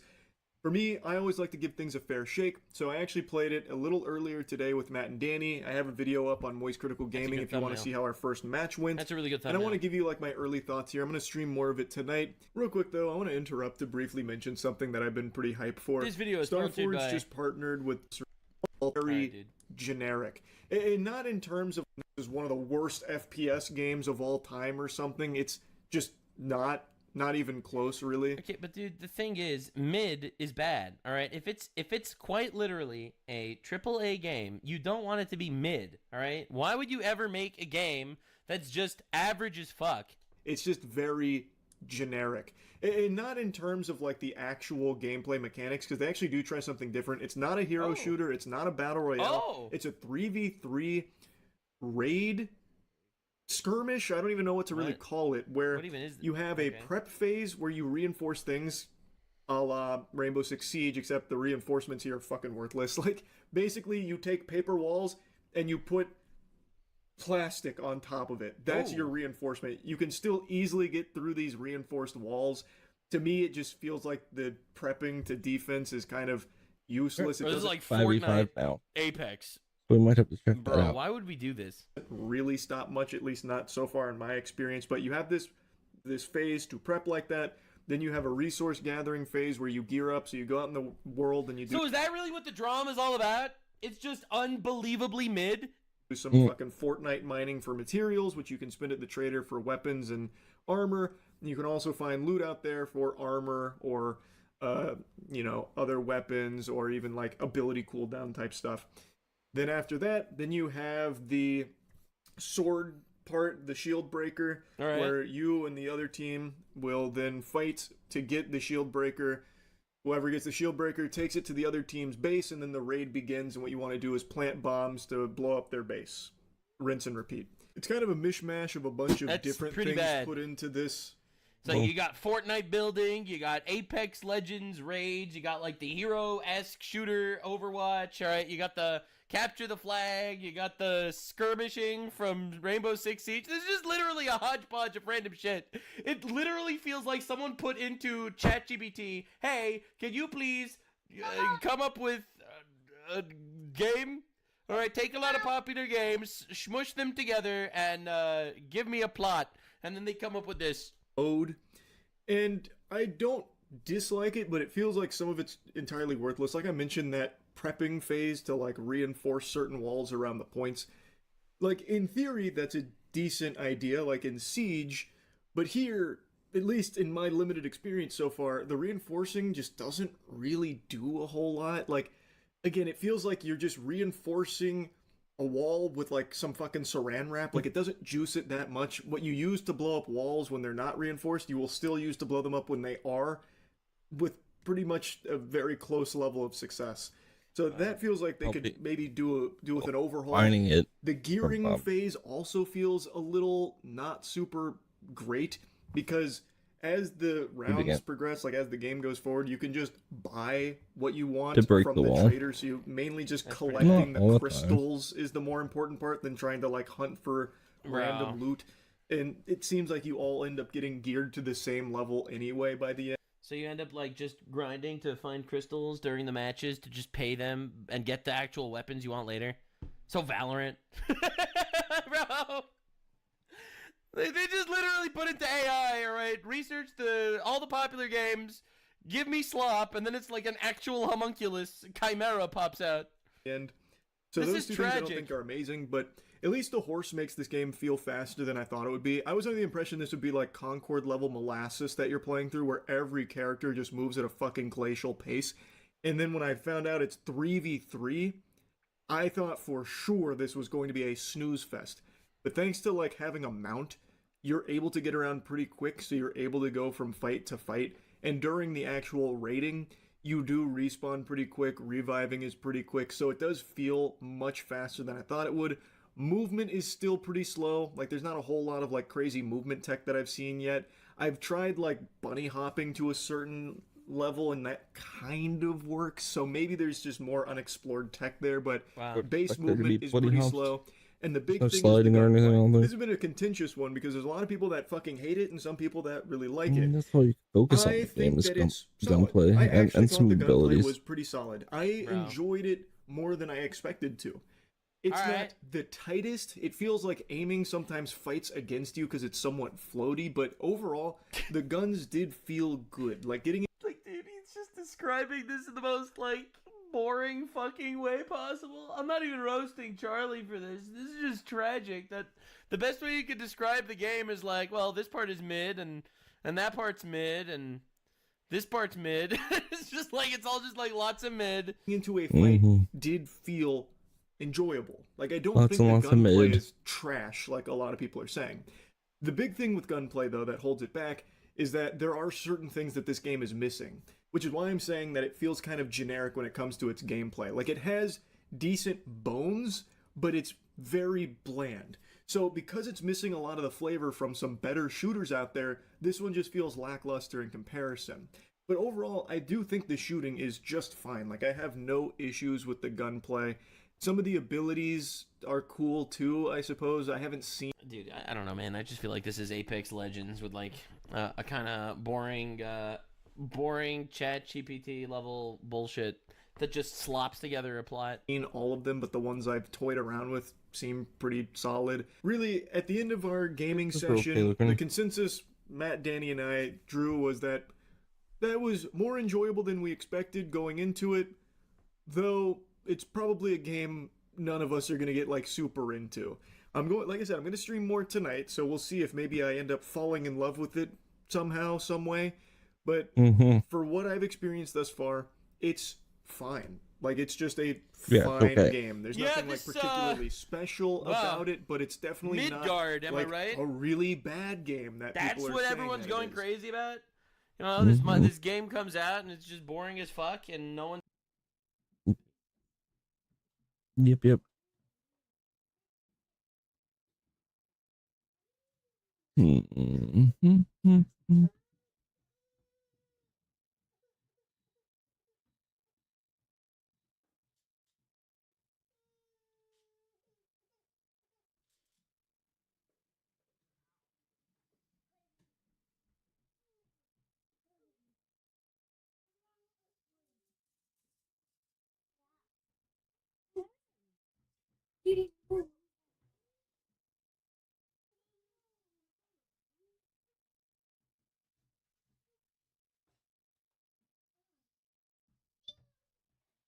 Real shakeup.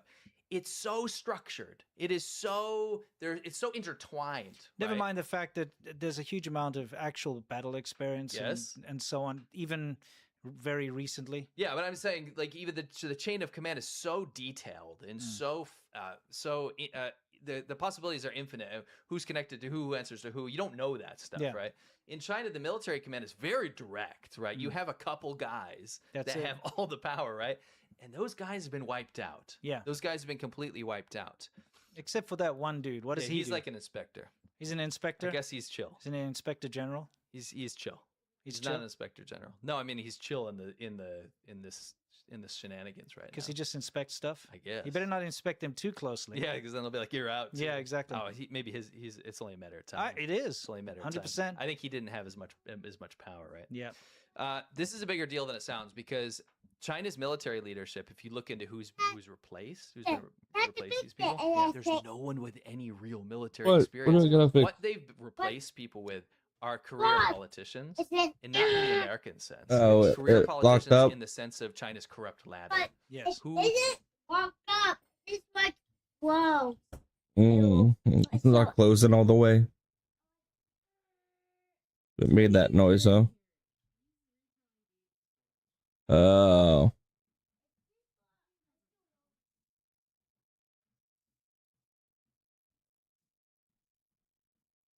Do you recognize that there was Haikal Suleiman, yes or no? What Haikal Suleiman? I don't know.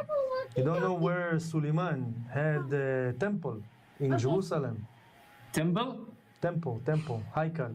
Bro, nobody know where is the temple of Suleiman. Nobody know. Abibi, halas, 1 second. I just want to take a moment to pause and break the fourth wall here for the camera. Two Jews who are moderately well versed in the Quran.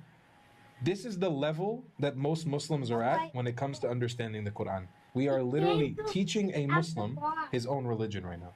Allah. You podcast now, yeah? Alhamdulillah. Yes, you are, yes. Welcome. Oh, good. Where are you from, man? You are, all of you is Jewish, yeah? Aywa. Alhamdulillah. You Jewish and say Alhamdulillah? Yes. Where are you from, man? I'm from Sina. Sina, from Egypt? Yeah. Mus? What? Mus? Go microphone in your mouth.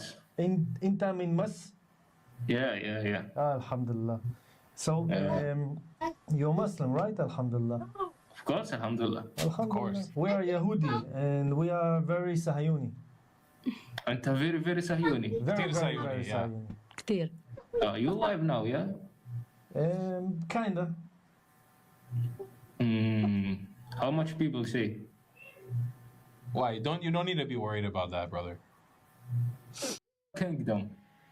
People, they have a nation.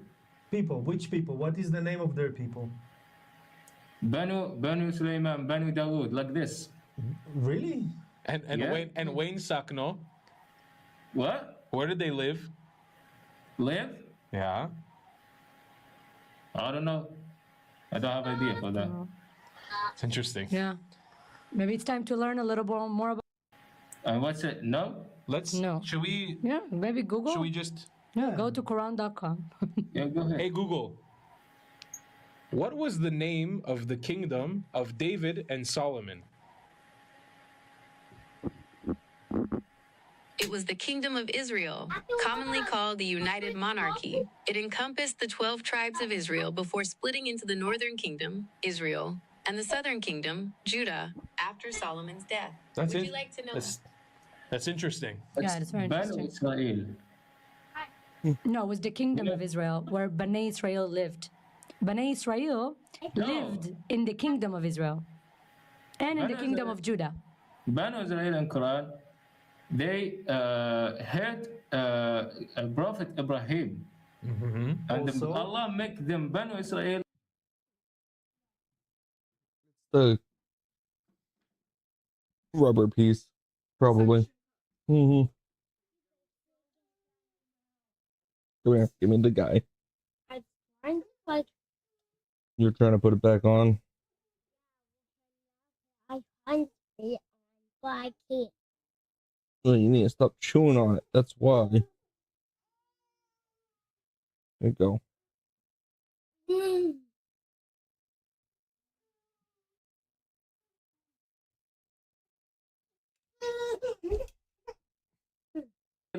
And all of the world, they don't have a country. Does a good job.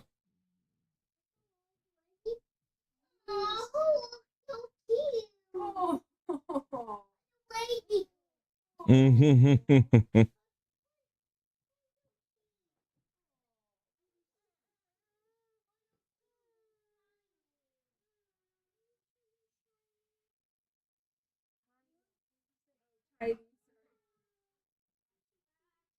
He's the one who exposed this group chat. Haley West is the independent journalist you heard from in that first video being followed by insane anti-ICE activists. Haley, I want you to take us through what this guy meant when he said that you were confirmed ICE. Take a look. Not in an ICE vehicle, right? No. Right. Get in your truck. Get the out. Get Confirmed ICE through who? We're American citizens. Okay, so why did this guy think you were ICE? It's a great question. You know, we were in the vehicle. There were 5 of us, journalists, who were, you know, traveling around South Minneapolis. At that point in time, Cam had gotten into the signal chats, and so we were essentially listening. You guys leaving? Love ya. Bye, Bubba. Bye, little girl.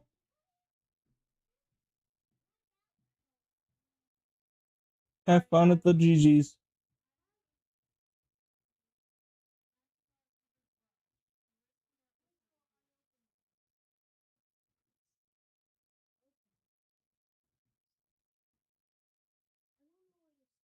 She's going out to the garage because the stroller's down there.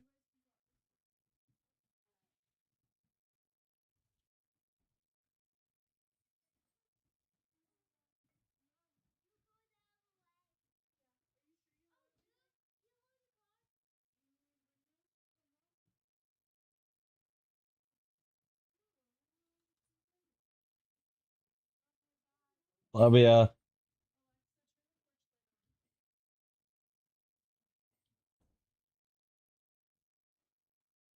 You're leaving late. Yeah. Love you, little girl. Bye.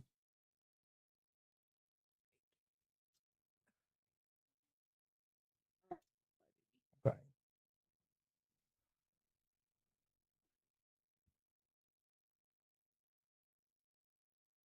Real quick. I'll be right back.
All right, we're back.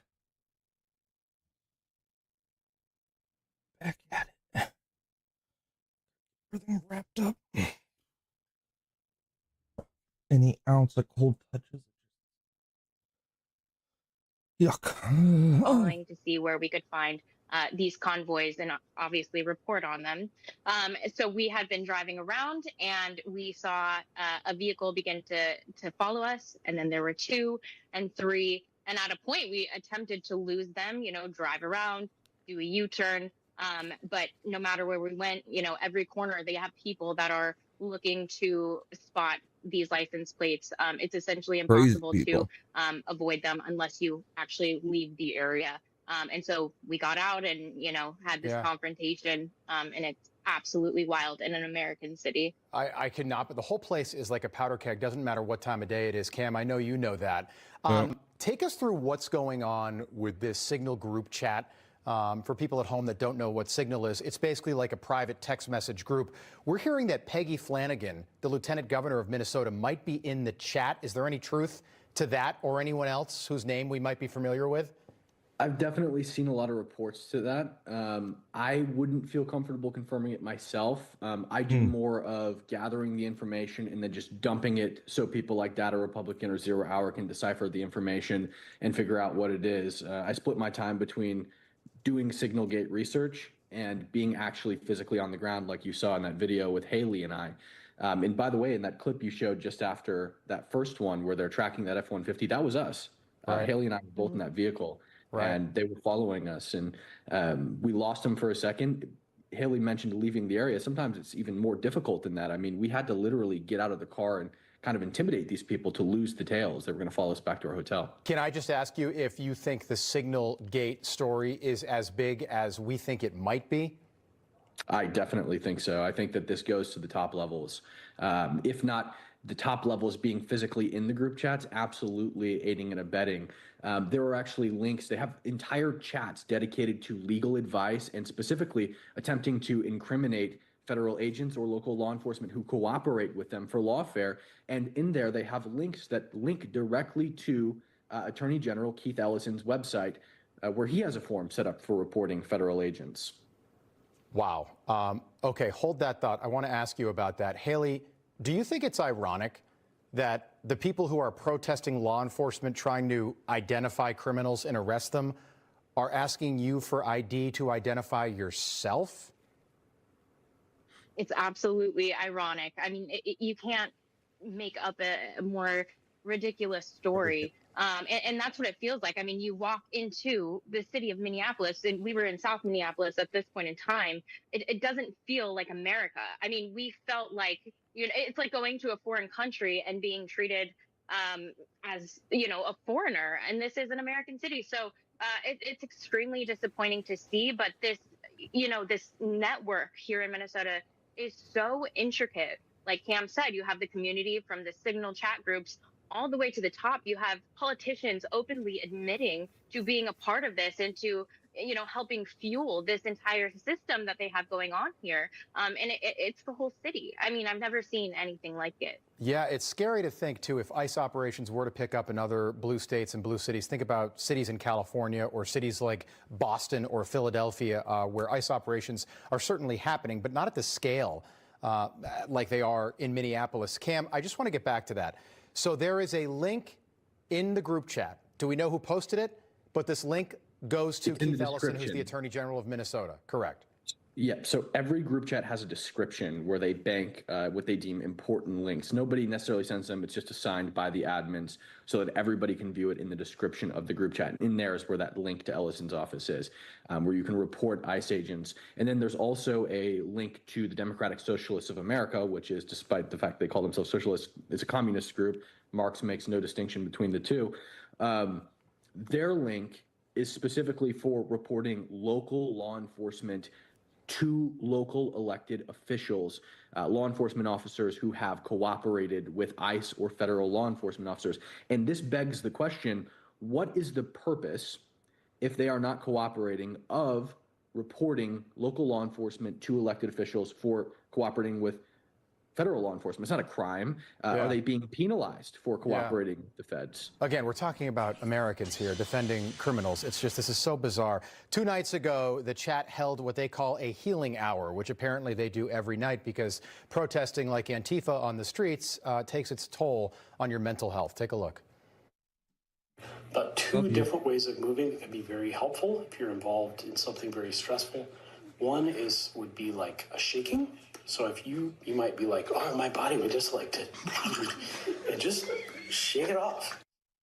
This is just, it's such a weird thing that's just shake it out. Like this is normal now for these people. And I always ask this, but do they have jobs? Do they have families? You're out there every day. Do they have like things to do with their time? Because I'll be totally honest, this could be happening. I have no interest in doing anything like this ever because I have things to do. And Haley, I don't know if you can just, what's it really like in the city? Like, what's it like downtown Minneapolis where the skyscrapers are, where people are working in office buildings? Is it dangerous there?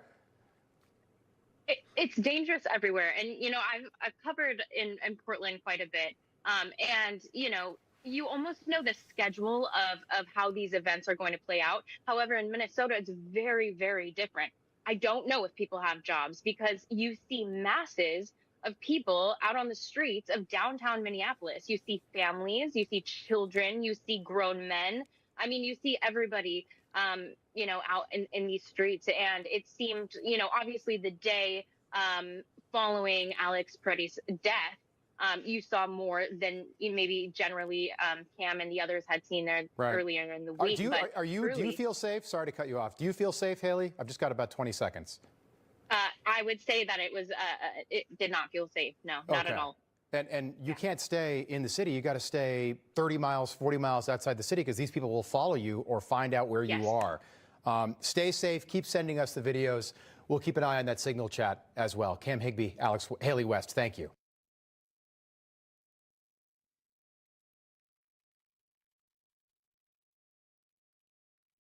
And now it is time for Lefties Losing It, and CNN continues to be the home base for all sorts of wild and wacky characters who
Oh, Zoot Remembrance Day.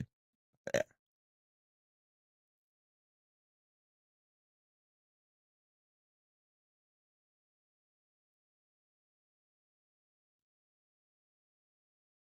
The decoy boys. These activists are finally finding out. Good. Sit down. You're under arrest. If you press, sit down. If you press over here. Press, please come here right over. Sit down.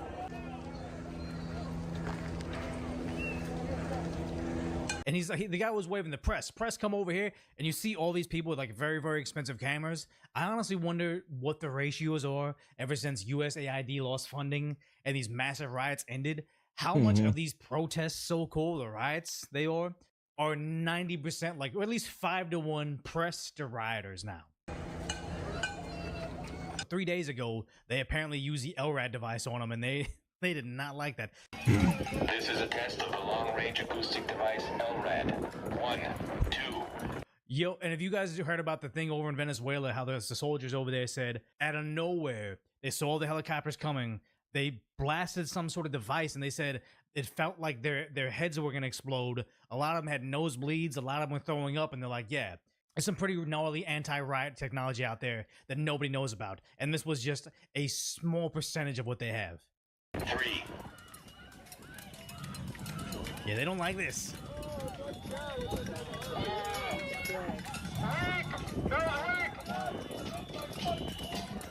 That kind of took the fight out of them, because here's the thing. They use a small test, they moved back, they went back to their chances. Like, no, what if they just nonstop use the LRAD device on them? Scary times. But yes, over in Minnesota, so it wasn't this, it was this incident.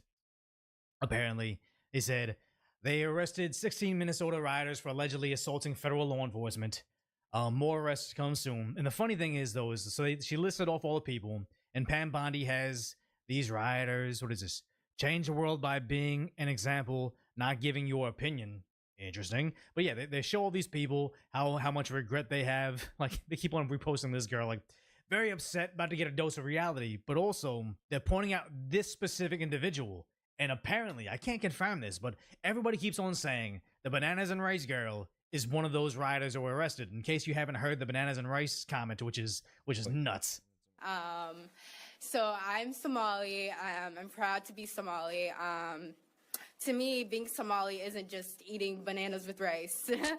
Yeah, okay, cool. But, it's not just eating bananas and rice. But it's all about bananas and rice. That's all she can think about. It's like it's an interesting thing. It's very hard to describe what it means to be Somali and what it means to be American, but it's like a cultural fusion. It's kind of like the bananas and rice. You know, so people don't really go back and watch that. see, like, you know, it's you know, people don't think, oh, you can eat bananas with rice, but that's what it's like to be Somali and American. It's like It's not about eating bananas and rice. I think she's the one that said that she was assaulted, but it doesn't seem like she was, and then now she's being arrested. But the sad part is this activism is spreading across the country. Like, you see this, what is this? I think this is Linwood? This is in California, around the Los Angeles area, I believe. But yeah, this is more activists getting out there, getting themselves, not necessarily LRADed, or however you would say that, but finding out.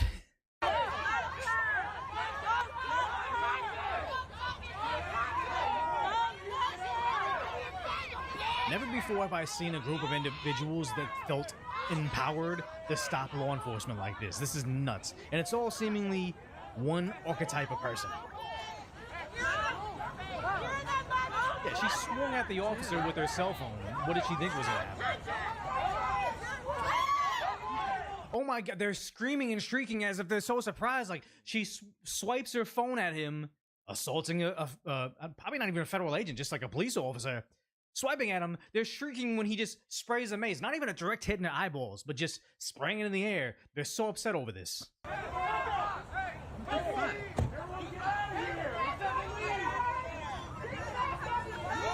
Yeah. And interesting how that happened. They felt super empowered to block traffic, to be in the streets, and at the mildest level of consequence, now all of a sudden this guy's like, okay guys, time to get out of the streets. Let's get a move. This guy with the high-vis suit. Okay. They're not playing with us. They're not playing. This is real. This is real actual law enforcement. We can't LARP anymore. Mom says we got to go home. But the sad part is, though, is somebody is still funding these things. Like, this was over, I think, outside the federal building, probably over in Portland. Yeah, Eugene Siege. So I believe that's Portland. I'm sorry, Oregon.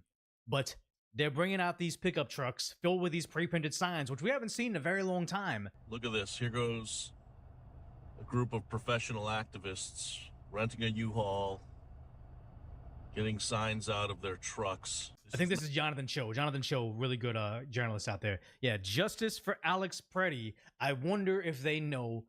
Well, I wonder if this is the AI image of him. And also, it's always insane to me. They have justice for Renee Good.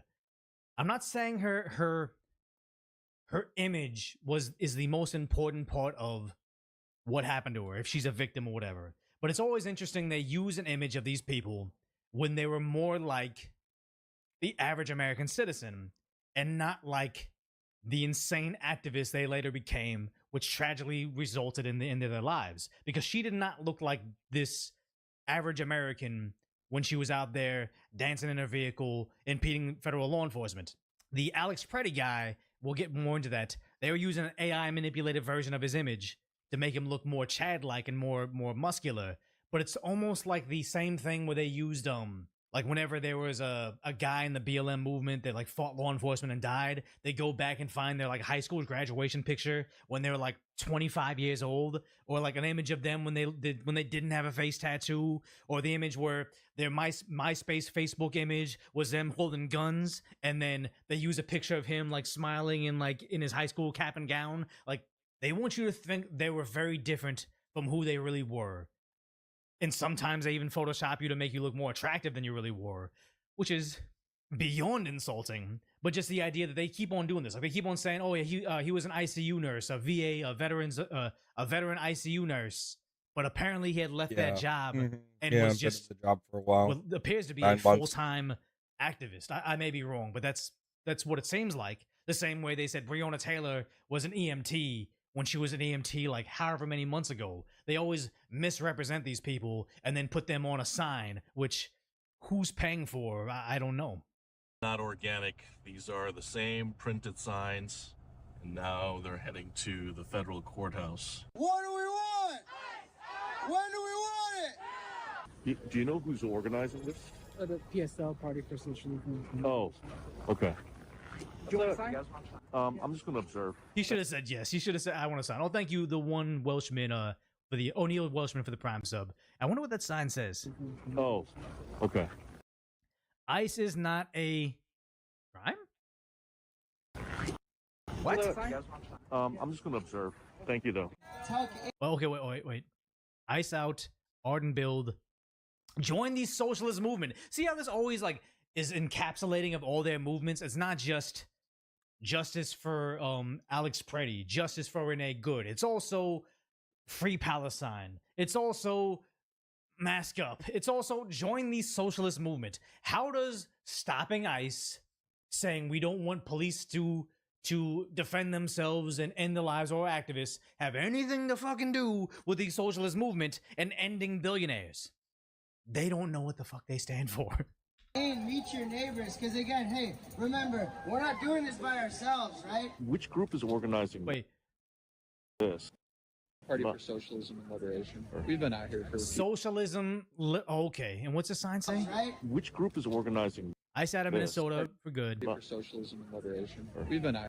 Protesting ICE is not a crime. Yes, peacefully protesting ICE is not a crime. Showing up armed to fight them is a crime. Showing up and getting in your car and impeding them in the street is a crime. Trying to run one of them over is a crime. But yet, facts don't matter here. Here for a few years. How do you join? Like, how do you, if you want to also donate? It's pretty easy. You can look it up, pslweb.org. Got it. Is there like a Minnesota or Minneapolis chapter? Twin Cities. Twin Cities. So, okay, so people can simply just donate and goes to signs and whatever out here to protest. Okay. If we don't get it, Yeah, this is maybe like 100 people and maybe 50 journalists. we don't get it. If we don't get it, shut it down. Honestly, it's like, when did their protest strategy become throw fits? Toddler politics. If we don't get what we want in the voting booth, the majority of Americans want Donald Trump and they want mass deportations, throw a fit. Literal toddlers out there. Oh, yes. The more insane part right now is, oh no, this is the one in Linwood, California. The other thing was just in California. This is, they saw TSA officers, so these are airport security. They saw them eating at a restaurant, and somebody falsely determined, hey, these clean-cut men, they're obviously ICE, so they started to charge at them. Blowing their whistles as if it's ever stopped a single deportation, holding a flag of a country that 1,000,000% enforces their border laws. If you overstay your visa, you get thrown in jail. If you travel there, or if you're trying to leave there and it expired, they fine you. And also, there was a video of them, like the Mexican authorities deporting individuals that were coming in through their south border and straight up throwing these people in an unmarked truck, and then picked up a kid. The kid had to be like 7 years old. Picked up the kid and just tossed him into the van. Like, they were making deportations, but these dim-witted idiots are out there waving flags. Hey, the country that does worse than America when it comes to deportations, we represent them, as opposed to America, where apparently you can't even have a regular job at the airport without these idiot activists storming your lunch or your dinner. Commies using fascist tactics? No way.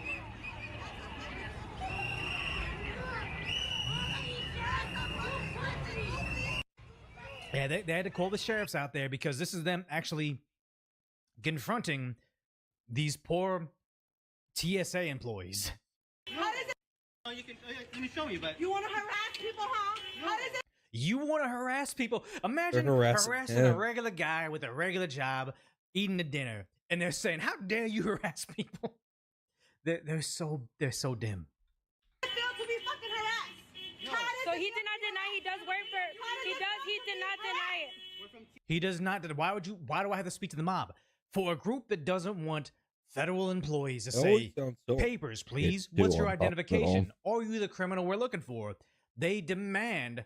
Well, we want to be able to demand. Do you belong? There's so many here? uneducated What are your people, papers? and they like shine in the open for some reason. Like they're so proud with how uneducated they sound. It's selling witch trials all over again. It really looks like it. He did not deny that he's ICE, so we now can essentially LY and some words in the middle, CH. They want to do that to him.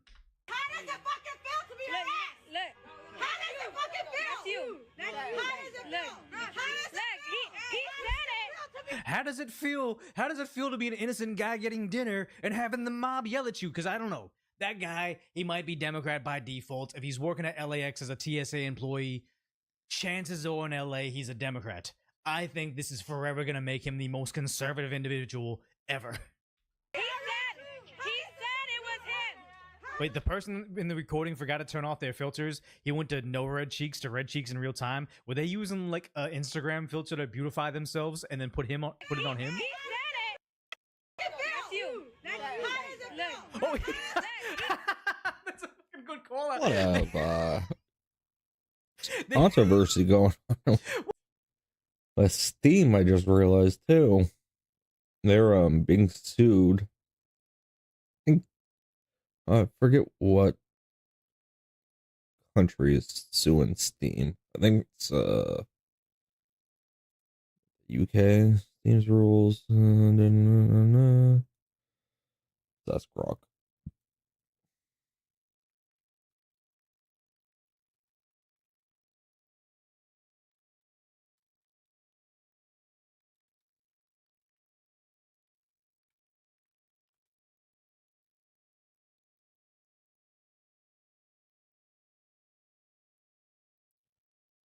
Currently facing multiple active lawsuits, primarily antitrust and consumer class actions. Yeah, UK has a class action lawsuit against it.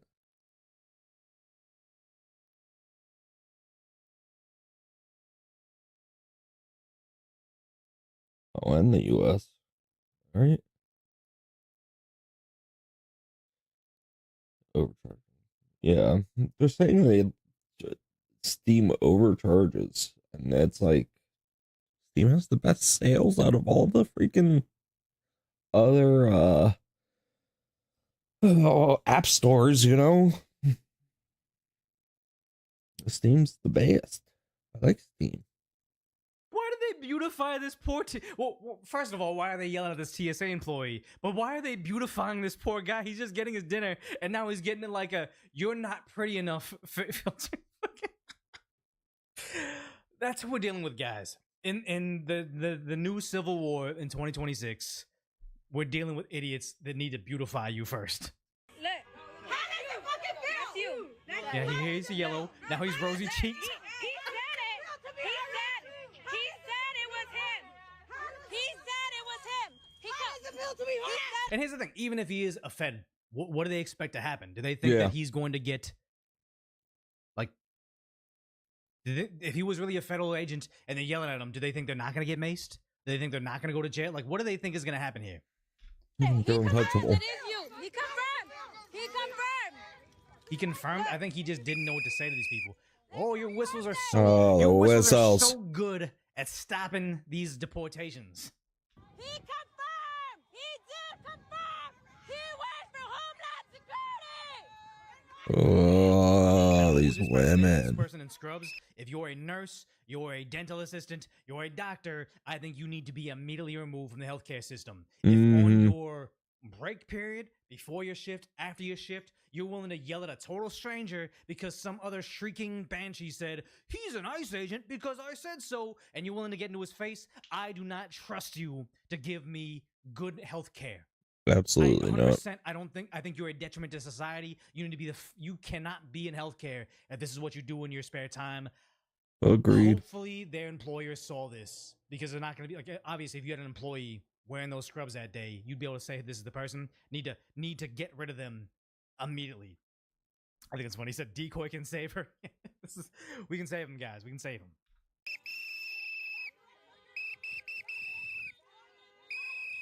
And here's the thing: somebody else was saying, it's like, so they just think any clean-cut guy, Any guy that like takes care of himself, masculinity, whether it be an Asian guy without facial hair with a good haircut because he works at a professional capacity, they probably want this. Or it's a guy with a SUV with tinted windows because they got camera equipment, they're blue collar, whatever they're doing. That just means they're ICE to you.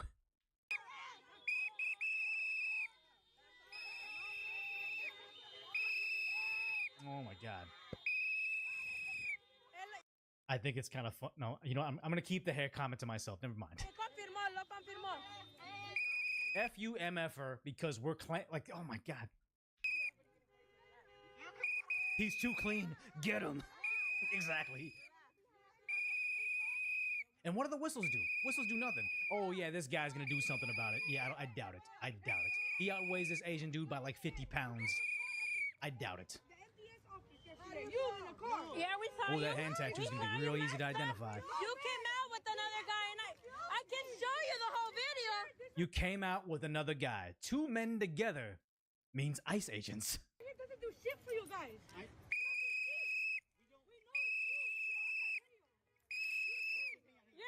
He looks like he has a job. Get him. You didn't tell me it's not me. Must be an Asian guy, but You don't remember me yesterday? I was on the there with you. Come on.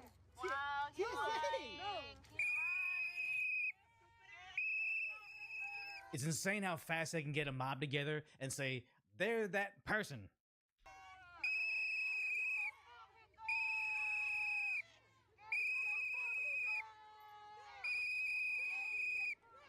Oh, is that?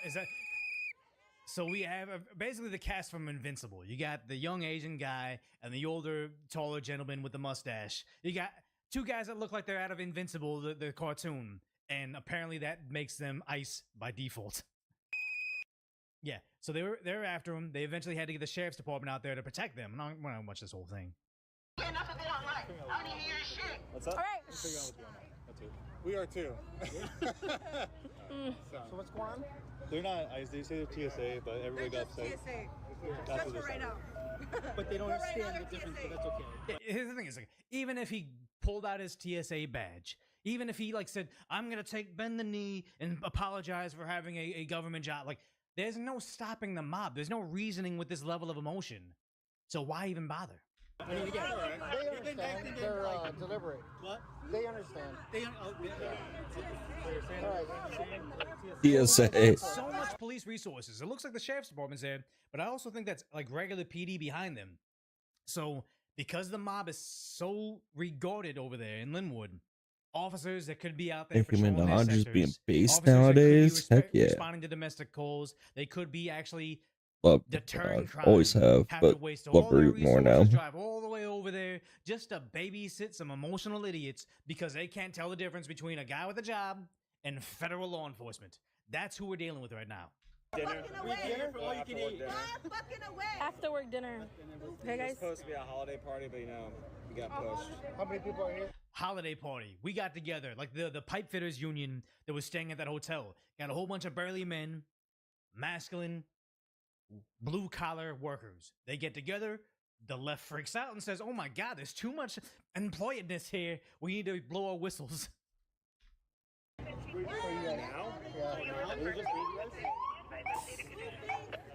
Yeah. Yeah, it's regular. Holiday party. What holiday's coming up? No, Valentine's? Valentine's? There was more, but I think they They missed a Christmas party. They were just at a Christmas party, get together, and that's all they need to convict them. Get them. And here's the thing: is even if they were ICE agents, what the fuck were they gonna do? Nothing.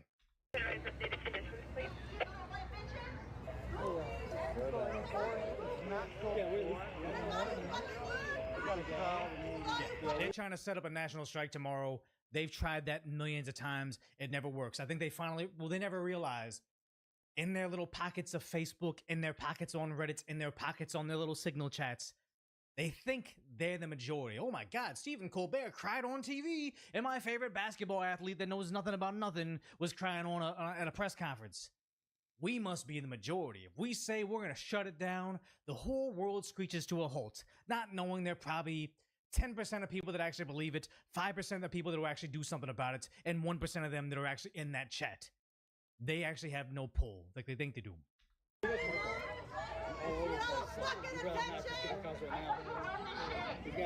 thought you run this shit. You're just running your head.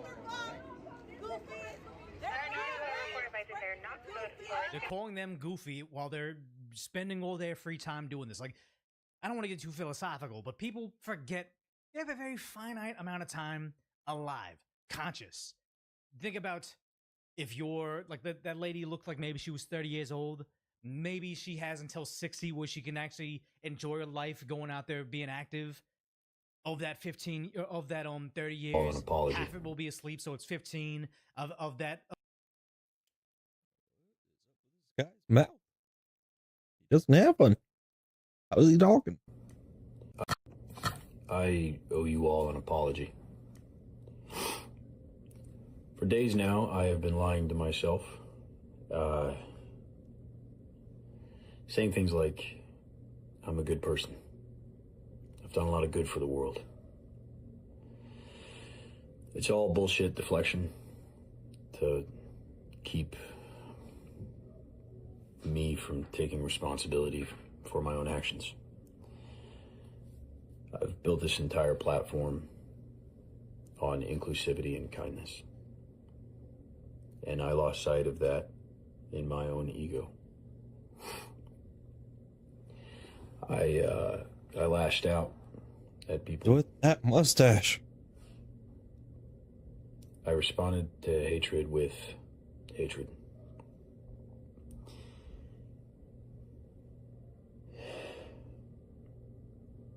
I apologize for not being of character. The character that I promised you I all had. I hope that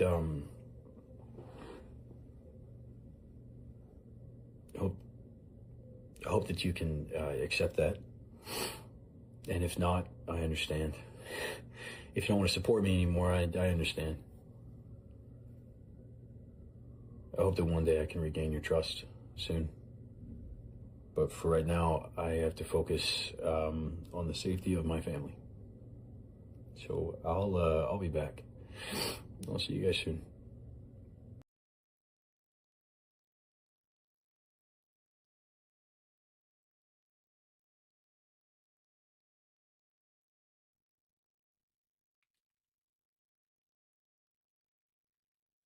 Obviously, he is the tree hugging Lorax. Oops.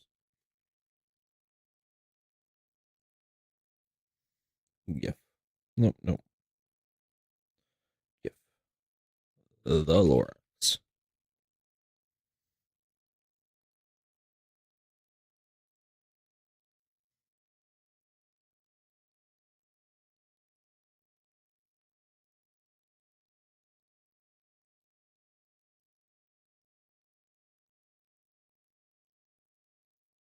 Sorry, that was hilarious. No idea who that guy is.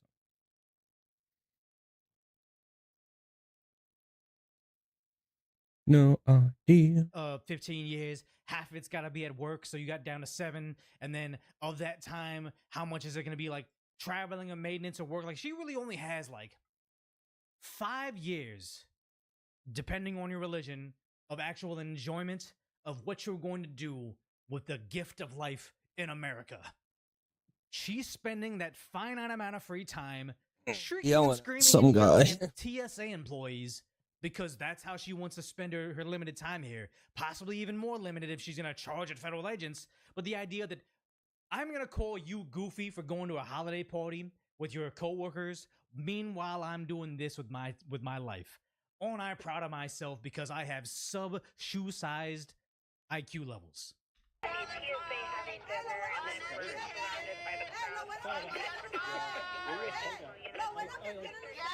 On camera so you can go back when you're on the clock and you show your people. You know exactly who you come for, right? Okay, they're gonna yell at him for like another 5 minutes, but it's Yeah. crazy that this Can't is what stand it it. is. I don't even think they even had like, a Ten legitimate reason. I think they questioned him at one point in time, why do you think they were? And they got nothing. Well, this appears to be a case of mistaken identity. Some Korean barbecue? TSA officers were eating dinner here. Someone thought they were ICE, and then the crowd showed up.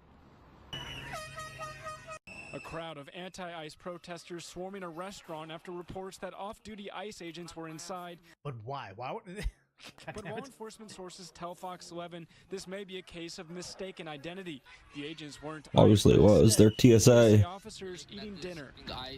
LA County Sheriff's deputies called in for crowd control, eventually crowd control, so they actually had to have everybody from the, you look at this, like 8 officers had to respond to this in a not so great community. Like Linwood isn't the worst herd, but it's also a place that you need your very finite LA Sheriff's Department resources to be spread across the city, and now they're just too busy dealing with you idiots. Yeah. Tell y'all about what happened?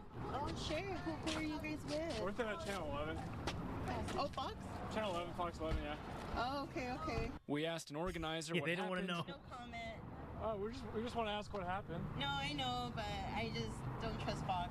She refused I don't trust Fox because you don't have an answer. Uh-huh. If you had a very clear like distinction, they were ICE because of this, or they're ICE because they're lying, whatever it is. No. I don't want to be questioned. She had no clue. I'm responsible for this fiasco. I want her personally to be billed, just like if I need the fire department, like if I get in a if I fall off my bike and I need the fire department to come out and transport me to the hospital. To my understanding, I get billed for that if I don't have insurance. I want her to get billed for this police response. If that happens, this ends tomorrow. Speak with us, saying it was because we're Fox. Did you guys think it was ICE? Potentially. Yeah. Potentially, yeah.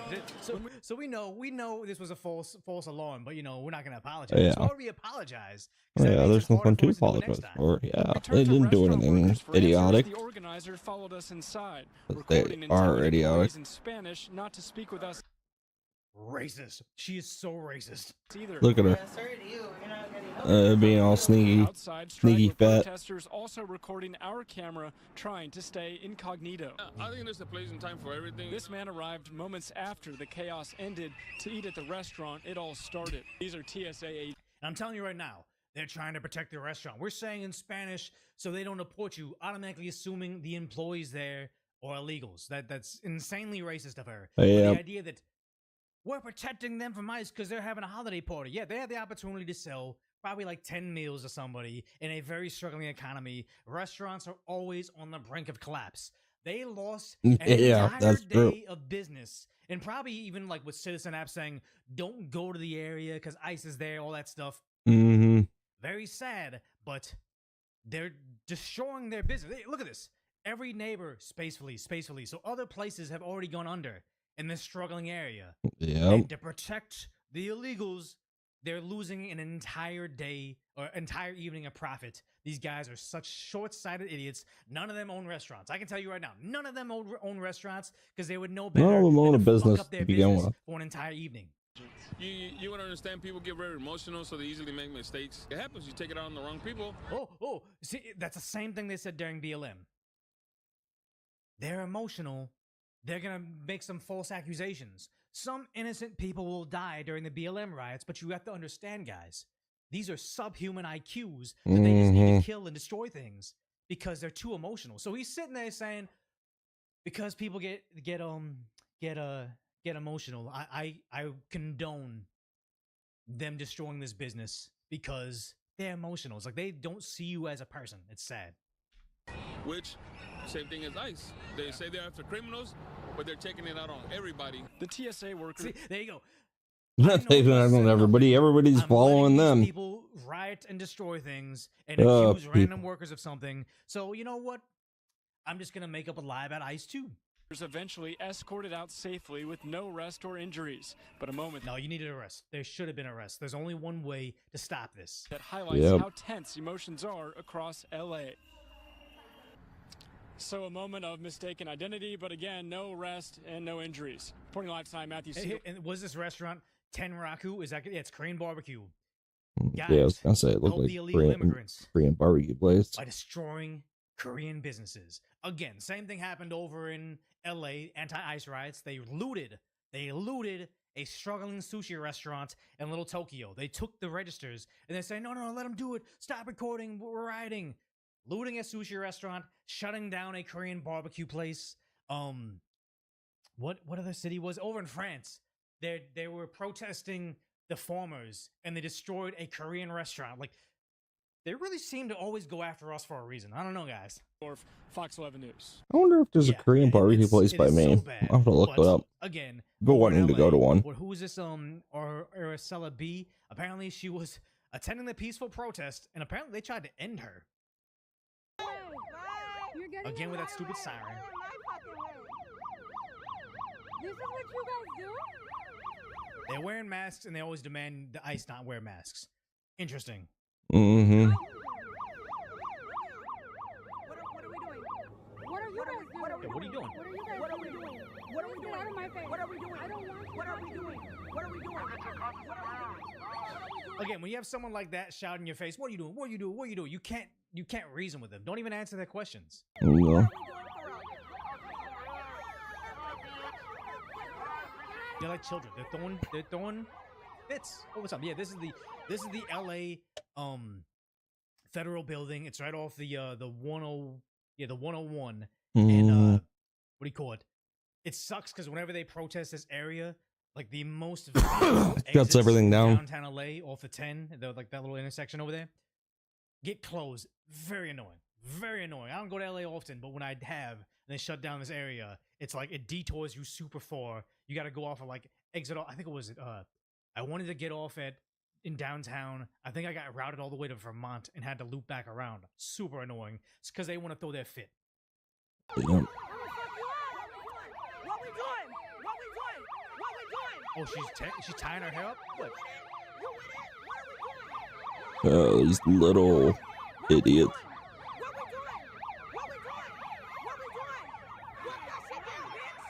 Oh yeah, she's yelling. Oh, I'm tying my hair up. She hasn't taken out her hoops yet, but I mean, I hope they find these people. She's accomplishing something. I'm yelling at a random person with a camera, shouting what we doing over and over because I don't like. A knockout would be so great right now.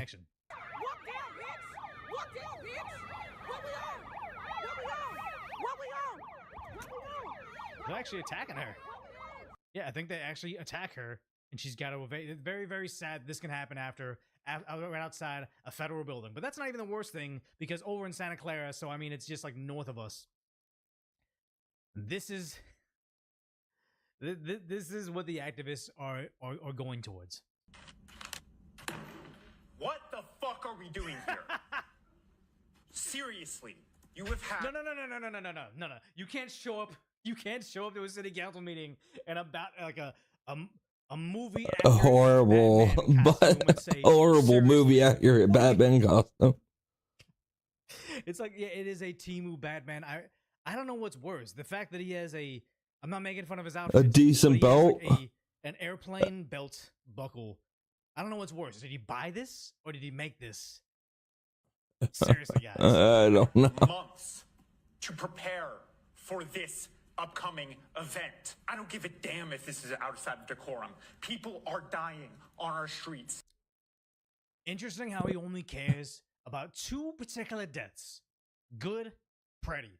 Didn't care about Lake and Riley. Didn't care about even any of the girls that were killed by the very big tragedies that have occurred that we should be illegals. How do we avoid them? How do we make certain the criminals off our streets? Any of the girls raped by these illegals, like none of these people. They're because in his Timu Batman brain. Yeah, and the small brain. Comprehend what the TV told him to. Small, smooth brain people. Every single day in this country, because we allow this His federal bats are government to smarter. walk all over you. Look me in the eye. Guys, I can't.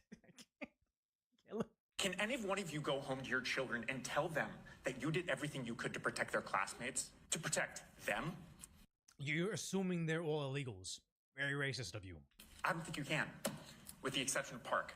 Thank you. I am disgusted by each and every one of you, with the exception of Councilmember Park, that you have not done something more. I wonder if like Councilmember Park is like the baddest council member, like the hottest council member, and he's just there trying to like court her. I wonder.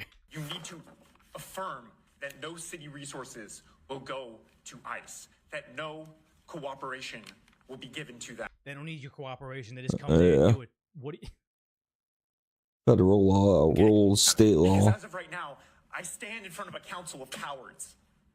And if you do not act, you're not just cowards. You are traitors. Traitors to each and every individual you serve. I don't think I've ever seen Batman get this emotional. You need to do something about getting these policies into writing, ensuring that your officers do not cooperate with ICE, ensuring... I'm pretty certain in these deep blue areas they already don't. They just respond to 911 calls and crowd control. That's all they do. He already has what he wants, and yet he decided he needed to dress up like Batman with a stitched-in six-pack to say, you guys are traitors, except for Councilmember Park. I guess I shouldn't even look up, and I just wonder, how hot do you have to be to get emotional Batman to say? Probably some bald guy. That they cannot use city resources, that they cannot tap into city data before more people die. Yes. Don't tap into city data. Don't tap into...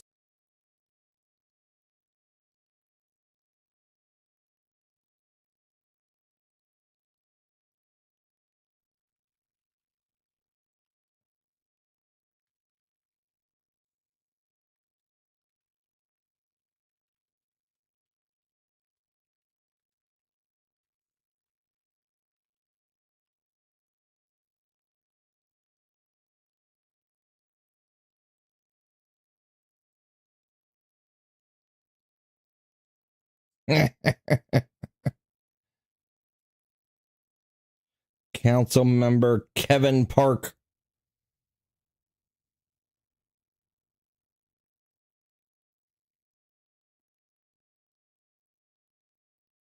Outside Agency Committees, Association of Bay Area Government, Human Trafficking Commission, League of California Cities, Neighborhood University Relations Community, Police Activities League, San Jose, Santa Clara Clean Water Financing Authority.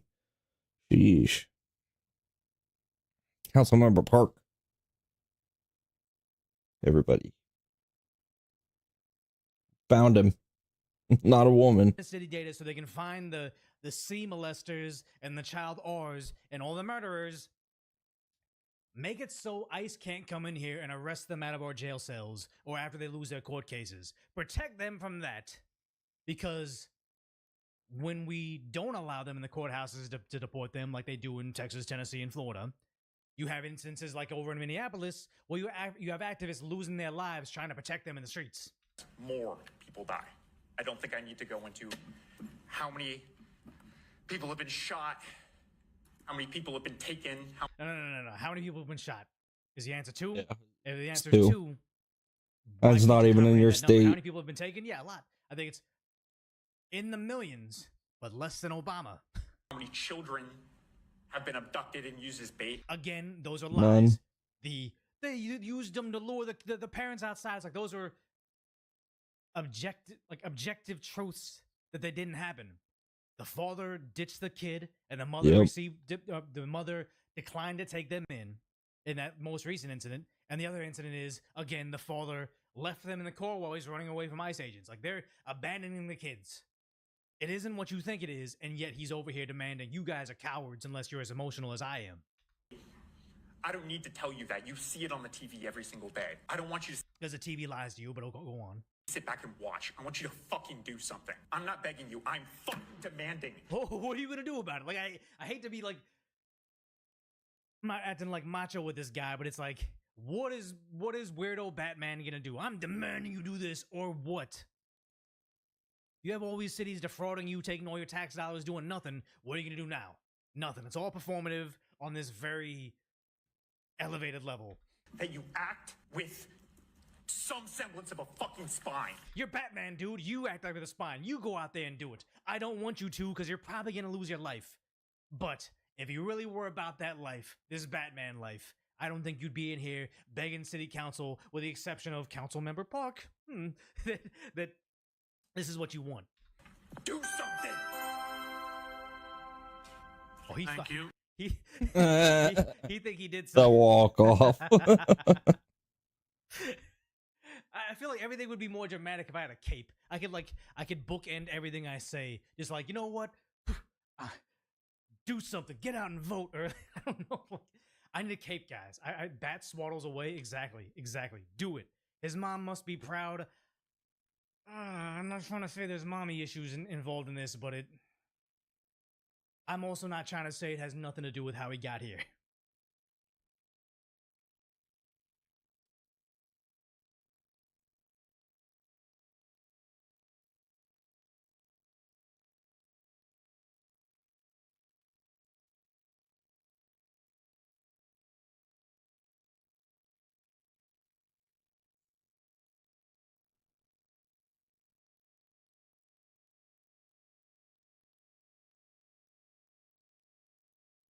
Oh gosh.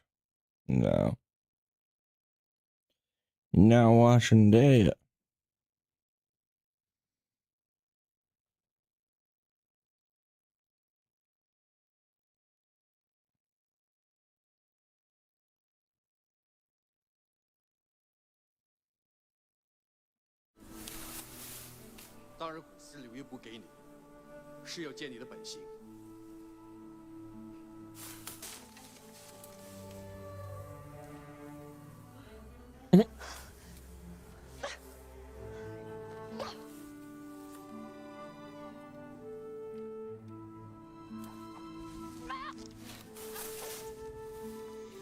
What's up, guys? It's Benny. Elon Musk has been named in the millions of Epstein documents, videos, and photos that were released by the DOJ today, and it makes certainly for a scandalous headline. So what did Elon Musk do with Jeffrey Epstein? We're going to break it down here. Look at this. Elon Musk asked Jeffrey Epstein about pedophiles' wild island parties and when to attend them. Uh-oh, for Elon, who's a man who has never shied away from talking about Jeffrey Epstein, either as an aside, a joke, a tweet. He even tweeted that Donald Trump he's in the wasn't files. releasing the Epstein files because he was in them. That was, of course, rock bottom with the Elon Musk-Donald Trump relationship. That tweet went thermonuclear. Elon since deleted it and seemingly apologized to Trump. They're back on good terms. Elon Musk asking about Bill Gates in the Epstein files. This was at the height of Doge, when Bill Gates was attacking Elon Musk. Listen to this. Comments that Bill Gates made the other day, which, and I know that you called him. Yeah, he's a huge liar. I know you've said that already. That's terrible. Wondered. Also, and I'm just. Who does Bill Gates think he is to make comments about the welfare of children, given that he frequented Jeffrey Epstein? Okay, well, he said he regrets those, and he spent a lot of his own money on philanthropy around the world over the years. My question to you is, have you looked? All right, that's a roast and a good one from Elon Musk. Doesn't really matter how much money you spend if you're doing evil crap. You get trouble for doing evil crap. Bill Gates is the world's biggest scumbag, and that's really not. Yeah, he's got an STD. Listen, from a Russian girl. Having affairs with other women is why his relationship and marriage was destroyed. His wife will tell you that. Yeah, she straight up went on late night TV and said, I can't be intimate with this guy because I don't trust him. Right? And then said that he loved Jeffrey Epstein. They were such good friends. Well, listen, here's why they were friends. Jeffrey Epstein says Bill Gates caught a sexually transmitted disease from the young Russian girls that he procured for him, then suggested he was secretly slipping Melinda antibiotics. Oh, no. Along with other pretty despicable claims. that seem to, at the very least, align with what we publicly know about Bill Gates, with young Russian bridge players and so on. So all I'm trying to say here is that what Elon Musk was saying in this exchange certainly makes a lot of sense about Bill Gates and his relationship with Jeffrey Epstein. But what about Elon Musk's relationship with Jeffrey Epstein? Let's go ahead and read. I think he was only mentioned for the most part being at a party. Pedophile Jeffrey Epstein about what day would be suitable to visit the financier's famous island for a wild party. What day night would be the wildest party on your island? Musk emailed Epstein in 2012. The Tesla CEO's inquiry was in a response to an email that Epstein sent Musk asking how many people would we be able to helicopter to your island. Musk's cozy relationship with the deceased pedophile was unveiled on Friday. It hadn't previously been known, writes the Daily Mail here. Is that true exactly? Well, let's go ahead and look at the emails here, right? And the reporting. Elon Musk appears in latest trove of Epstein files. He previously denied any involvement. Comes out. More exchanges between Elon Musk and Epstein in a new batch, says this Politico senior legal reporter. I'll send a helicopter for you, says Jeffrey Epstein. Will be in St. Bart's over the holidays. When is a good time to visit? You can see here that that Elon Musk and Jeffrey Epstein were writing back and forth. And people are reporting on this. I'll send a helicopter for you. Musk has stated that the exchange would be in the British Virgin Islands over the holidays. British Virgin Islands are about 15 miles away from Jeffrey Epstein's Predator Island. So people are obviously going out and reporting this. Elon Musk is getting dunked on over this, right? This is the famous deleted tweet, time to drop the big bomb. Donald Trump is in the Epstein files. And that's the reason they haven't been made public. Have a nice day. You know, you can see that this was this was seen by millions of people. Trump to Elon, Uno reverse. Seriously. Yes. So what is the truth exactly? Do you remember Elon Musk? When you get a good scandal, call it Elon Gate. That's right. This is what Elon Musk says. People calling it clickbait. We'll go over why I see a lawsuit coming for the Daily Mail over this. If there's ever a scandal about me, please call it Elon Gate. That's from Elon Musk. All right. So what is the scandal here exactly? Well, if you go through the full email exchange, what you'll find, not just the snippets that are posted, what you'll find is that Elon Musk seems to be going back and forth in good humor with Jeffrey Epstein about a potential time to visit their island, the island. That is, a matter of fact here. But every single time Elon Musk demurs and says, I can't do it, I'm too busy, I can't do it, I'm too busy. There is no physical evidence, zero physical evidence. He's never actually gone whoever had or met in common, ever did any business, that Elon Musk was ever on the island at all. Zero physical evidence. Of course, there's lots of physical evidence that Bill Clinton and hundreds of other people were on. Yeah, and Bill Clinton dodged the photos of Bill Clinton with young girls in his lap on the plane. The subpoena, so what do the didn't he? Reporters say about this?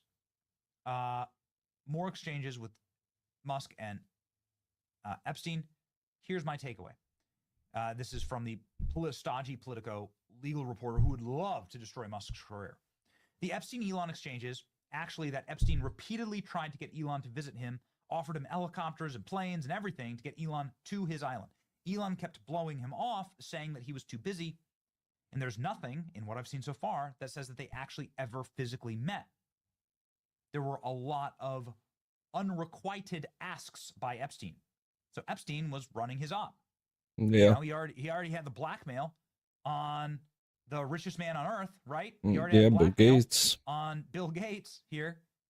So time to move your way down the chain to Elon Musk. He was running the op. He was running the intel op. But here is, again, Politico senior reporter saying this isn't true. Now, here's more evidence that this actually isn't even a new allegation. Look at this. In this older article, you can see that Elon Musk is named as somebody who Jeffrey Epstein requested to go to the island. But again, here is Forbes saying, this meeting never happened. There were requests that Elon Musk could go to the island, but it didn't happen. Elon Musk has also commented on this. Here we go. from 2025, September 27th, 2025. Shame on Sky News for this utterly misleading headline. Anyone pushing this false narrative deserves complete contempt. Epstein tried to get me to go to his island. I refused. Yet they named me even before Prince Andrew, who did visit the island. So Elon Musk saying, I have nothing to hide, and even got a big fat community note here. Elon Musk, Prince Andrew, named in latest Epstein files release. So this isn't even new news. So if you see it in your timeline, it's not new news. Here we go. Both names appear. Circumstances are vastly different. Elon name appear as a possible scheduling item only. No evidence they ever met. Prince Andrew appears in Epstein's flight logs and settled a civil case regarding sexual misconduct that cost tens of millions of dollars to the royal family. Yeesh. So there it is. Don't be duped by the fake news. That's all. And then people. it's Elon Musk who's straight up saying that the reason why so many of these billionaire donors support Kamala is because they don't want the files to be released. January 6th, protesters in prison and not one person on the Epstein client list. Will that ever come out, do you think? You know, I think part of why Kamala's getting so much support is that if Trump wins, that Epstein client list is going to become public. Yes. Yeah. It kind of is. And some of those billionaires Very bad day for Bill Kamala Gates. are terrified of that outcome. Yeah. Do you think Reid Hoffman's uncomfortable? Yes. Yeah. And Gates. And Gates. He always throws Gates out there. Right. Yep. So until you show me physical evidence of Trump wrongdoing or Elon wrongdoing, then yeah, which there's none. Just salacious rumors and gossip column garbage. You're gonna have to bring the physical evidence. No, physical bananas, rice, and ice. What is this?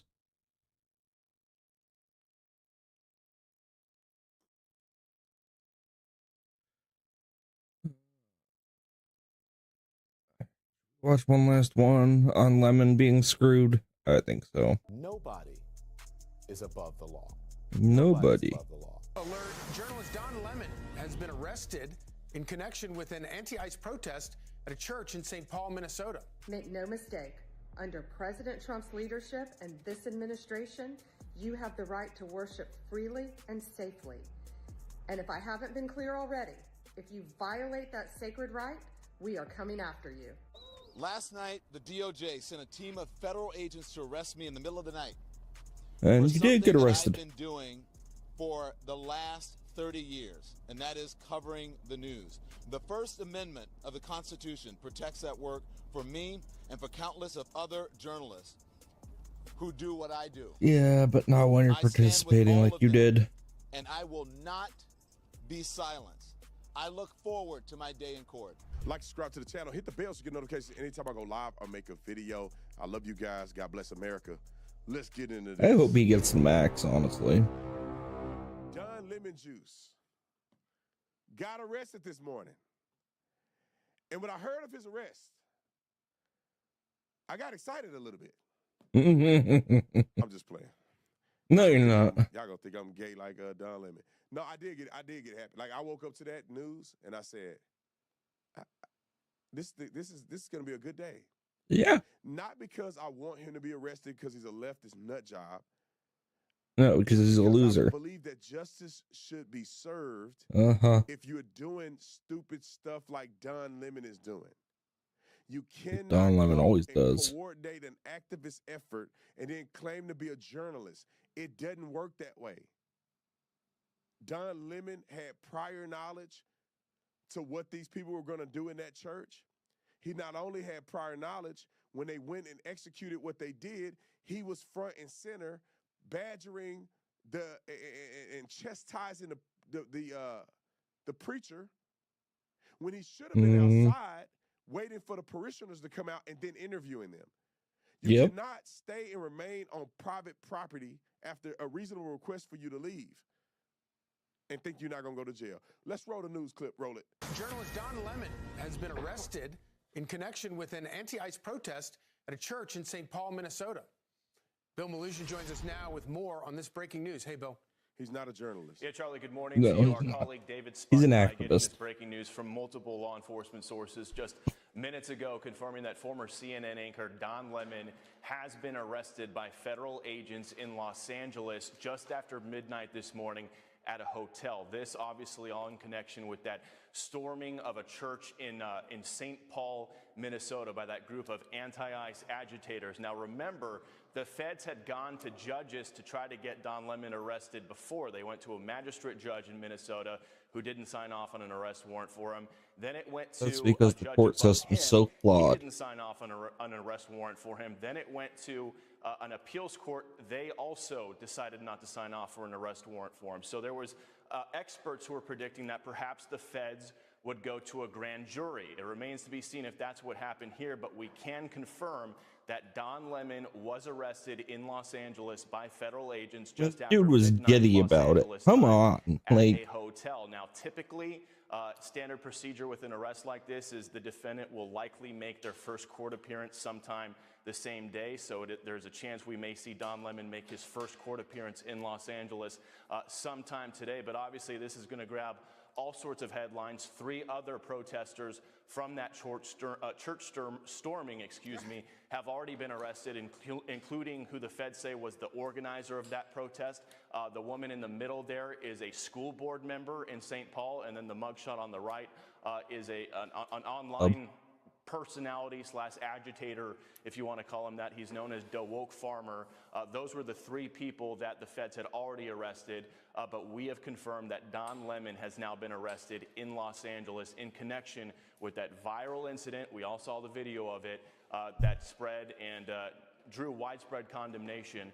The feds have been going after these people on FACE Act violations. So this is still breaking news. Once we get more details about the potential charges here, a court appearance, we'll, of course, update our viewers, guys. You can go to the store at theofficertatum or tatumstore.com, and I give credit to my wife because she's the one thought this was the coolest thing ever. And I said, how do you know what a whole bunch of stuff on here, 6% off the from Don Lemon was taken into custody by federal agents last night in Los Angeles, where he was covering the Grammy Awards.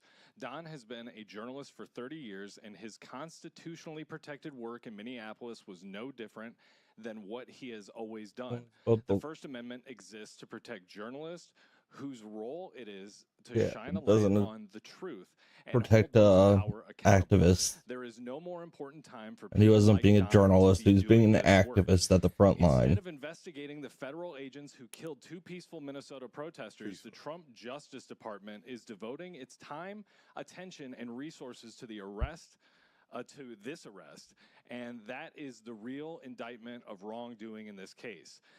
This unprecedented attack on the First Amendment and transparent attempt to distract attention from the many crises facing the administration will not stand. Don will fight these charges vigorously and thoroughly in court. Bro, Don Lemon wrote that. Ain't no attorney with a license would say something stupid like that. If you're fired, well, I hope he keep that attorney. But if you out there have an attorney, and your attorney on a documented on a documented statement says that 2 Minnesota peacefully protested were killed, peacefully protesting and get killed, your attorney, who should understand law, says that in a document, is crazy. It's crazy. You can articulate that you'll be wrong, but you can articulate that they shouldn't have been shot if that's your position. But you can't say they were peacefully protesting. No, they weren't. Protesting your car. How do you protest in a car when you end up hitting a border patrol or ICE agent? How is that? And then we got video of her blocking traffic. What y'all talking about? Her being a nuisance. Guy, after his 3rd arrest, with being physically violent with border patrol agents, he ended up fighting them, committing a felony crime with a gun, and your attorney, Don Lemon's attorney, says, peaceful protesters. She also told him he wasn't going to get arrested. He probably needs to switch it up. All right, looks like we have a new clip of Don's husband waiting outside of the courtroom, looking like a stooge. Nothing against gay people. But why you got to be weird though? Yeah. Why can't a gay dude be like a normal dude? That's what. Why do they gotta be so flamboyant? Like, what is being gay? Why do you gotta be different? Like your mannerisms even weird. He's staying like he gay. If I was looking at this guy, I'd be like, man, that dude gay. Why are you staying gay? I don't get it. I don't get it. Like, maybe I'm tripping. How you born? Are you born like this? Knees buckled. Roll the clip. Shoulders relaxed. Yeah, he's not like standing sturdy. There's nothing like sturdy about the way he's standing whatsoever. I couldn't look my family in the face, and I'm out here like this, dude. Another man to come out the door to hug me. Come on, somebody play the clip. Is that it? Oh, that is him just sitting out there looking stupid. I don't know. It just him and Don Lemon specifically just bothers me. Well, yeah, right, we got another clip. Get it with Don Lemon. Of course, I don't know much about his which I thought husband. I didn't think he existed anymore. I guess his bald head is still on TV. Come on, roll that clip. Has said all along that he was there not as an activist, but as a journalist. In fact, he was saying those words and repeating that out loud when he was inside the church. But he clearly knew something was taking place that day with the protesters. He told his viewers on YouTube to stay tuned because there was something about to happen. He was careful not to have his camera crew walk into the church until there was a disruption. And I would urge people to go online, actually watch the YouTube video, see how it all went down. He was in there before they disrupted. Was very valuable. He led the charge. I learned a lot about how it happened, how it all went down. He interviewed some of the protesters in real time, yes. He also interviewed some of the worshipers, and I thought their comments were really insightful about what they went through, about how troubled Guy's a and joke. scared they were. Whoever this guy was. At the same time, like I said, you learned a lot from the protesters about why they decided to show up there, believing that one of the pastors at the church also worked for ICE. So this video on YouTube, this is the real focal point. This video, it of course happened on a Sunday morning. Interrupting a place of worship. Was then streaming, what low lives. And by Monday, the day after that incident, No there was respect. a lot of online outrage on the right. Many calls from MAGA loyalists to have Lemon arrested. I think an important part of the story here is the amount of pressure the Justice Department, Pam Bondi, and others have been under from the right to arrest Lemon, to take action like this. And as you said, the initial attempt to do so failed in Minnesota. Now we're seeing another attempt to do so. Like, it's not that there was pressure on the right. Don Lemon created pressure on himself because he went out there and recorded a crime. He recorded premeditation of working with their staff or whatever these activists were to go into a church and commit a crime. He knew they were going to do it, and he participated in it. He was standing around talking to people. He participated in the entire event. Let me tell y'all something. This is journalism. If somebody goes into a church and commits a crime, as a journalist, you stand outside of the church. And if you can get a view into the church, you can peer into the church. When parishioners come out, you can interview them. You cannot go and insert yourself in a criminal act and then act like a journalist. I just don't understand. What, that's like saying this. Let me give you an example. He's not a journalist. Like that's why. Allah Akbar is standing outside of a building and say, I'm finna go in there and throw acid on people because they Christians. And the reporter is standing out there with him and going, I know something's going to happen, and you just stay tuned. He already told you he's going to commit a crime, and you know he's going to commit a crime, and you're participating in covering his crimes. And then the guy goes into there, and he throws acid on people, and you go up to the person with the acid on their face and go, how does it feel? No, you are a Christian, and Christians don't like Muslims, right? And the person has been violated and a crime has been committed against them and you're interrogating them. How does that make you a journalist? And then, let me say this, the guy with the acid on his face at a private bar is like, please leave the bar. And the journalists say you, and he stays and he interviews more people who have been victimized. That's not journalism, bro. You are participating in it. All right, Hermie Dillon has got something to say, and she's also an attorney, wrote a clip. When I first saw the video that Don Lemon himself put out about his conduct that day, it was clear to me that we had the predicates for pursuing FACE Act and conspiracy. We did our homework, sent prosecutors there to the ground, took affidavits, took evidence. They buttressed the case that we could witness from Lemon's own testimony and statements and admissions against interest in his own videos. And we have aggressively and very rapidly sought legal process. We're going to pursue this to the ends of the earth. Good. I think that's the right approach. Let's get to the next one. Pam Bundy has something to say. Make no mistake, under President Trump's leadership and this administration, you have the right to worship freely and safely. And if I haven't been clear already, if you violate that sacred right, we are coming after you. Mm-hmm. Thank you, Pam Bundy.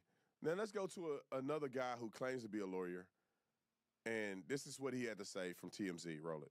So the Trump administration wonders why people are saying that they are trying to form a dictatorship. Well, look at the landscape. Arresting Don Lemon, who covered a protest in Minneapolis, is just insane. Time out. I'm going to let him finish. But, like, he was a part of it. The whole scheme of everything they did were to expose the pastor. He was a part of the exposing of the pastor, and he put it online. It's like they did the crime and he covered it for them. He gave them publicity. He gave them coverage. That's like if I was going to go down to somebody's house and I say, man, I'm going to kick this dude door in and I'm going to beat everybody up in the house. And I got a guy behind me that's a cameraman that's like, all right, bro, I'll put it on YouTube. Okay? I go and beat people up, and he go in there and cover it on YouTube and put it out. Bro, we both going to jail. Yep. You guys have literally sold past half of our inventory in pre-order in 1 week. That's pretty awesome. During the pre-order period, which I think is going to be at the end of this week, it's going to start shipping out. If you want the verdict, you better. If you're interested, you drink responsibly. Today, This is the playbook. Dictator-like. This is the playbook that dictators use to destroy democracies. TMZ, what a fresh news. It is as simple as that. The First Amendment is the First Amendment for a reason. It is considered the preferred amendment when you have to start balancing what's more important. The framers of the Constitution knew that a free press was essential to a democracy. Without a free press, you don't have a democracy. And it's real clear that Donald Trump and company doesn't want a free press.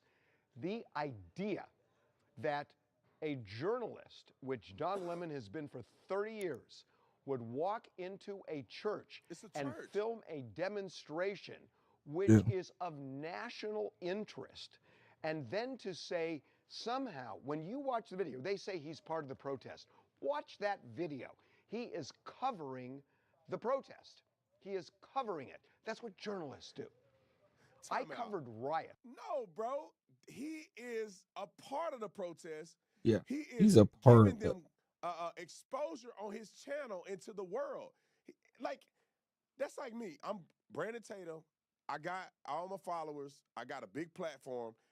If somebody was like, I'm going to go to a city council meeting and expose these people, I got a platform.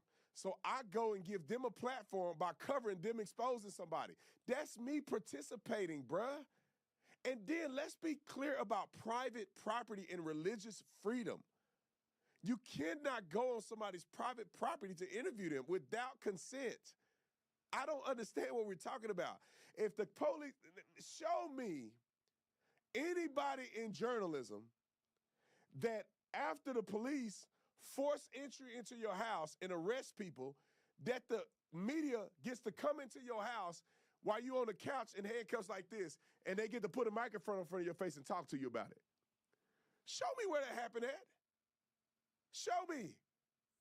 I don't know of any situation where a reporter is allowed to go in during the commission of a crime to interview the victim. Quit acting like that's real. He got caught, bro. That's just what it is. He absolutely did. Let's give you another example. On January 6th, remember on January 6th, when people were just going in to cover the insurrection, people were just on their cameras going in to be journalists observing the insurrection at the Capitol. They all went to jail. They did not consider that journalism, did they? So January 6th, no matter what your coverage is, you're not a journalist, you go to jail. This fool went into a church and he's now a journalist. All right. That's just an idiot. Let me let him finish. Roll the clip.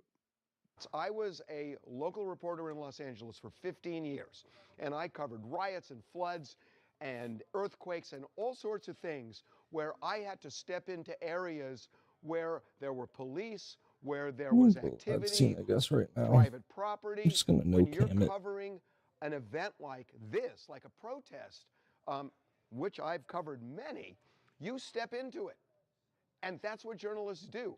And that's Because that bright light is getting to me. So we're gonna no-cam for a little bit. Private property, that is insane. A church invites everybody in. Have you ever seen a church with a no trespassing sign saying no journalists allowed? Have you ever seen any house of worship that says that? It is insane. Time out. Insane. Time out. This is a grown man saying this. They, like, private property means that it's privately owned by someone, and they have the right to invite you in or not. Like, if you go to a stadium, I don't know, the Dallas Cowboys Stadium, it's a private property. They invite you in, and if you cut up, they get the security and they kick you out. Mm-hmm. When Donald Trump would go on his campaign trail, he would rent out private venues. And so he would do his rally in private venues, and when you cut up, they, by law, can make you leave. A church is a private venue. They reserve the right to kick you out if you are disorderly. They pay the rent there, or they own the property. They voluntarily allow you to come on to the property. My house is private property. If my neighbor is down the street, I let them come into my house. And if I say, Joe, get the out, Joe better leave. There's something else that'll happen to Joe. But since I'm on a live stream, if Joe don't leave, I'm going to call the police to pick him up. But no, I'm going to call him first. Why is this guy lying about private property? Yeah. Roll it. And I got a little, I see the chat. I got you in the chat. I'm going to plug you right after this. Roll it. That they're making this stupid argument, transparent. And yet, a grand jury indicted Don Lemon after a magistrate said there's insufficient evidence. Well, a grand jury will indict anybody because Don Lemon doesn't appear before the grand jury. That's false. That is so false. Before the grand jury. The Justice Department says Grand jury will not indict anyone. Grand jury only indicts when they have probable cause. All the way it's skewed. This is a ridiculous assault. And I don't want to say just on the First Amendment. It's a ridiculous assault on democracy. What about Trump administration should be ashamed of itself. Yeah, it's an assault on the church. And they will continue to do this. And they are going after journalists. They're getting search warrants. How? Their leader's been captured. Now, have y'all noticed that he said he's supposed to be a lawyer with your constitutional rights and everything? He didn't mention one time the violation against the people who were there to worship. They have the right to assemble as well. What are you saying? Your First Amendment rights cannot thwart another person's rights. Why didn't he mention the church's rights at all? If this was a mosque, I put my life on it. He wouldn't say anything. When Donald Trump got indicted, I can almost put my life on it that he didn't mention nothing about a grand jury would indict anybody. Why do they do this, man? No ideas.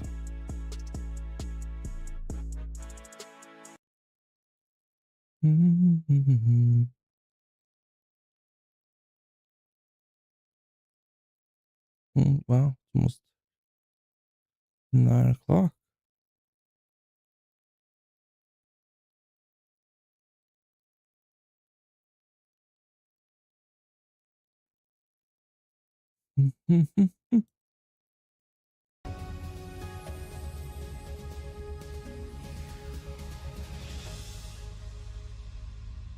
Hello friends, my name is Shoe on Head, and welcome to my new series, The Hellworld Report. Some of you may remember my old series that was just called Hellworld. If you do, you can qualify for a veterans discount. Congratulations!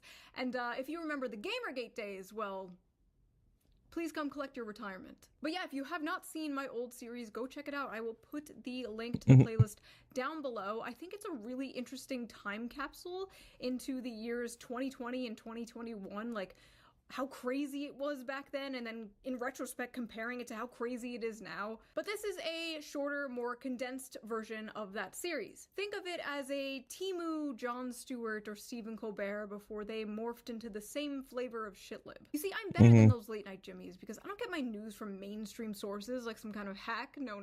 I get them from far more reputable places like Instagram Reels and Femboy Groiper69 on Twitter. From furry ballrooms and the Epstein files, Stop digging. OnlyFans green cards and kidnapping foreign leaders, from government-funded purple-haired girlfriends to a potential civil war, we have a very packed show for you today. It has been a crazy year, and it is only January. As I am filming this, we are currently having a huge winter storm. This morning, snow, ice, and frigid temperatures sweeping across the nation.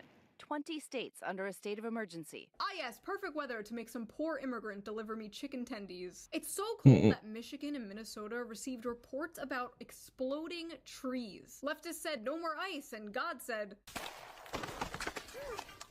Anyway, in news that should have stayed in 2016. Apparently, there is a new term women have coined called man-keeping. Man-keeping is why women are done with dating. Researchers at Stanford have finally given a name to something many women have been dealing with for years. It's called man-keeping, and it's helping explain why so many women are stepping away from dating altogether. Man-keeping describes the emotional labor women end up doing in heterosexual relationships. It goes beyond remembering birthdays or coordinating social plans. It means being your partner's one-man support system, managing his stress, interpreting his moods, holding his hand through feelings he won't share with anyone else. All of it unpaid, unacknowledged, and often unreciprocated. I hate this therapy speak people talk with nowadays. Emotional labor? Yeah. You mean being there for your partner? This is why so many people are just gonna start dating ChatGPT. People thought men were gonna be the ones dating AI. No. They're gonna be the ones with these sex robots. Women are the ones who want the daily affirmation machines. Yes, honey, I love when you talk about all the drama at work. Tell me more about that bitch Veronica. Man-spreading, mansplaining, man-interrupting, man-keeping, manscaping. Speaking of manscaping, before we dive into the news, let's quickly give a shout out to today's sponsor, a sponsor that can help you with your manscaping, Henson Shaving.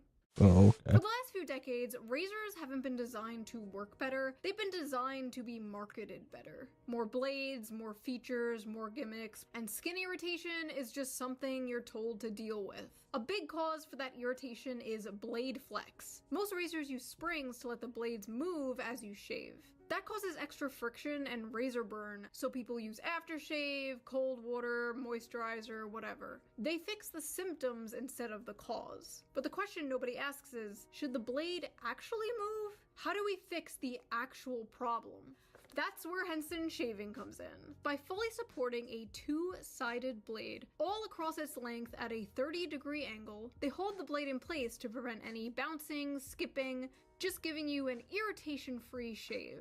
No springs, no movement, no reason to compensate with pressure. What separates Henson is the precision behind their design. With their Henson AL13 safety razor being manufactured in the same aerospace machine shop that built parts for the International Space Station. This level of precision allows the blade to extend just 1/1000th of an inch beyond the shave plane, less than the thickness of a human hair. Since I switched to Henson like almost 2 years ago now, I've noticed my shaves have been way silkier and smoother. No tugging, no cuts, just a close shave that feels great on my skin. And here is the best part. Once you invest in a Henson razor, it is a lifetime purchase. The only thing you'll need to replace is the blades.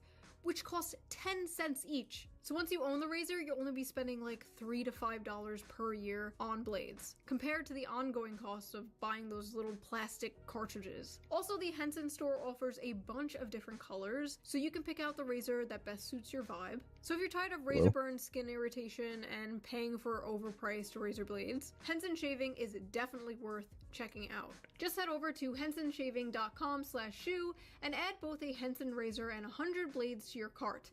Then enter the code SHOE at checkout to get the blades free with your purchase. Big thanks to Henson Shaving for sponsoring this video, and thank you, the viewer, as always, for not skipping the ad. You didn't, right? Now, let's get back to the video. Alright, let's start with some good news. The median age of home buyers is now 59. Yeah. But that's not all. America's seniors will now see a new $6,000 bonus exemption as part of the Working Families Tax Cut. That's $93 billion in tax cuts for seniors all over the country. And by Working Families Tax Cut, they mean you, the working family, giving another billion-dollar wealth transfer to the most oppressed class. Boomers. Why are we giving these geriatric f***s another tax break? Maybe they should pull themselves up by their bootstraps. Maybe they should stop buying so much avocado toast. God forbid we help young families raise the next generation of Americans. No, that would be communism. Young people are poor as f*** nowadays. What are they supposed to do? Piper Raquel, 18, claims she made $2.9 million in a single day after launching OnlyFans.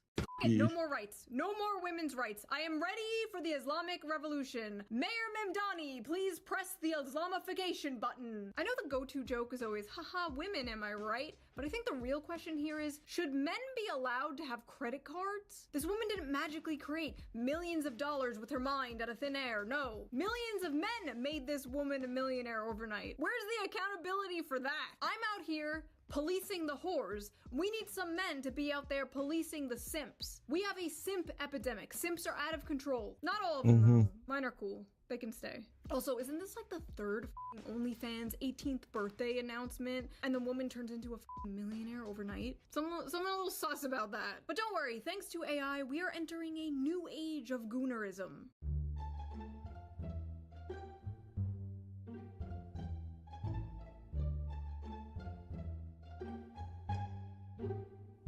Honestly, what's the big deal? Men are already talking to the guys in India who run the accounts of OnlyFans models. Is this really any different? The internet is slowly but surely just becoming Indian men scamming other Indian men. But don't worry, not every internet waifu is a man using AI. In fact, if you live in the UK, you may get a state-funded, far-right, purple-haired waifu. Introducing Pathways, a point-and-click video game created by the UK government to help prevent online radicalization.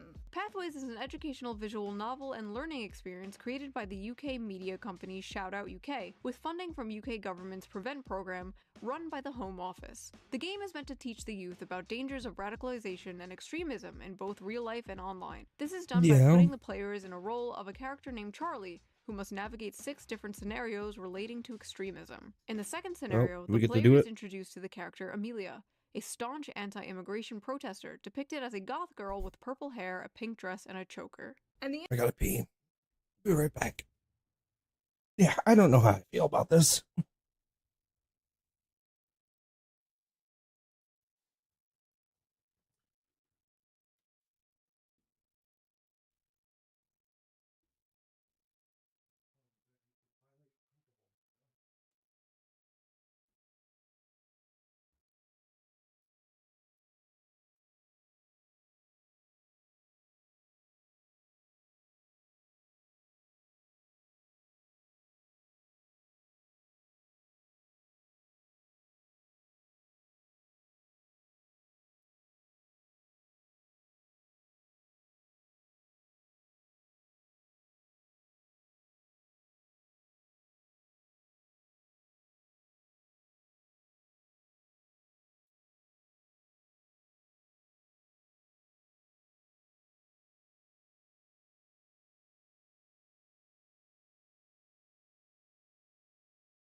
Okay, we're back.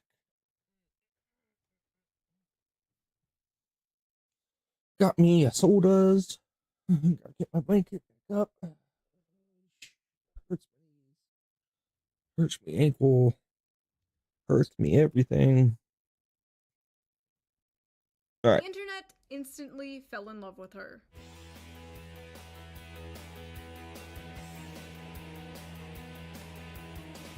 It's like they made her have short purple hair, thinking that that would prevent this from happening. But the UK failed to consider the fact that conservatives love art hoes. They act like they don't, they'll deny it. No, we do. They'll pretend they just want a blonde traditional housewife, but deep down every conservative wants a woman who looks like this, who says the N-word.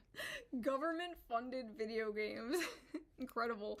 At least our government doesn't do weird shit like that. No, our government is very normal.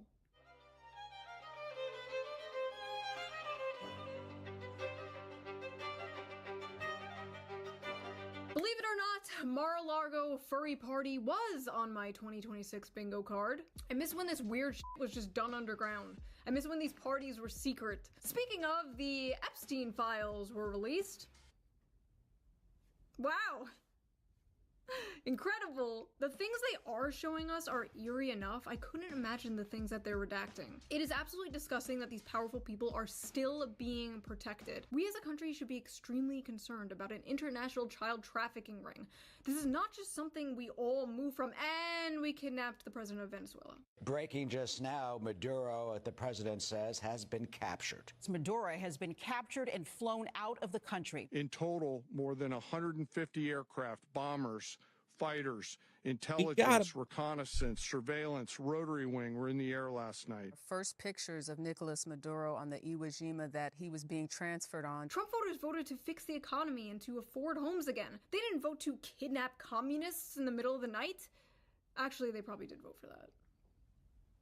Never mind. The oil companies are going to go in, they're going to spend money, we're going to take back the oil that, frankly, we should have taken back a long time ago. Holy shit. This is the most transparent administration in history. They weren't lying. I don't know if it's the Stockholm Syndrome or what, but it's almost refreshing to hear a leader say, yeah, this is about oil. Like, thank you. Thank you, sir. Thank you for just saying it's about oil. Thank you for not pretending it's about saving democracy and just doing imperialism the old-fashioned way. We have such terrible Middle Eastern war fatigue that it was shocking to not hear about how Venezuela is just jealous of our freedoms or some shit. Like, no, it's just for ExxonMobil. Like, okay, carry on. The U.S. used a powerful mystery weapon that brought Venezuelan soldiers to their knees, the bleeding from their nose, and vomiting blood during the daring raid to capture dictator Nicolas Maduro. Yeah, if you're wondering why we don't have healthcare, this is why. We have invisible laser beams that can make people bleed out their f***ing eyes. Apparently, directed energy weapons are real. The Goy beam is real. Deep state pedophiles are real. Havana syndrome is real. Hell, it's almost like being a conspiracy theorist is just another word for being correct too early. What's next? COVID was fake?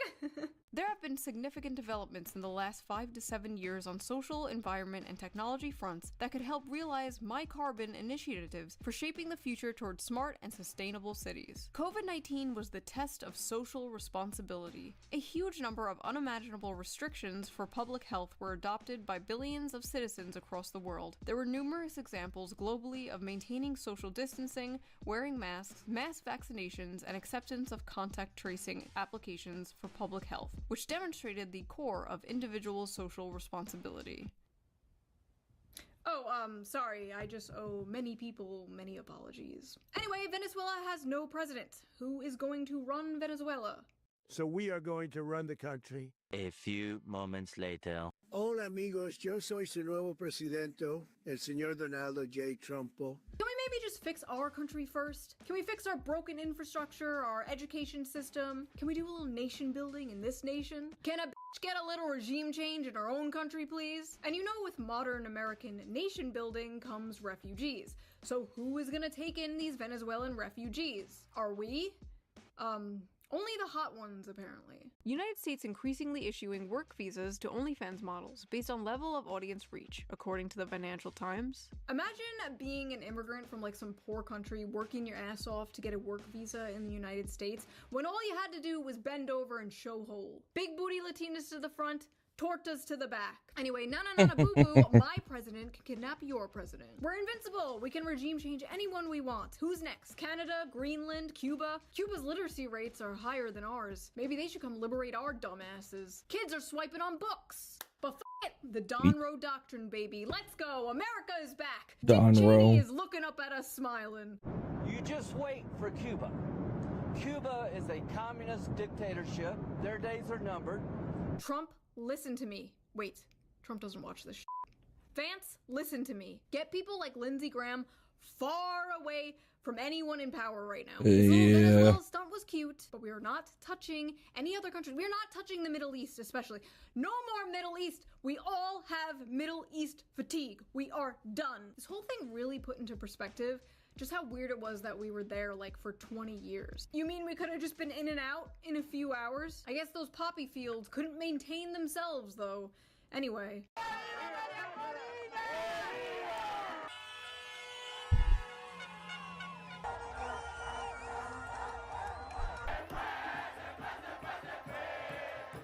They seem happy. Yeah, sorry, excuse me. But did you forget to check in with Lilith, the barista from Bushwick, and see how she feels about this? Trump said the United States will be running Venezuela! Woo! A colony! Woo! Imperialism! All for what? So a fucking multinational corporation Is that what this girl? can profit! You know what's funny is I basically said the exact same thing this person said, but I said it less loudly. She has a nose ring and I don't, so I'm right and she's wrong. End of story. I guess this is just what happens when you dismantle the soft power of things like USAID. We're no longer doing secret regime change operations behind the scenes. Now we're just straight up kidnapping other world leaders in the dead of night and just saying it's about oil, which honestly kind of makes me believe it's not about oil. Yeah. It's never that blatant, right? What's about the drugs in China being there? Oil isn't behind this one, right? The implications here are really great for the Venezuelan people. Oh, God damn it. You know, people say I have Israel derangement syndrome, but I'm sorry, I can't help it when they get on TV and say shit like this. No, it's difficult to hear, but it's time to limit the First Amendment in order to protect it. And quickly before it's too late. What the heck? I mean that we need to control the platforms, all the social platforms. We need to stack rank the authenticity of every person that expresses themselves online and take control over what they are saying based on that ranking. The government. The government should control social media. Yeah. Nope, I don't should trust do that. it. Try explaining that to someone without showing them the video. Go ahead. Yeah, there's a Jewish billionaire named Shlomo who wants to control the internet. Like, okay, man, you're in too deep. No more Instagram reels for you. Anyway, you should have just let us play video games. Now we're perp walking the president of Venezuela down the streets of New York City. But hey, leftists, just think of it this way. By bombing and kidnapping, instead of just doing the usual covert psyops, we saved maybe, what, $1 billion? $1 billion that could go to other, more important things, like defense contractors' stock buybacks. Like taking Iran back. Empty Somalian daycares, apparently. This is MAGA YouTuber Nick Shirley, back at a daycare in Minnesota. He's just a YouTuber. Why do they consider him a MAGA YouTuber? Shirley tries to open locked doors and talk to people at various daycares he claims are frauds. The point is that blacked out doors, they can't give you any information. You call that number, no one answers. It's not like Nick Shirley was the first person to expose this either, but now it exploded. And the fallout has been bizarre, to say the least. The funniest part had to be when the infamous Learning Center claimed to have been broken into. Banana's not right. That's the most hilarious part of it now. We saw that there was this dude with $3,000 glasses. Enrollment of the children and and everything got stolen. Our documentation anyway. There were also our passports and green cards. Ripped from our check papers that were ripped from our book. This is devastating news. Oh no, somebody broke into the daycare and stole all the paperwork we needed to prove we are a legit To verify that you're legitimate. Suspicious exact paperwork we need to prove we are a legit operation shaped belly. Listen, no hate to the Somalians, but when my family came here 100 years ago, we did organized crime the right way. We would have had Tim Walz. Oh yeah, she's Italian. This is just sad. This is cartoonishly pathetic. Listen, nobody is gonna want to support government programs if they think it's all going to shit like this. If you want people to support a welfare state, you have to make sure that welfare is actually going to real things that help real people. Listen, it's already hard enough to convince a right-wing audience that there's more to leftism than Reddit and butt sex. Now I have to convince them the wealth redistribution I advocate for isn't all going to Somalian welfare pirates.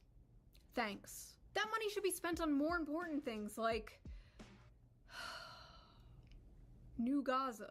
That's right, the World Economic Forum and Jared Kushner are proud to present New Gaza. Yes, the demolition project is finally complete, folks. Time to build a Sweet Green and a f***ing Deloitte branch on top of the bodies of thousands of dead children. Hell is not hot enough, ladies and gentlemen.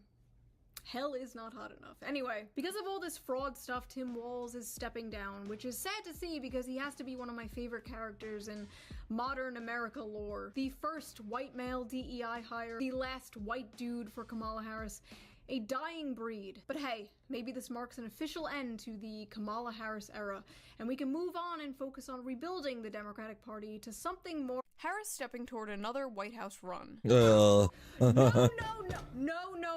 We are not doing this. No. I swear to God, the Democratic Party is like an old friend addicted to heroin or something. You want to help them, you do everything you can to help them, but they don't listen. They keep doing stupid things and hurting themselves. But you just can't give up on them. You can't. You want to see them get better. You know deep down they could be how they used to be. But it's hopeless. And all your other friends keep saying to you, just forget them. Just forget them, it's not worth it. Come hang out with us instead. But those friends are on crack. Those friends are on crack cocaine. But this Minneapolis fraud thing is looking pretty bad for Tim Walz and the Democrats. People aren't just gonna forget about this. Yeah. And an ICE officer just shot a woman in the face in Minneapolis. You can hear the agents tell the woman to get out of the car and approach the SUV. The woman then drives forward.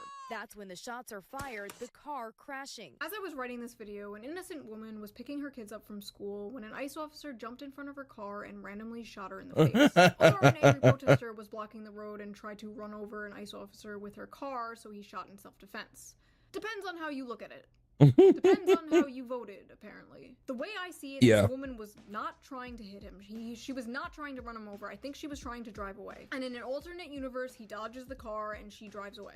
And it's easy to be like, oh, in hindsight, he should have done this, he should have done that. That's like so much of the discourse right now I'm seeing is just in hindsight this, in hindsight that. And it's easy for us to say in hindsight, you know, after the fact. It's easy to say he could have, he should have, but all he saw was a car revving up and going towards him. This has been one of the most insane political Rorschach tests I've ever seen in my life. It really all comes down to how you view ICE and police officers in general. Many, not all, leftists view ICE as completely illegitimate. Same with the police, they want to abolish both. So you're not going to get a real unbiased conversation with those people. Because why the f should a protester respect ICE in the first place? And many, not all, conservatives tend to be complete and utter f***ing bootlickers. Completely unable to criticize anything the police do. ICE can do no wrong. Don't tread on me becomes tread harder, daddy, real fast. This is extremely aggravating discourse, and you should be questioning anyone who takes a really firm, hard stance either way and like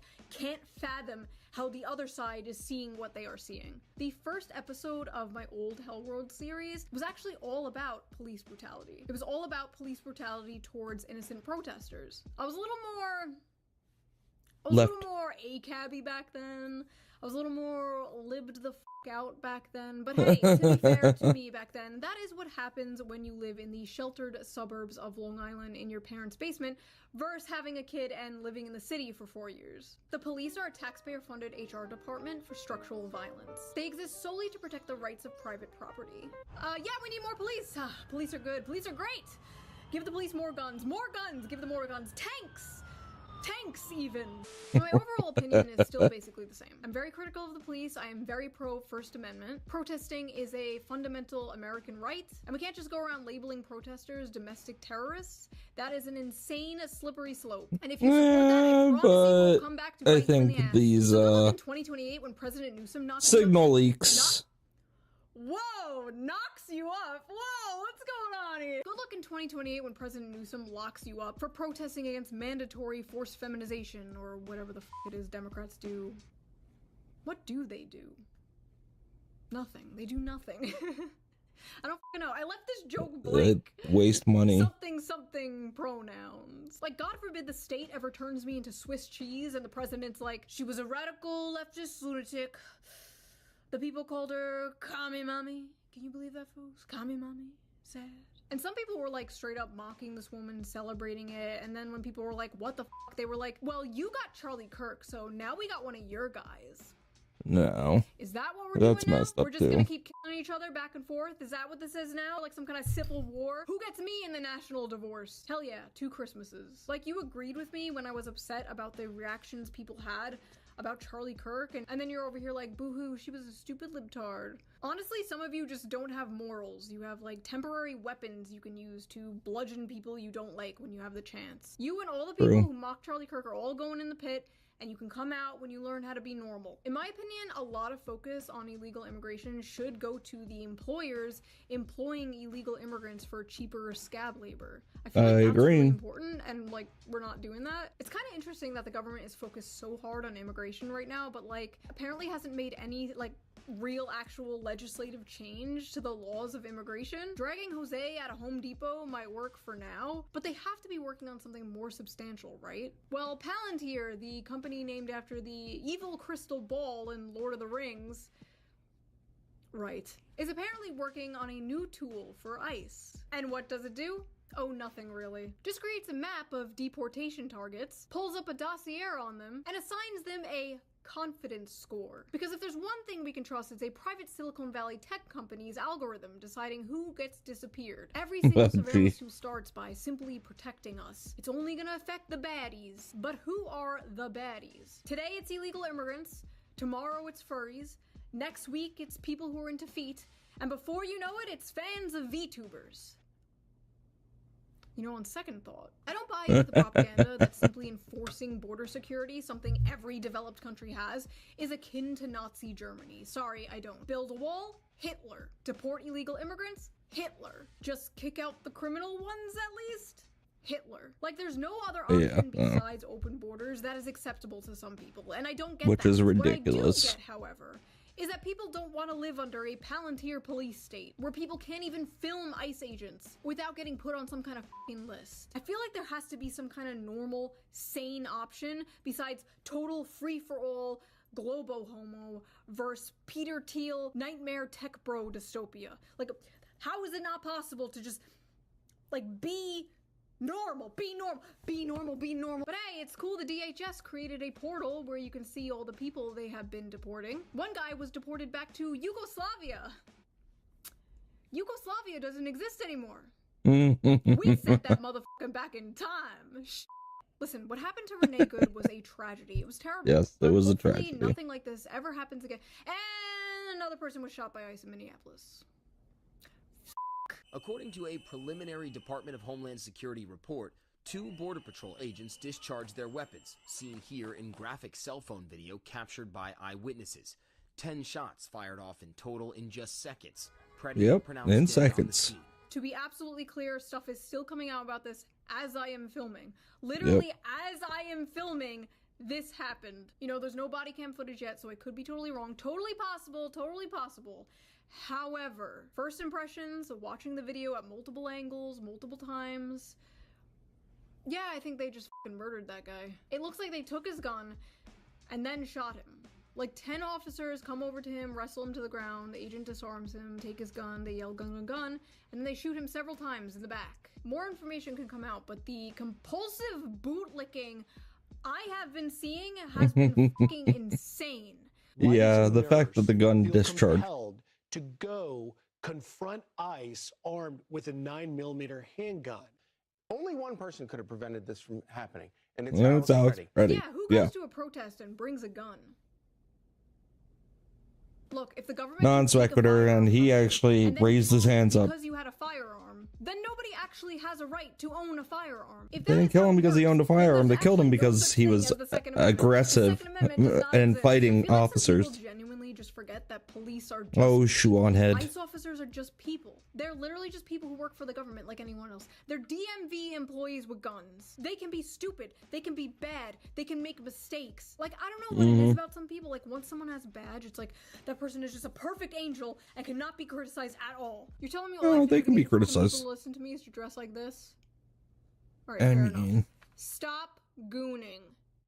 None of this would have happened if ICE agents were being trained better instead of being rushed through the system with little to no training. And if Minnesota just worked alongside ICE to make sure they were doing this in a safe and more effective way, instead of just egging on a fucking jihad against them. Also, if ICE's goal is to round up pedophiles and fraudsters, I hear there's a pretty big list of pedophiles and fraudsters that need to be rounded up.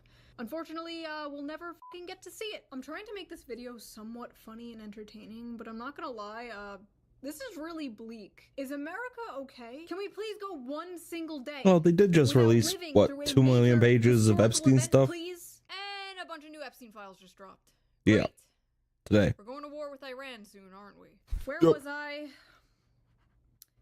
This just says Mr. Beast tendies. What? Oh, yeah. Oh my gosh, this is simulating a chicken's body and the cells are just multiplying. Honestly can't tell the difference, what the heck? I will not live in a pod. I will not eat the Antichrist lab-grown chicken tendies. Oh, I completely forgot about this. Sorry, I am not on my Vyvanse today, folks. I forgot to take my normal pills. It wasn't long before the race hustlers took advantage of the terrible Renee Good situation in Minneapolis. Say Her Name is a movement started by Black women, for Black women specifically, and it's not appropriate to use in regards to Renee Good. She deserves a hashtag and everything. It should not be Say Her Name. Say Her Name is reserved for Black women. This is not for any other race. Simple as that. Say Her Name is specifically reserved for Black women. Say Her Name is for Black women. It feels kind of wrong being here in some way. I don't know why. Why do you think? Yeah. I don't know. I don't know why. That's called Just white guilt. is a white woman. That's the white guilt you're feeling. It's amazing. You could literally be killed by the state for the cause. And these fucking people will still disgrace you for the curse of being born Caucasian. This is very woke 1.0. I thought it was dark woke time. Nobody forgetting Renee Good. She has achieved the highest honor a white person can achieve. Race traitor. She has achieved the highest honor a white person can achieve. Race traitor. And this type of psychotic rhetoric seems to be working. Because like 70% of the videos I see of people like trying to disrupt ICE has been white women. White women literally throwing themselves at armed officers like lemmings off a fucking cliff for street tacos. What the hell is going on with white women? Who will save They're losing the white it. race? Oh gosh. Ah yes, Hitler's strongest soldiers. A Mexican, a Dominican, a black guy, and a looksmaxer. That looksmaxer is none other than Clavicular. Clavicular is a Gen Z influencer and live streamer who got his start within the niche red pill communities and has recently blown up to mainstream popularity, especially in right-wing circles. His main claim to fame is looksmaxing. Looksmaxing, for those of you who are employed, is... Looksmaxing is a term for aggressively maximizing one's physical attractiveness through routines like skincare, facial exercises, mewing, fitness, and sometimes extreme cosmetic procedures.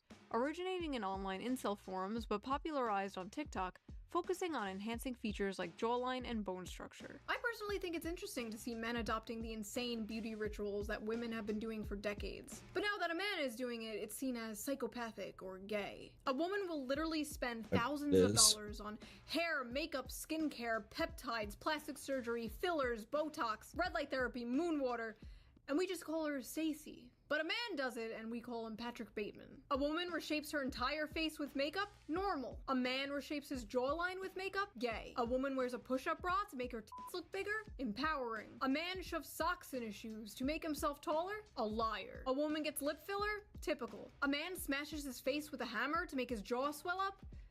Okay, yeah, that one's a little It's a little intense. Some young men are apparently doing is called bone smashing, where they take a hard object, usually a hammer, and smash the bones in their face to make their face temporarily swell up and allegedly give them that Chad jawline. Honestly, don't knock it till you try it.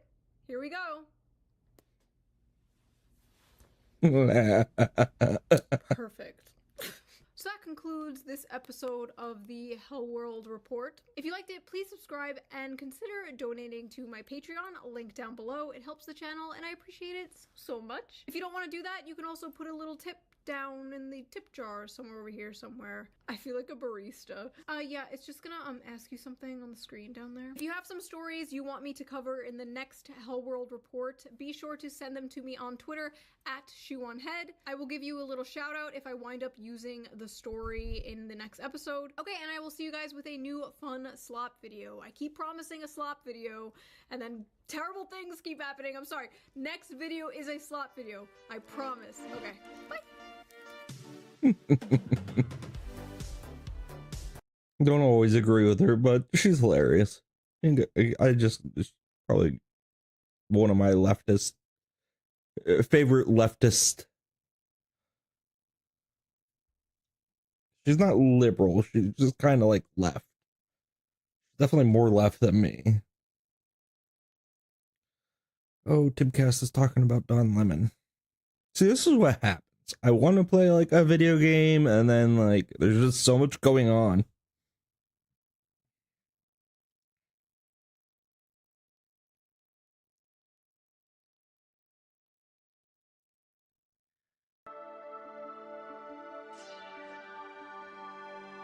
Let's see. Welcome to the Liberal Hive Mind, a channel solely focused on exposing the abundant hypocrisy of the left. And of course, here's the meme of the day brought to you by 5mind.com. Well, it's exactly like I told you. It's not time to panic. Ooga booga. Now, the worst thing that you could do in politics, especially when it's not, an October surprise, it's not a month away from an election, the worst thing that you could do is get cold feet, is panic. No, you need to be patient. You need to understand that the news cycle is moving quickly, and that what exists now, the current state now, will likely not exist in a couple weeks or a couple months. And of course, I addressed this the other day. The premise for slowing down, backing off, totally capitulating to the Democrats was the midterm election coming up. We're in danger of losing the midterms, therefore we must surrender. This is complete and utter nonsense. And again, I need to keep reiterating this. This notion that it's preordained that the Democrats are going to win, it's going to be a bloodbath, a blue wave unlike anyone's ever seen, thanks to Donald Trump and his ICE deportations. This is complete nonsense. And now, speaking of that, we just got a shock poll that completely flips the conversation on its head. We got the morning compost of all polling outlets showing the generic ballot race within the margin of error. Let me reiterate, now is not the time to be getting cold feet. Now's the time to be maybe doing a slight strategic maneuver, a slight shift, but continuing to spearhead forward, not giving in and capitulating to the Democrats, but rather beating them in the public debate, especially when you really have nothing to lose, and that's kind of what should describe the current situation.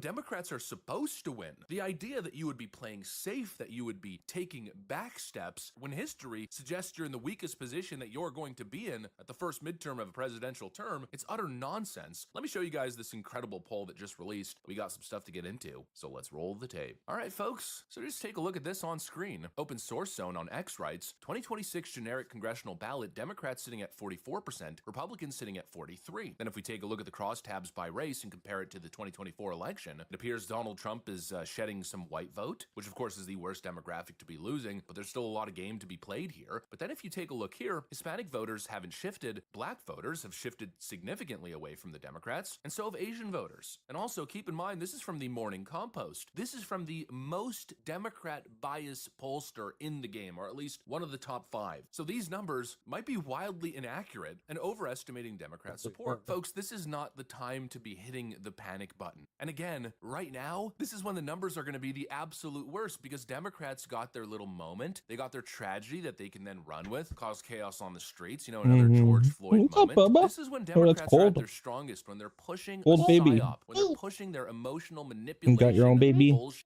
And of course, not to mention, it's roughly a year away from the election. So we're considering this early polling data. That's when Democrats are the strongest. If we go back to 2018, for instance, which is the most relevant comparable, well, at the same time, roughly a year away from the election, back in 2018, Democrats had a plus 7.3% How was the average. visit? Right now, they're sitting at 4.7. And the closer we get to the election, well, it's likely the numbers are going to continue to shift. And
Again, we have to repeat the same factors. Once common sense starts to re-enter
Oh, if you want to watch my phone, you can have it now, I guess.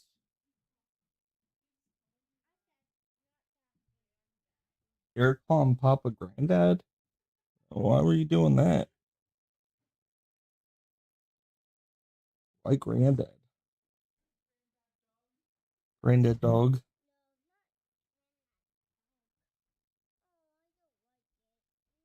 I don't like it.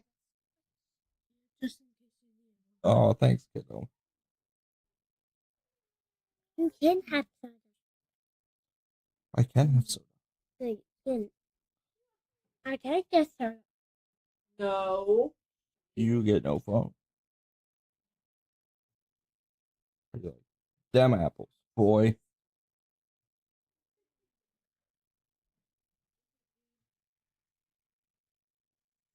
Yeah. There you go. Okay. people's minds, and as Democrat lie after lie continues to get exposed, like moments like this from CNN. CNN has obtained a video posted by the digital outlet The News Movement from 11 days. Oh yeah, this breaks their whole narrative. This just came out. Preddy is seen shouting at agents, kicking their vehicle's taillight as the agents are driving away. The agents stop, they leave their vehicle, they tackle Mr. Preddy to the ground. The interaction in Minneapolis, it lasts a few seconds before Mr. Preddy is able to get up. A gun appears to be tucked in his waistband. It is unclear if the agents noticed the gun. They do not disarm Preddy. They instead walk away. It's unclear what took place immediately before or after this footage. A representative for Preddy's family confirmed to CNN that the man in the video posted Wednesday is Preddy. The Department of Homeland Security told CNN Wednesday it is reviewing the footage. Once they realize that really Democrats are playing a fast one on them, the numbers are going to get closer. They always do. This is not a 5-alarm fire. And the job needs to be damage mitigation, slight damage mitigation, little pivoting, not total capitulation. You know what it's looking like here is less of a blue wave and more of a slight Democrat resurgence. They might pick up some House seats. They might get a small Democrat majority, but they also might lose the Senate. In fact, most prediction outlets are showing 51 safe Republican seats in the Senate. It doesn't even look like Democrats have a path to flip the Senate. The goal right now is to shake you. It's to make you emotional, fearful, lose your footing, and frankly, make a mistake, make a misstep. Screw all of that. Ignore all the noise. Again, like I keep saying, you do not win in politics by doing what the opposition wants you to do. You win by having a very decisive vision and pushing that vision forward unabashedly. And when the tough times come, you don't cower in fear. You find solution. You continue moving forward. And most importantly, you make the case. You make an argument. And in this case, you expose the freaking left-wing lunacy. I mean, really? Now's the time to ditch the Trump mandate, to ditch the Trump policies that have clearly been working so well on so many different issues. The border's totally shut down. Illegals are being deported, which the American people support. Maybe, they're viewing it right now as heavy-handed tactics, but there's a way to kind of ameliorate the situation there. The economy is roaring on all cylinders. Things are going well right now. But now's the time time to totally ditch that because the mainstream media has made you piss your freaking pants, and so now's the time to support this nonsense? I don't want you to sit back and watch. Oh, we just watched do this. something. Each and every one of these people who have came up has been very polite, very earnest, very kind, pleading you, begging you to do something. I'm not begging you, I'm demanding that you act with some semblance of a spine. Do something! Give me a freaking break. Now's the time to support the people shutting down the government, engaging in the most inflammatory and ridiculous rhetoric imaginable? No. And again, midterm strategy is all about galvanizing your base. Now's the time to be I further can't believe there's a emphasizing the Trump Batman. agenda, to be convincing people what is at stake here. You need MAGA, you need the Trump voters who voted in the 2024 election to show up in mass in 2026. And that's what Democrats are doing. They're galvanizing their base. And they're going to do that regardless of whether you give in. That's why they're causing the mass hysteria. That's why they're going to shut down the government again, because their voters live for that stuff. Oh, sabotaging Trump at every freaking turn. That is what keeps these people going. And that's what Democrats are doing. And so now's the time to do the exact same thing. Play the same game. Don't play their game. Galvanize the MAGA base. Hit us with the double down. Some strong speeches. Address the people. Send the message. Push a very strong on-the-grounds campaign. Get those ads going. There is so much freaking ammunition. The Democrats have given so much. Revive and relitigate everything from the Biden years. Expose all the chaos, the domestic terrorism, the Tesla riots, all the lies, the shutdowns, the no kings nonsense. Democrats saying they're going to use pain as their leverage. Expose the fraud. What do you want? You want more freaking daycare fraud? More immigration fraud? Is that really what you want to vote really for need to right expose now? the fraud in the Democrat DHS, Party. shutting down the mass deportation efforts and going back to open borders? Now's the time to be voicing what is at stake. And again, we're not in a position of weakness here. We're in the strongest position I've seen in a very long time. Democrats are not doing so hot in generic ballot data, despite all their efforts, despite the psyops. Their party approval rating is still in the dumpster. It seems like there's really not that much to lose, and so act like it. Start freaking acting like it. I'm so sick of this neocon cowardice. Now's the time to totally capitulate and give up on everything. Shut it all down. We might lose the midterms. You cowards. We got people like freaking Susan Collins and others now voting with Democrats to defund DHS. These people are out of their damn minds. Push forward. And again, it's going to be a completely different situation. Nobody's even going to be talking about this topic during the midterm elections. And if things keep going the way they're going, the economy is going to be roaring. We're talking about over 5% GDP in Q4. I'm just not with it, folks, and I'm not seeing it. Sure, we've seen some bad polling, like we always do. Yeah, I just had my camera off.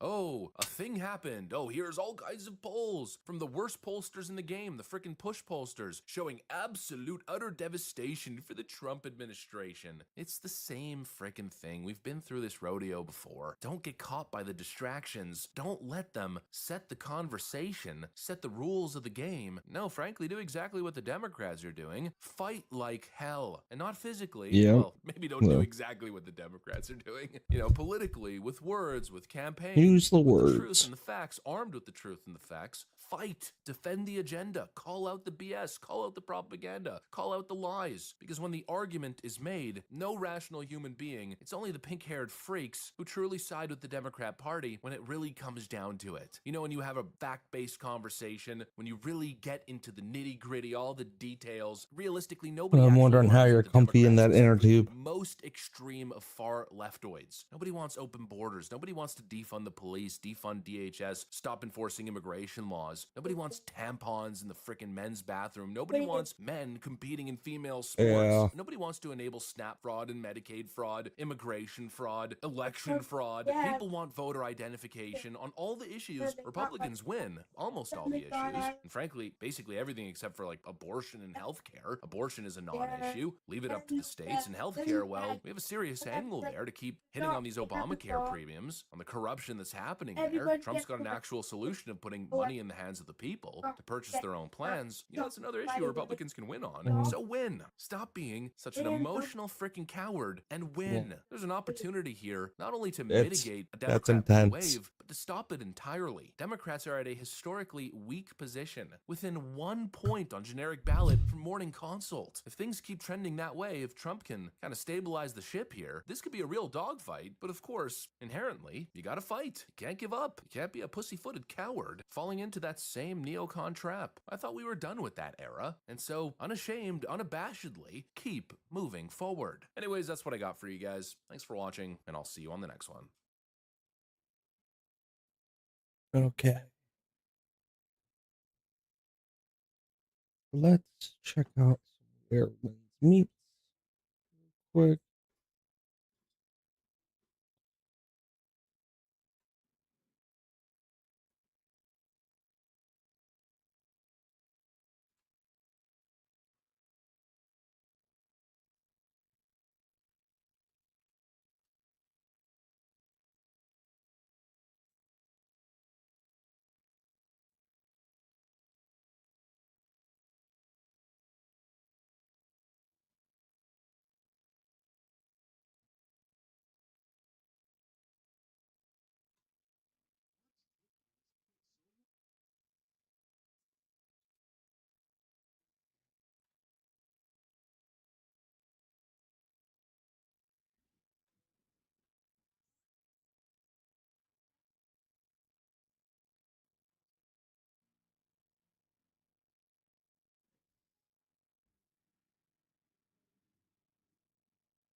Ba-da-da. Dun-dun-dun, dun-dun-dun, dun-dun-dun.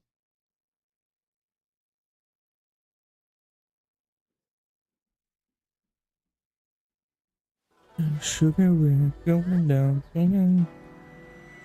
Na-na-na. What? What do you want? Green Hulk?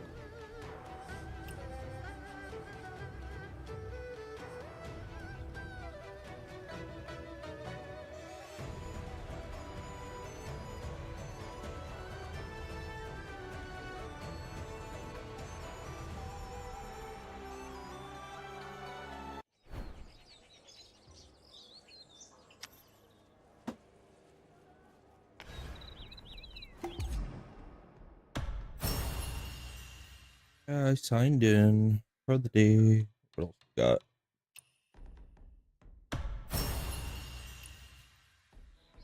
And there's a guild thing going on soon, right?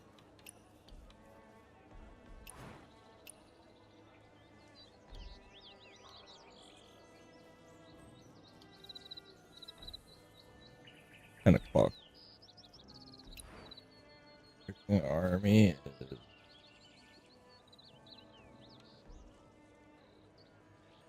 11, right? Yeah. 8 doctor tonight?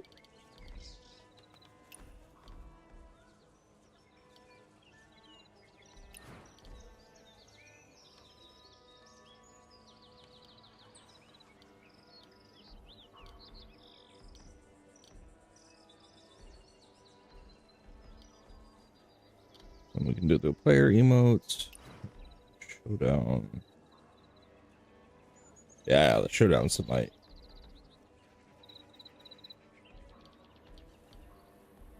Yeah, I'll go with the showdown. Wait.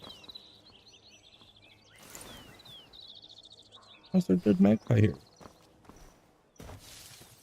I don't know what to do next on this stinking mission.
Did Chin Chin scoop up yesterday?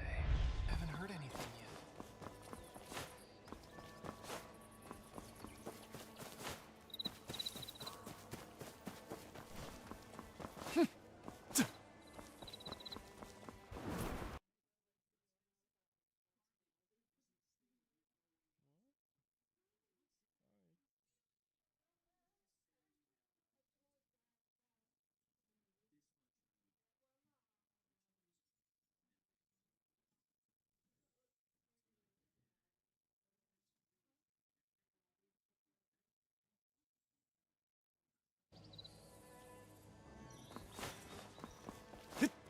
Yeah.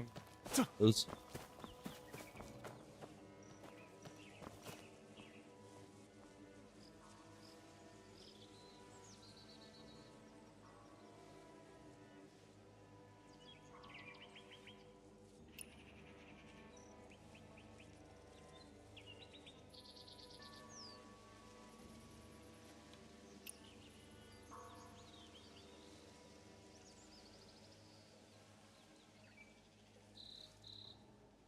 Okay, have been examined and approved by the Imperial Court. Receive the certificate with it. You may study the towing laws to do something my presence have been approved by you. When did this examination take place? Or, yeah, I already did all this. Everything is clear.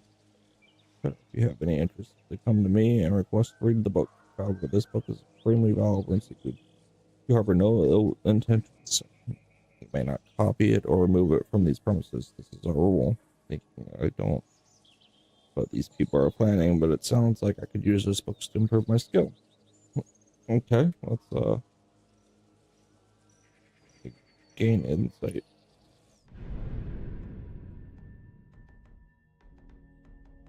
Yeah, that's done. And that's done.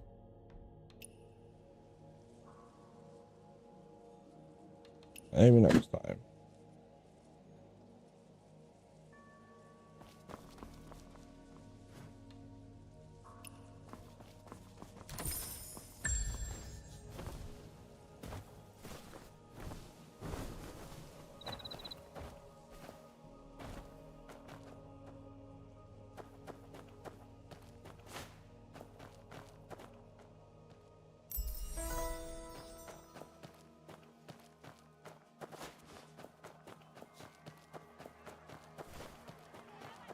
When I get back to Yongzhou, I can say I've seen the world.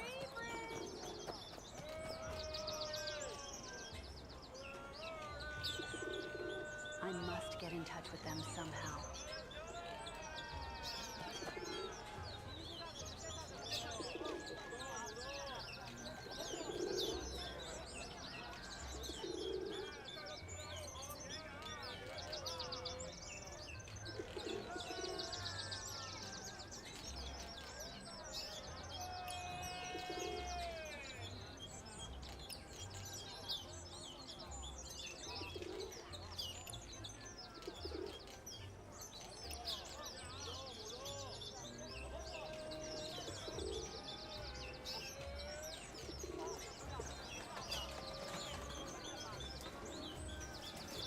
Like that.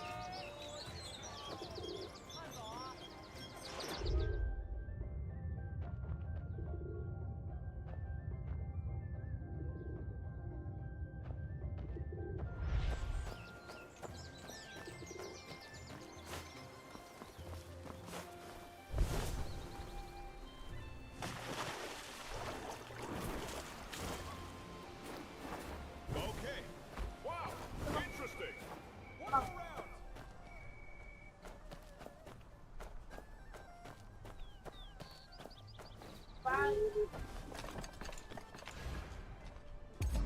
Some.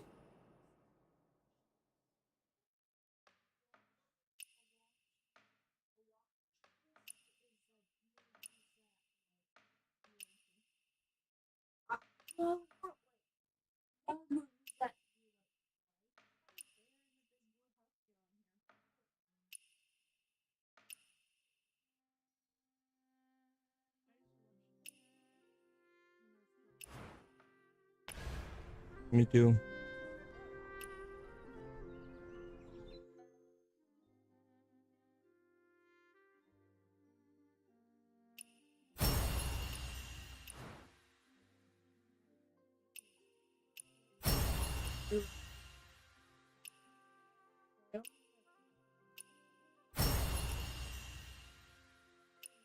Like, you.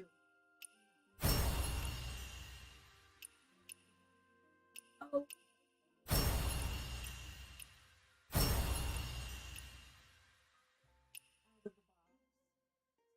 Out of the box. I'll have one.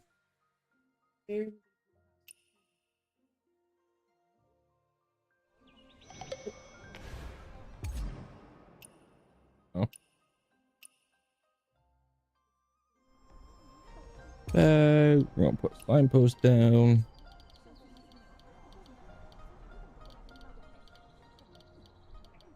Go drink.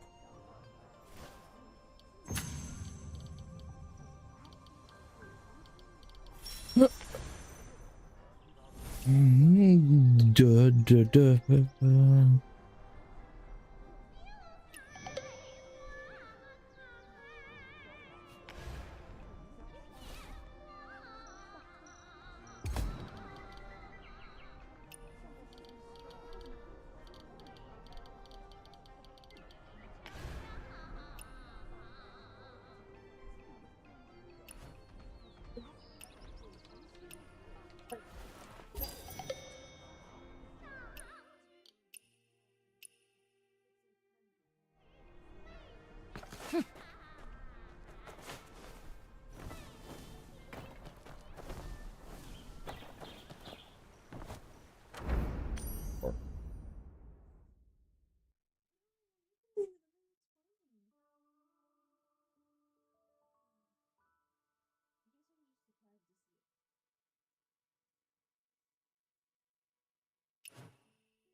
Then I guess finish this encounter.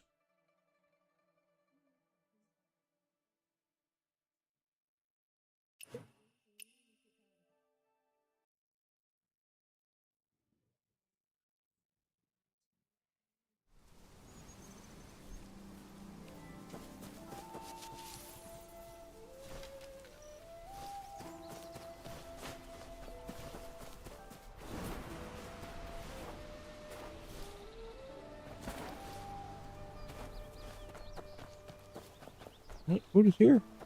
Yeah.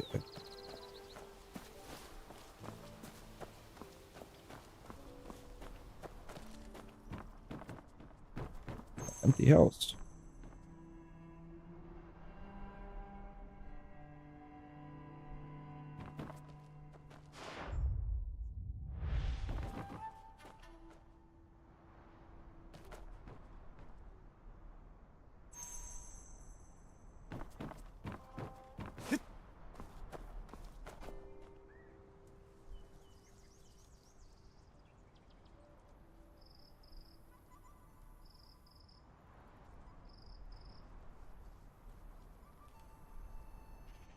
House.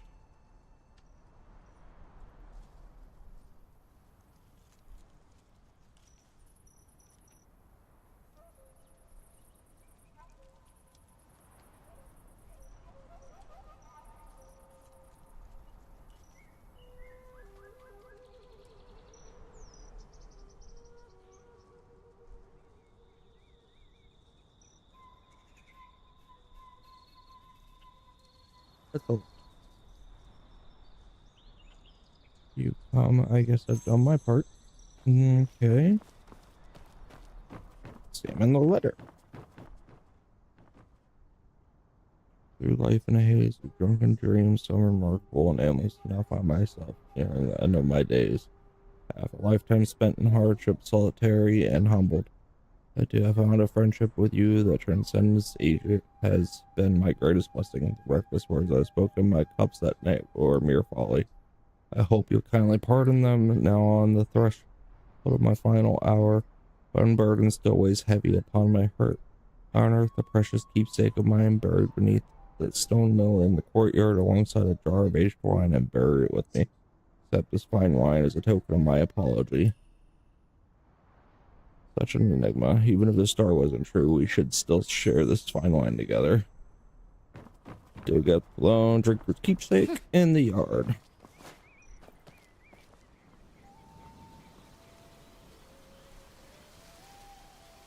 He's chatty.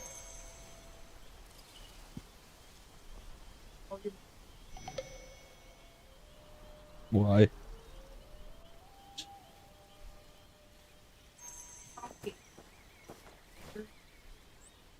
Is she back? Oh no.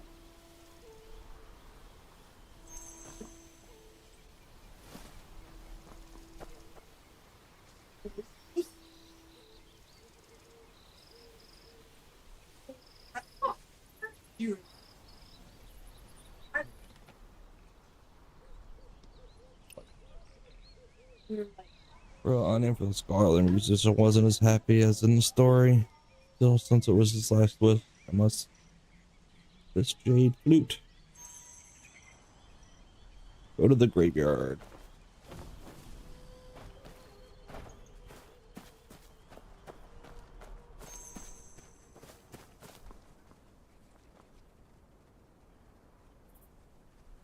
The jade.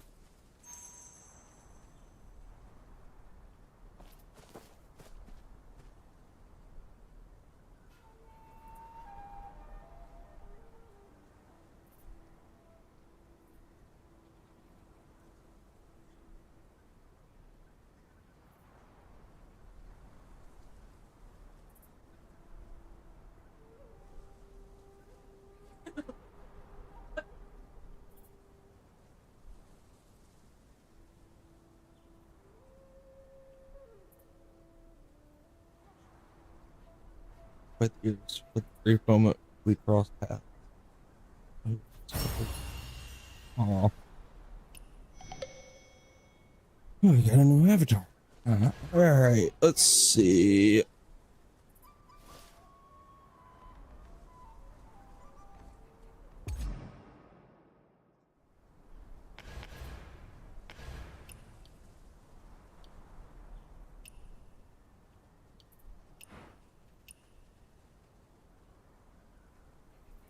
I can join the showdown here in a little bit.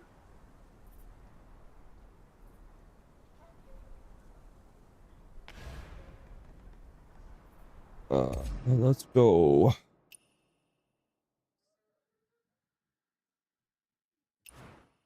Let's give away to the beggars first. What?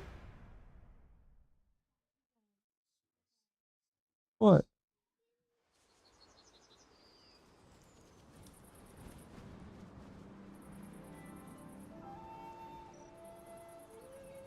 It's late, kid.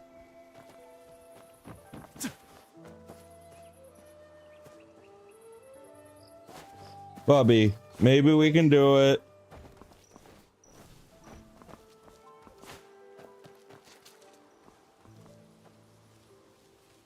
Maybe we can do it another night.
Picture.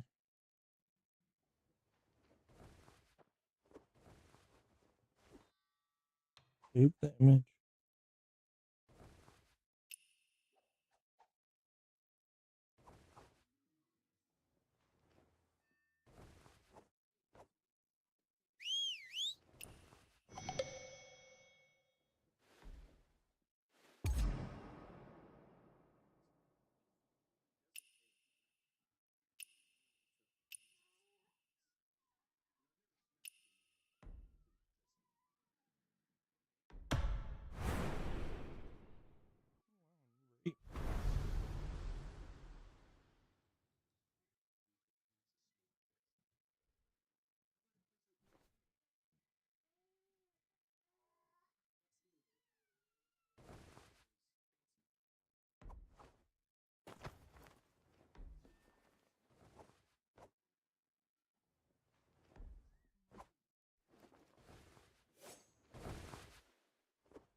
$1,000 far away am I? Oh, I'm almost capped.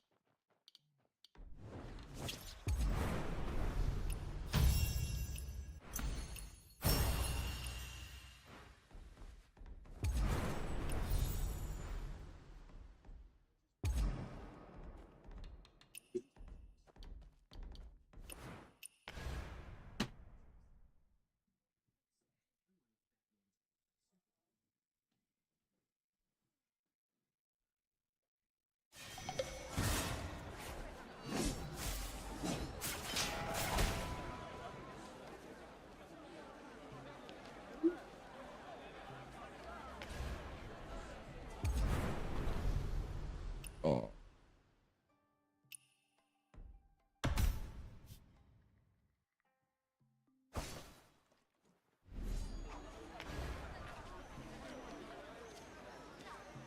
Hi there. Hi, little lady.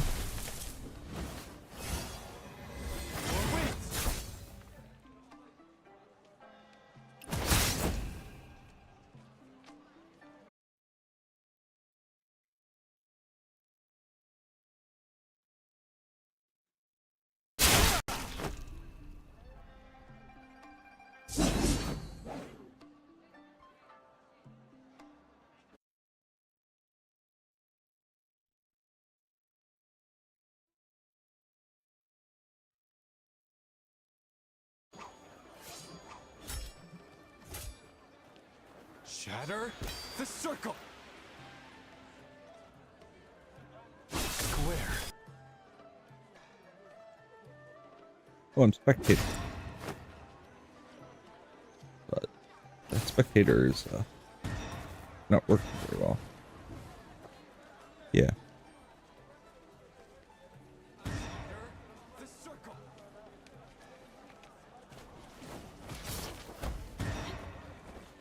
No, I agree. I agree. You can put her in the bottom part and turn it sideways.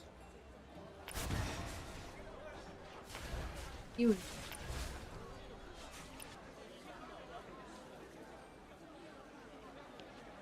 Actually, let's do part you.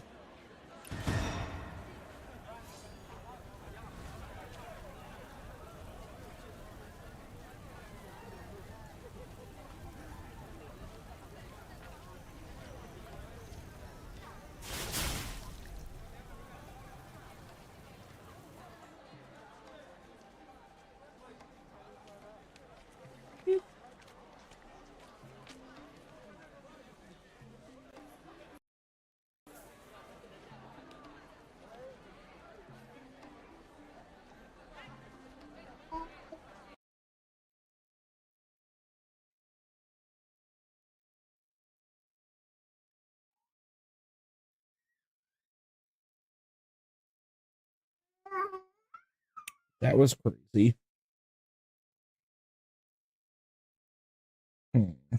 How do we solve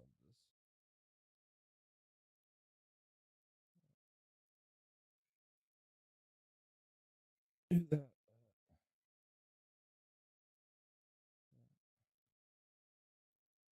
Try it again.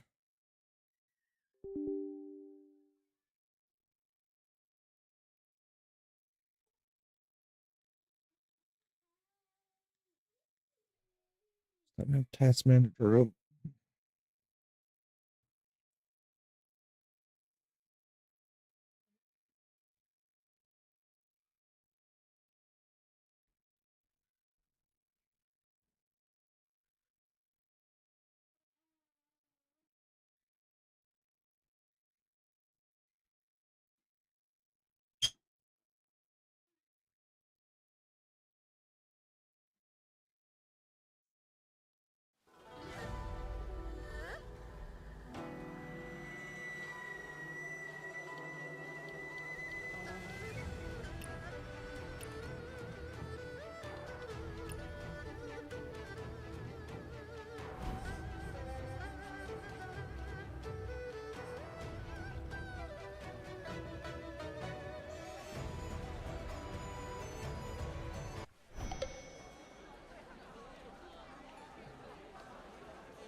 That game does not like to run smooth.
What?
Way too.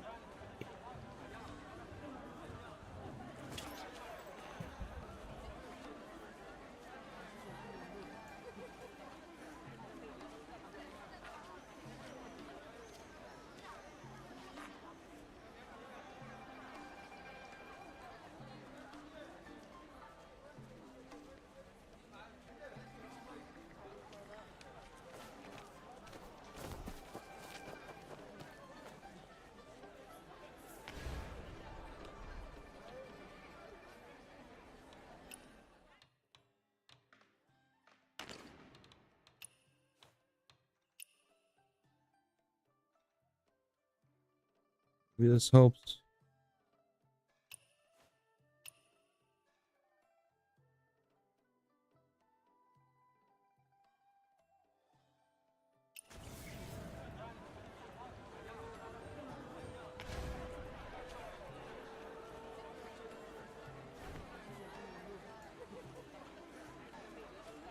Yeah.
Bros.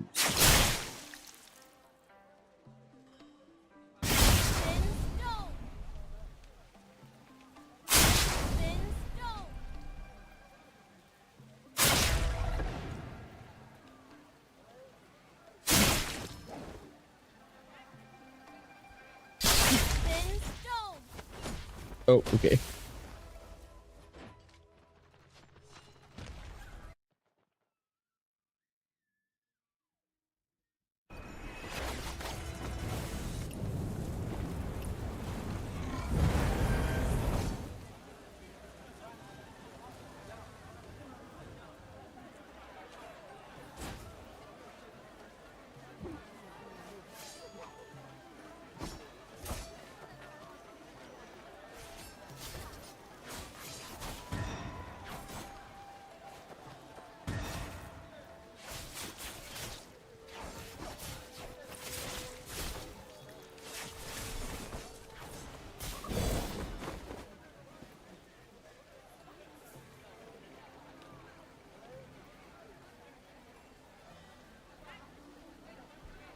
I would love to stream this game. But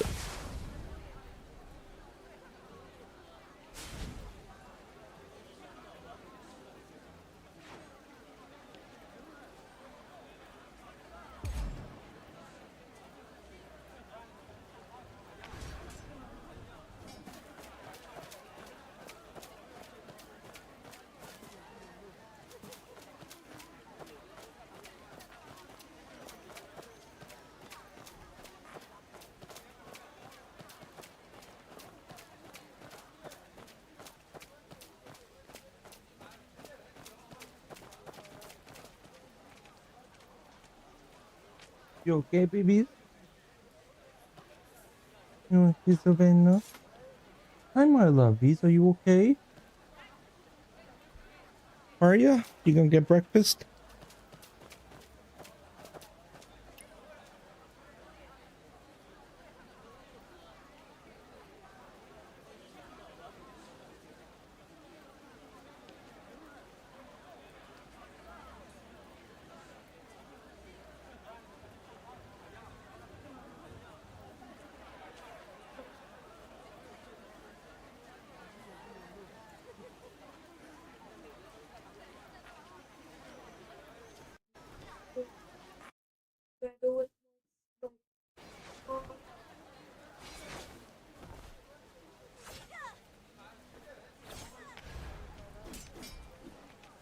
Yeah.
Yeah,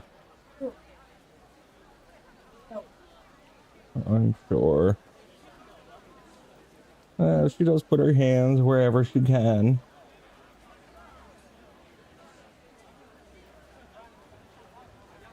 Oh, sometimes if they end up in the mouth, they end up in the mouth. When you left, it was. Yeah. But so he just like puts.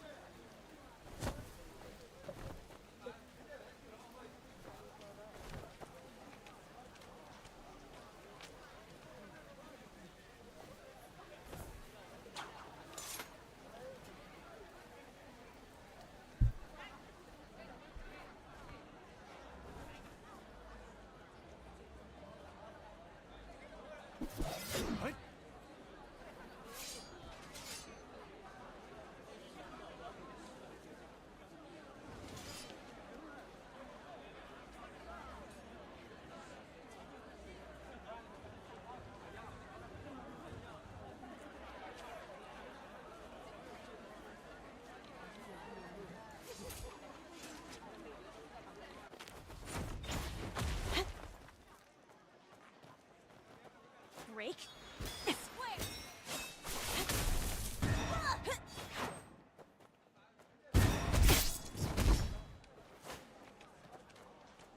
Square. Shadow. Circle. Circle. Spin.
I'm back to this game later.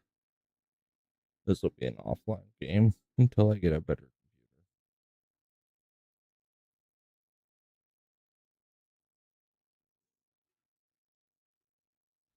Yeah, unfortunately, games are getting too tough to stream for this one. Everything used to be perfectly fine. Now it's not so much. Thank you. Be back.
Baby.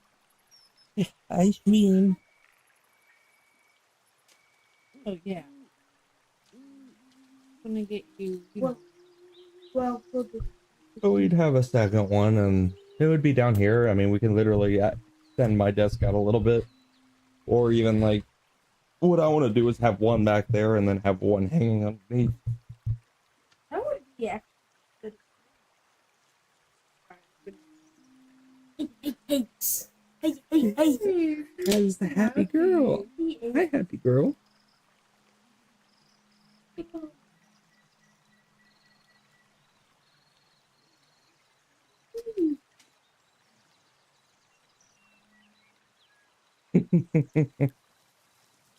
What you doing? You got your reindeer? Your reindeer?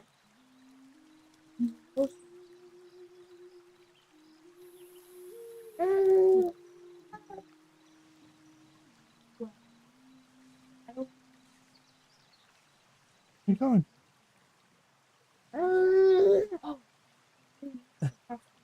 Here. Second band. Oh, me. Yum, yum, yum. Yum, yum, yum. Put it on.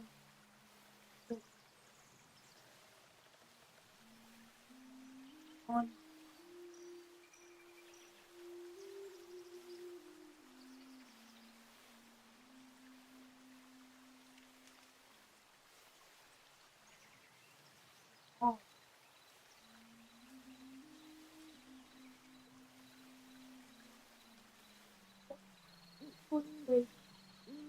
Yes.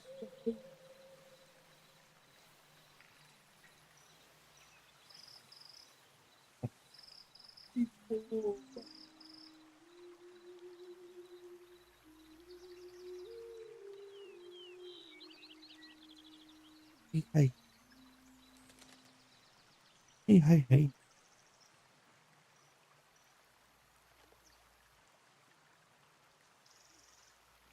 Oh. Ah.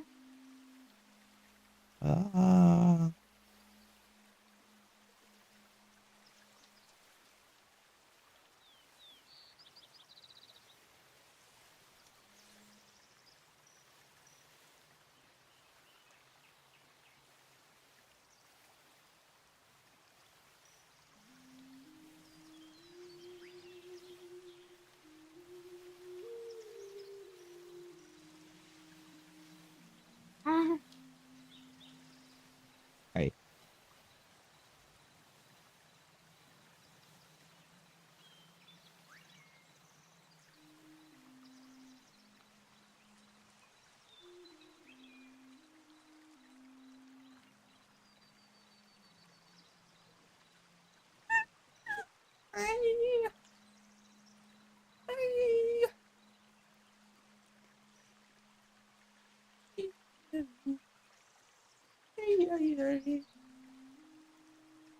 What people, babies?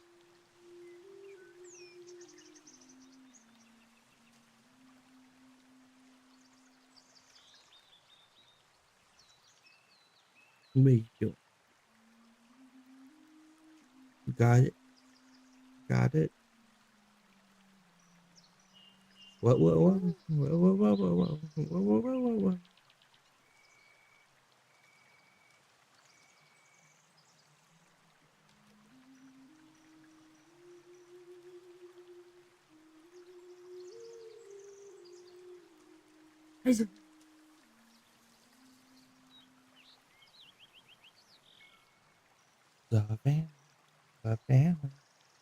Savannah, Savannah, Savannah.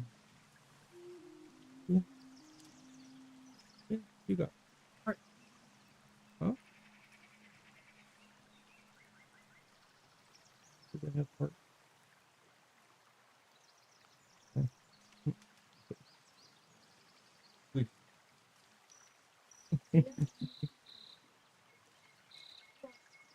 I mean, you are the cutest person. Until you met her. Uh-huh. Okay, I'll take it. I'll take second cute girl.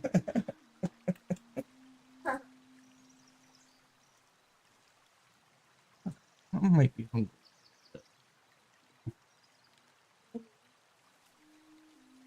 Oh no, you eat them. I'm too good for those. What is going me?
This he accidentally proposed.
Oh no.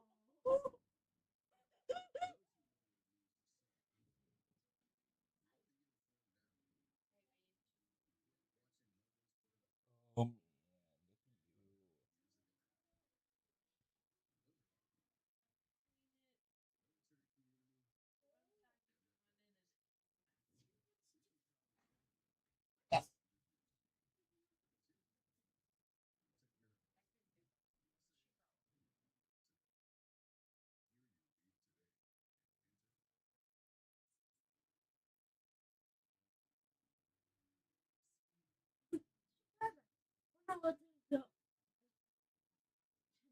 Okay.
The issues.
All of these guys were absolutely jacked, like shredded. Insane. It was a different era, a different era. Not these days. Very clearly, things have changed a little bit.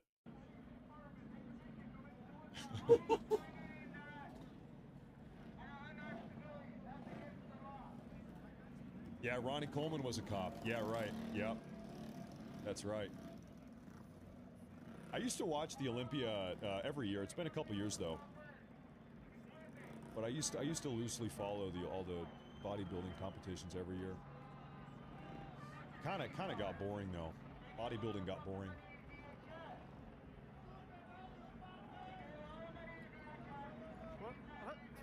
Oh, we might be losing our aerial feed. You have anything there? Hold up. That's ABC 7. Stand by. They're doing the weather. Oh, look at that. Tuesday's going to be 80 degrees. Wow, there's our 7-day forecast. Okay. Okay, well, for the time being, we'll flip that off. And we lost our aerial feed. You're late.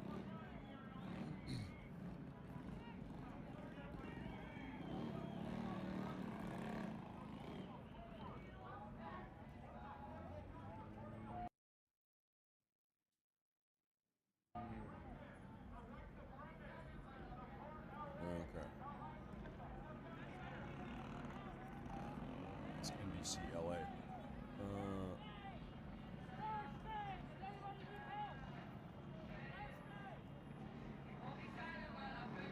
I'm looking for another aerial coverage here. Stand by, stand by, stand by. Well, hey, thank y'all for being here tonight. Thank you all very much. I appreciate it. Everyone out here. Make sure to hit that like button and follow and subscribe and do it all. Means a lot. I think this guy's just bored as fuck. Why is he picking up the trash? He's just a good Samaritan down here. We got good Samaritans. It's a turd, it's still a turd.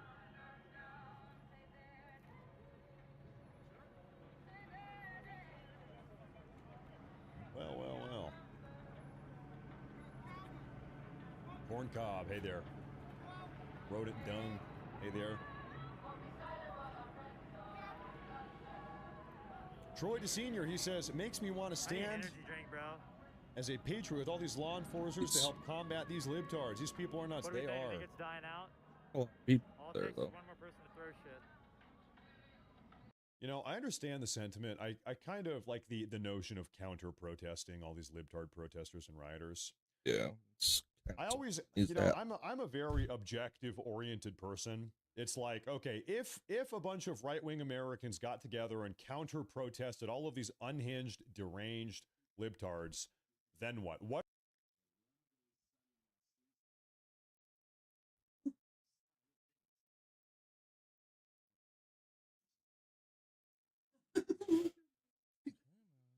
Made an adjustment. What are we accomplishing? Keep in mind, we won. We have the country. We are running. Like, the reason they are protesting is because they lost. Winners, I feel like at a base level, I feel like winners don't protest. You know, protesting is what you do when you don't get your way, when you have been voted out of power, when you got kicked out of the White House, when you got kicked out of the House, when you got kicked out of the Senate. These people are protesting down here because they are mad that they lost.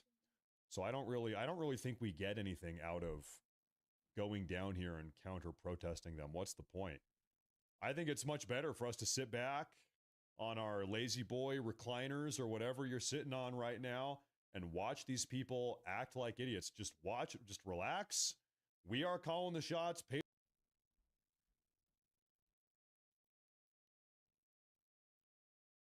We went in, we sat Joe down. Rogan. Yeah. And we were talking about something completely unrelated to, I think, what we both wanted to discuss on the episode. Love you, kiddo. And we were just bullshitting. Get He some came rest. over I'll and he see you sat in the down with a morning. cigar, and we were just talking and this and that. And then I think both of us kind of realized the cameras were rolling at some point.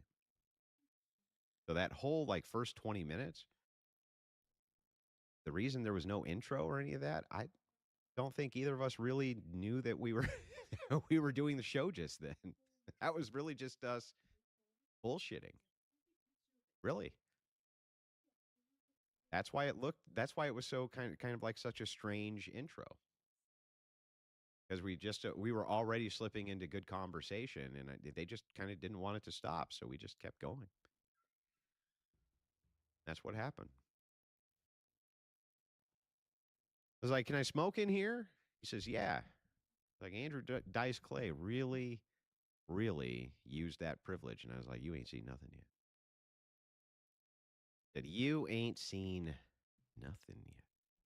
I've given you a lot of shit on some of your debates. I'm the one asshole in the comments that points out the L surrounded by all the W's. That said, could not be happier for you. I appreciate that, man.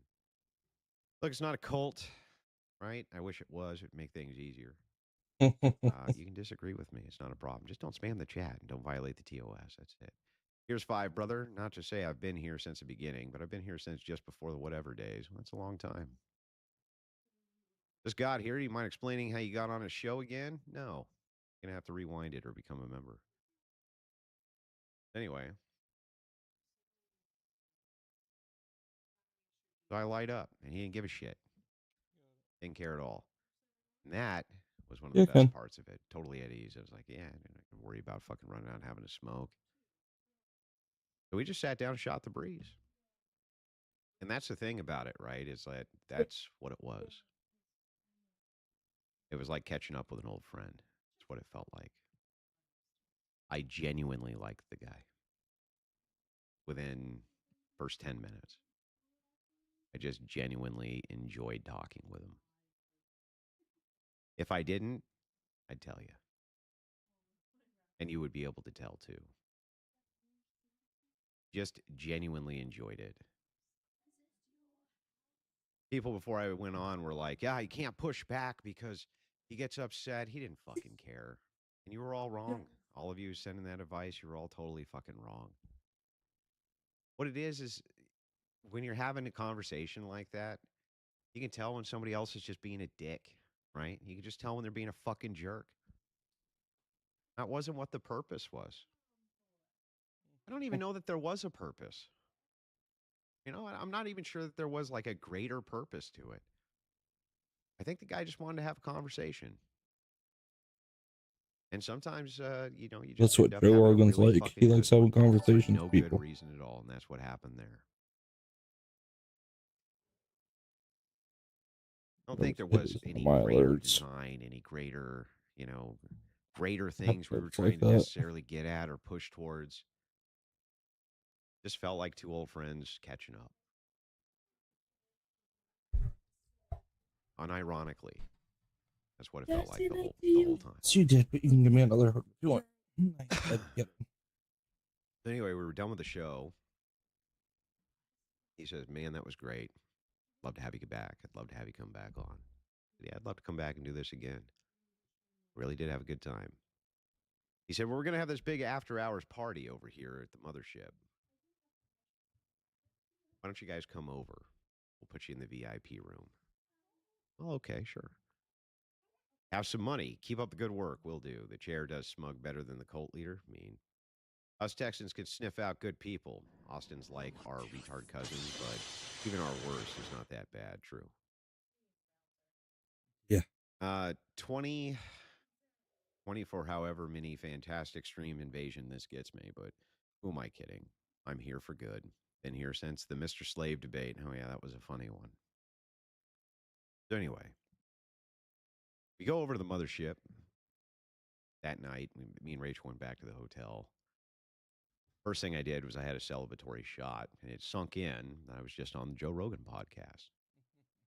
And I was honest with Joe when the podcast first started. I was like, you know, man, I really never expected to be here. And he said, yeah, man, I never really expected to be here either. I was like, well, there you go. So I had a nice celebratory shot. I'm going to have another one. Wife, bring me one. And we went over to the mothership.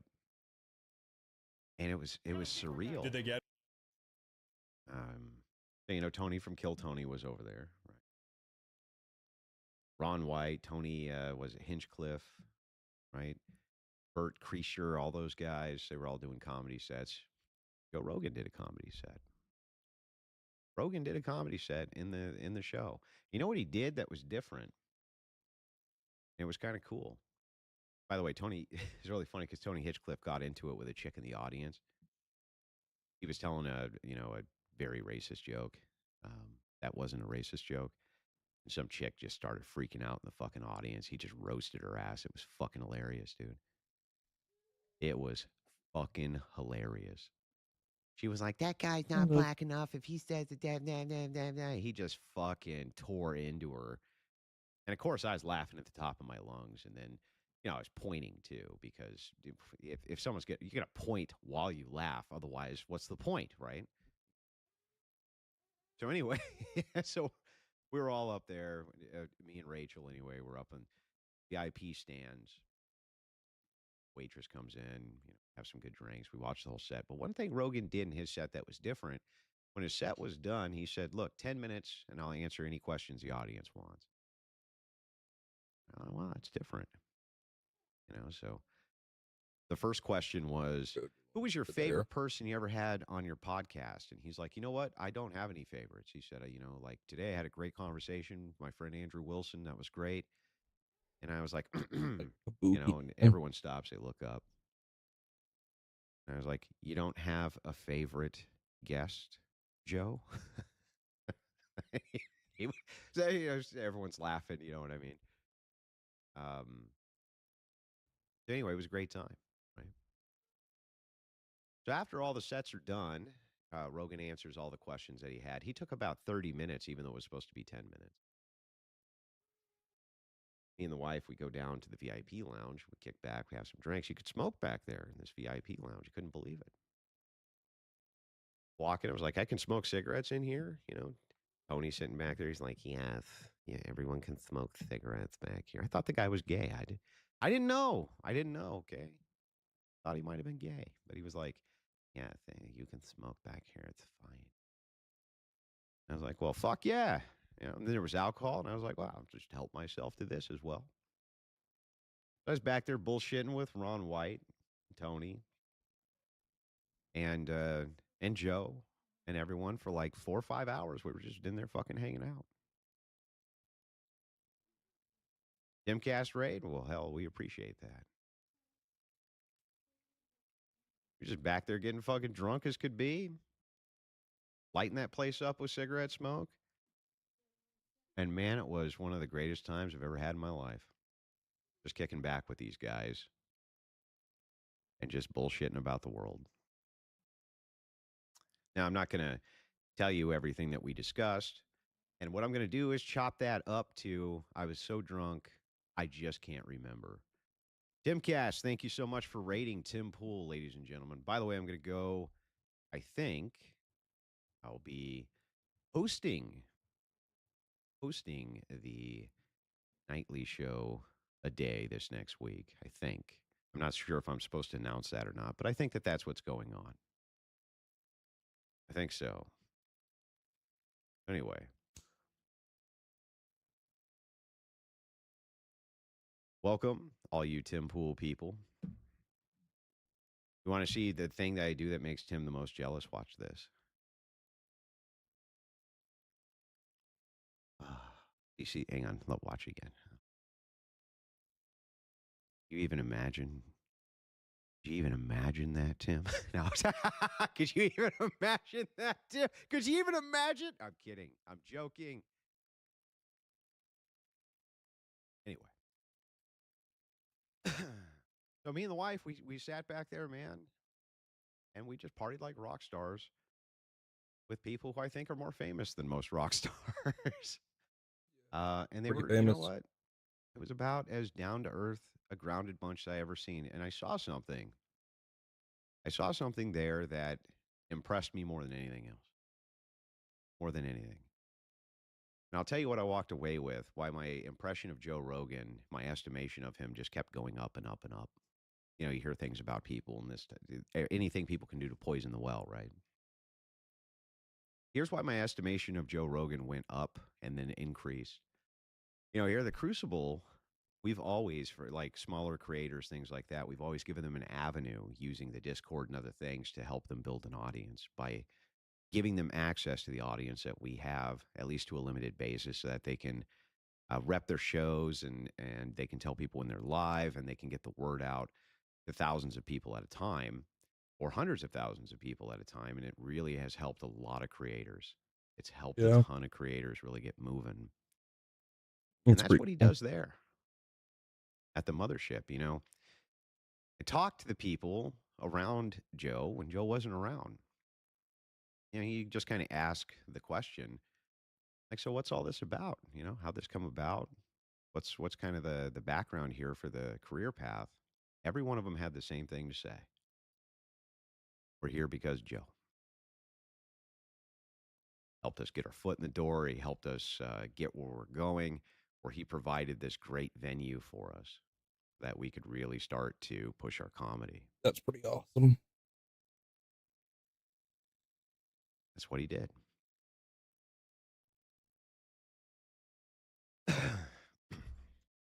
So my estimation of him just continued to increase. Those guys, even though they're mega famous, you know, what Tony has 100,000 live viewers when he does a show. Ron White was ultra famous when I was a kid. Of course, Rogan, most popular podcaster in the world. We're about as grounded a bunch as I've ever met in my life. Yeah. If you never knew anything about those guys and you just ran into them at a local bar, you would just think to yourself, that's a hell of a nice guy.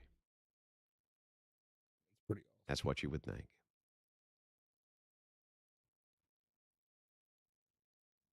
And that's what impressed me. Not the fact that this comedy club was great or the VIP passes or any of that shit.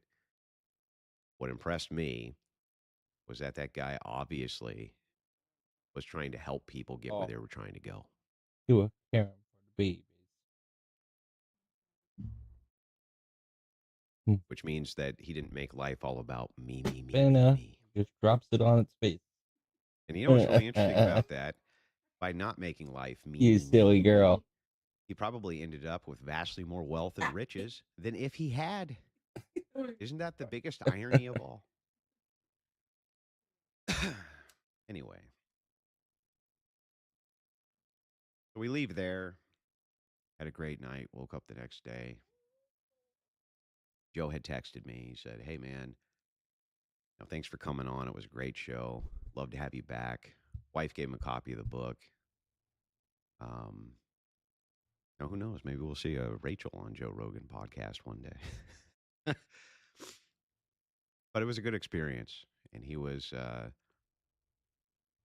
he was absolutely a very grounded, very decent man. And whether I agree with him or don't agree with all of his political takes, or even most of his political takes, that was the sense I took away from him. What's Is that matter? there wasn't an act and it wasn't bullshit. And I can say that in this industry about what? Maybe 1 in every 10,000 people, 100,000 people. I don't know. So, yeah, that was my experience with Joe Rogan. That was my experience with the ultra famous comedians back there who we chopped it up with. Was that they were a pretty fucking grounded bunch.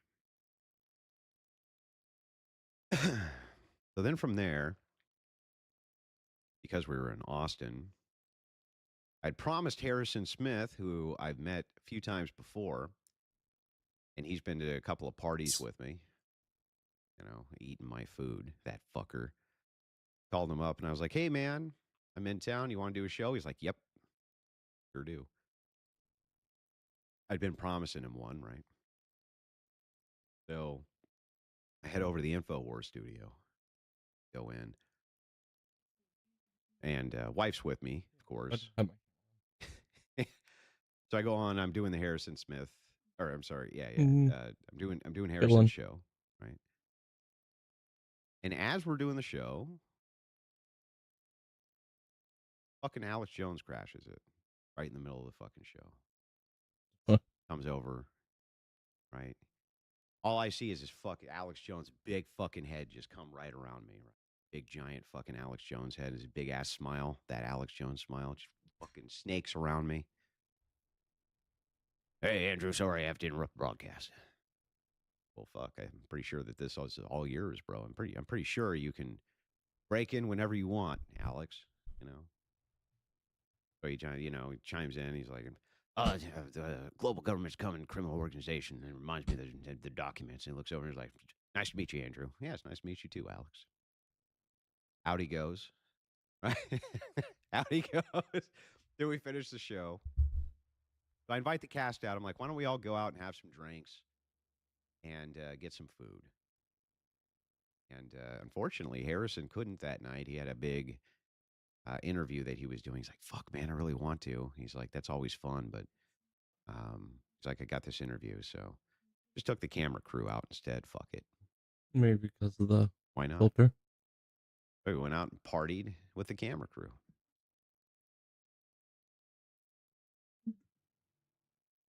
Why the fuck not? We're there. Yeah, legend Alex. It was funny.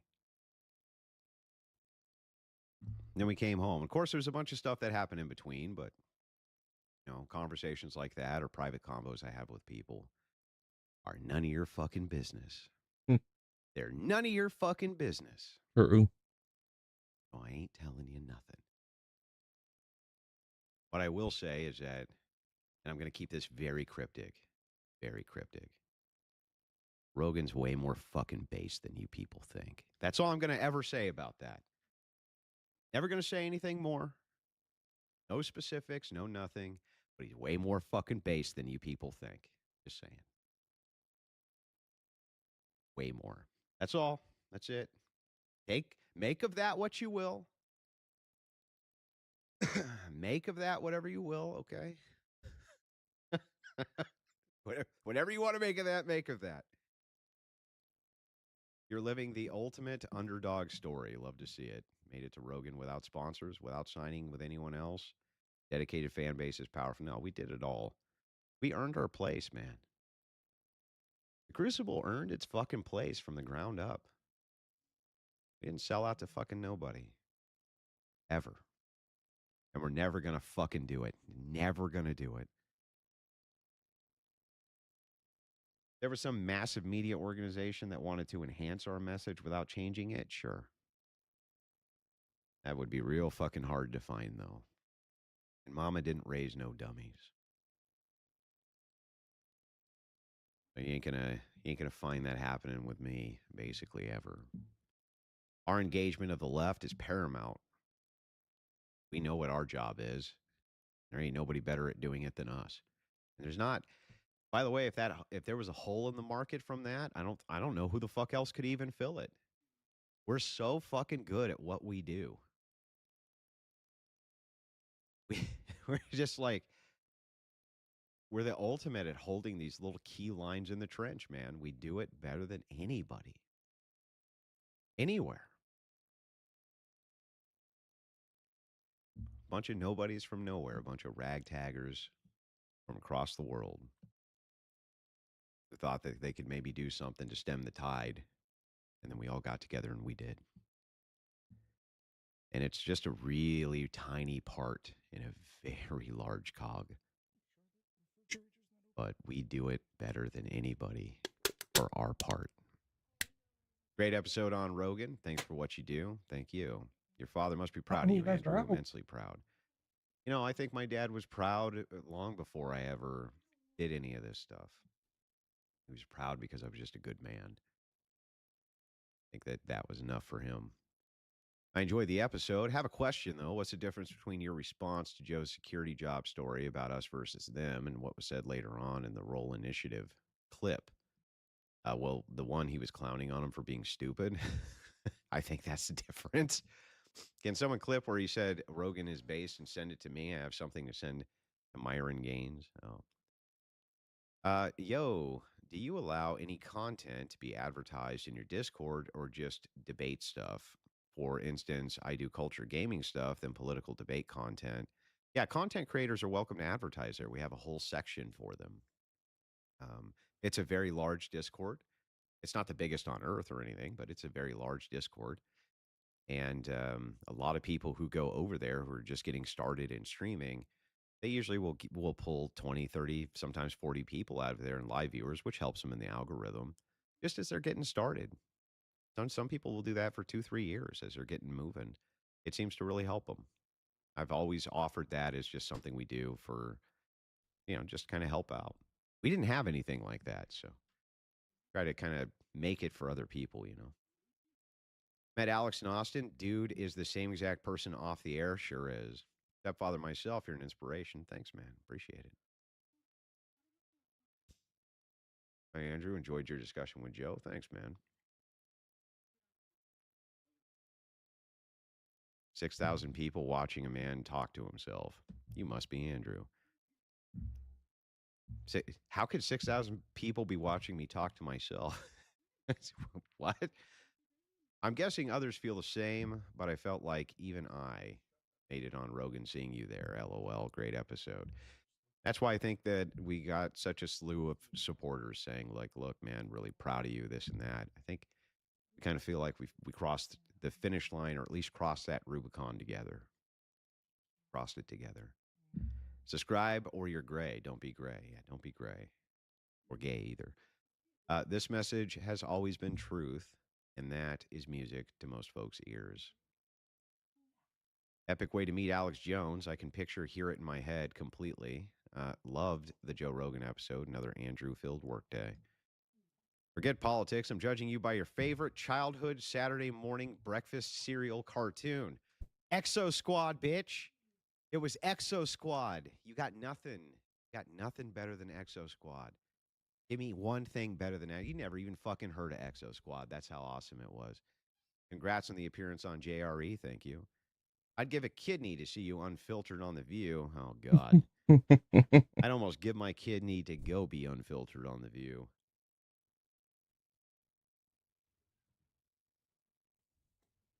Andrew, you fucking represent us. We made it. I think that's accurate. We got across that finish line, boys.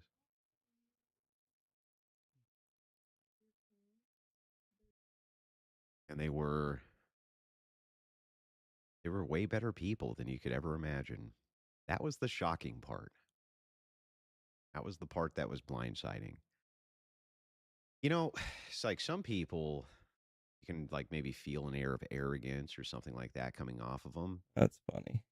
It's just nothing like that with that guy, with Joe. In fact, there wasn't anything like that with Tony. There wasn't anything like that with any of those guys. They were just fucking chilling, man, smoking And this cigarettes, facility chatting had about the world. an almost identical layout to that of the Natanz uranium enrichment plant. Here's the main campus sitting within the desert right here, Yeah. which then leads to an entrance of 4 tunnels, once again into another subterranean.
And how you doing?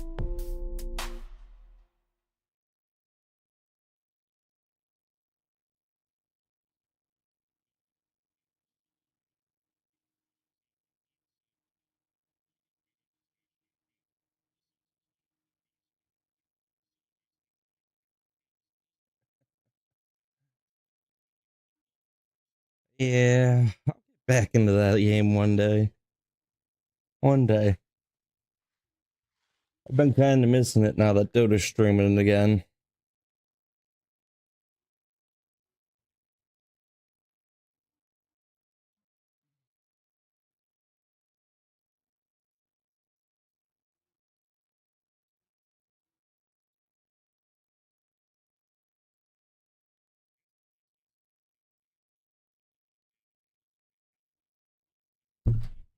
Craft's always fun.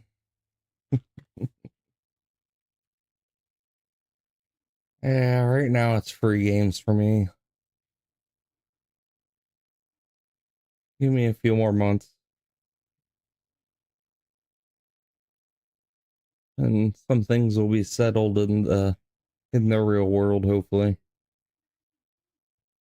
And we'll see. Maybe I'll be able to build a new computer too on top of it all.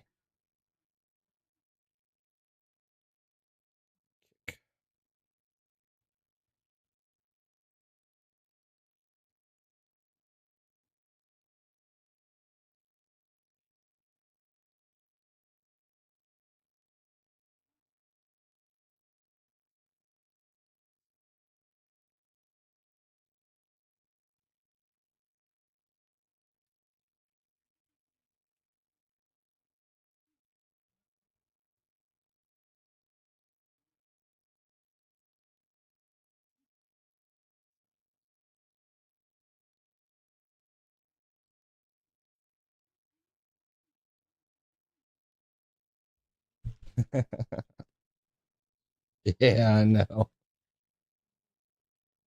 Don't worry, I'll come back eventually.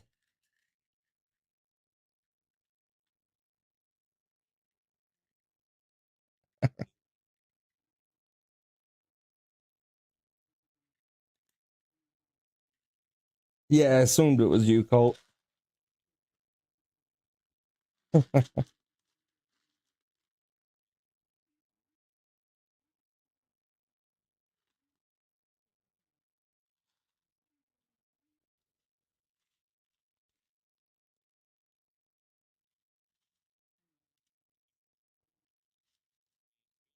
You're still running around on that Augie showing Dota how it's done.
strategy?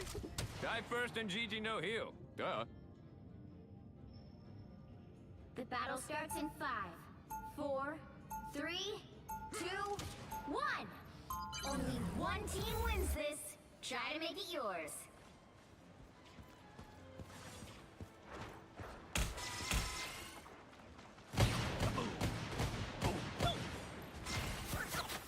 Watch out, coming through! Oh, yeah. But you can still turn this around.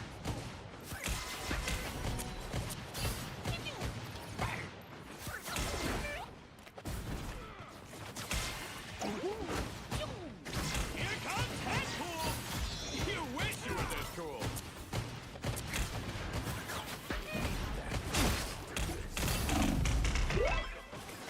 Hands up, losers!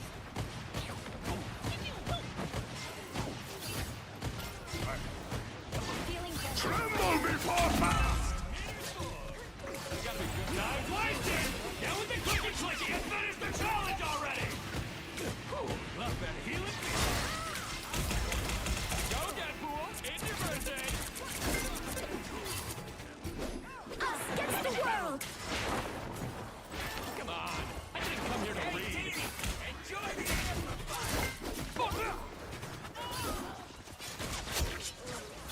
Here comes Headpool! I'm feeling trigger happy!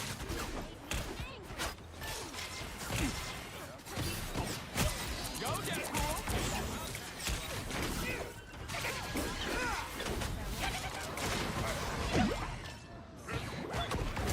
Don't mess with the amazing Spider-Man!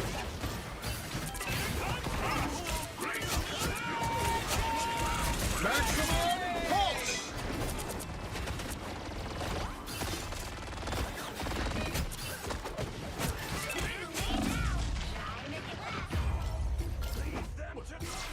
Aw, The wrath of the goddess! But you can still turn this around. Go, Deadpool! It's your birthday! We are undefeatable! My body's fully recovered. My brain nothing. Watch out, coming through! Oh yeah, baby, that's the good stuff. You wish you were this cool. Hands up, losers! They've come from behind. But you can still Judge! Jury! Executioner! Go, Deadpool! It's your birthday! Here comes Headpool!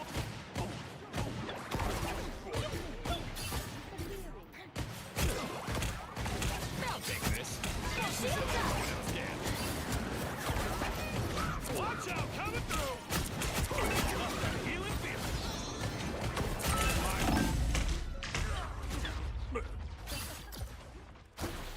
Okay, a game within a game. I'm meta.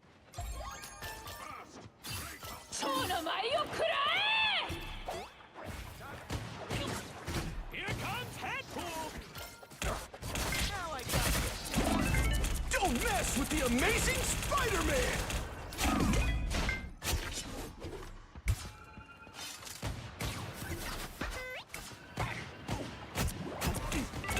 Maximum pulse! Gee, thanks, healing factor. Now I'm gonna fight these losers again. Jerry! Go, Deadpool! It's your We birthday! are undefeatable! A nice deep freeze. Leave them to Khonshu! Watch out, coming through! Thanks so much. Hey, Dee! Enjoy the amplifier! Watch out, coming Feel the wrath of the goddess! Go, Deadpool! It's your birthday! May the force be with you. Watch out, coming through! I am ready to put on a show!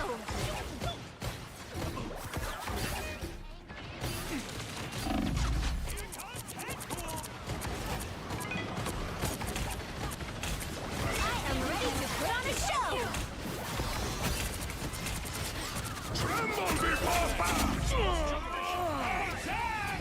Someone close this!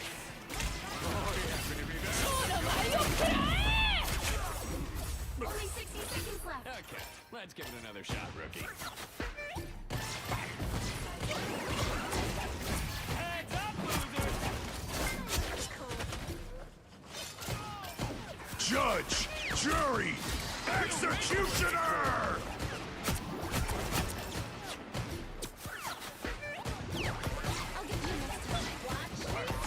Here comes Headpool! Down to 30 seconds.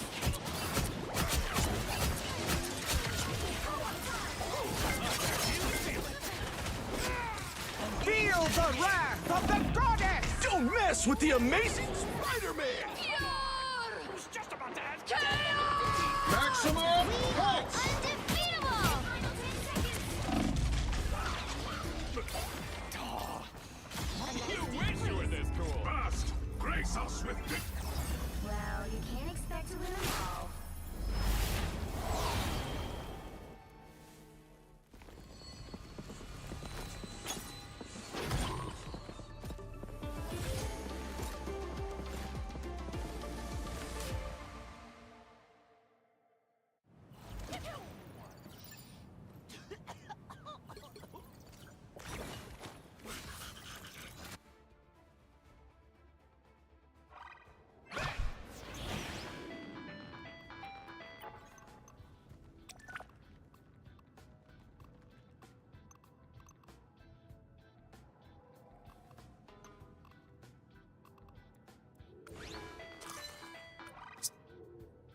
Stream off. This is just impeding my performance. Crazy. I need to figure something else out to stream from.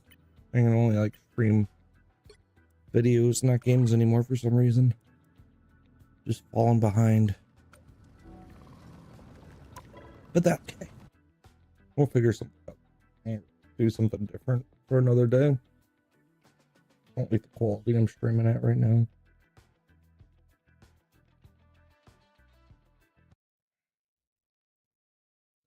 All right. Thank you, everybody. GG's and good night.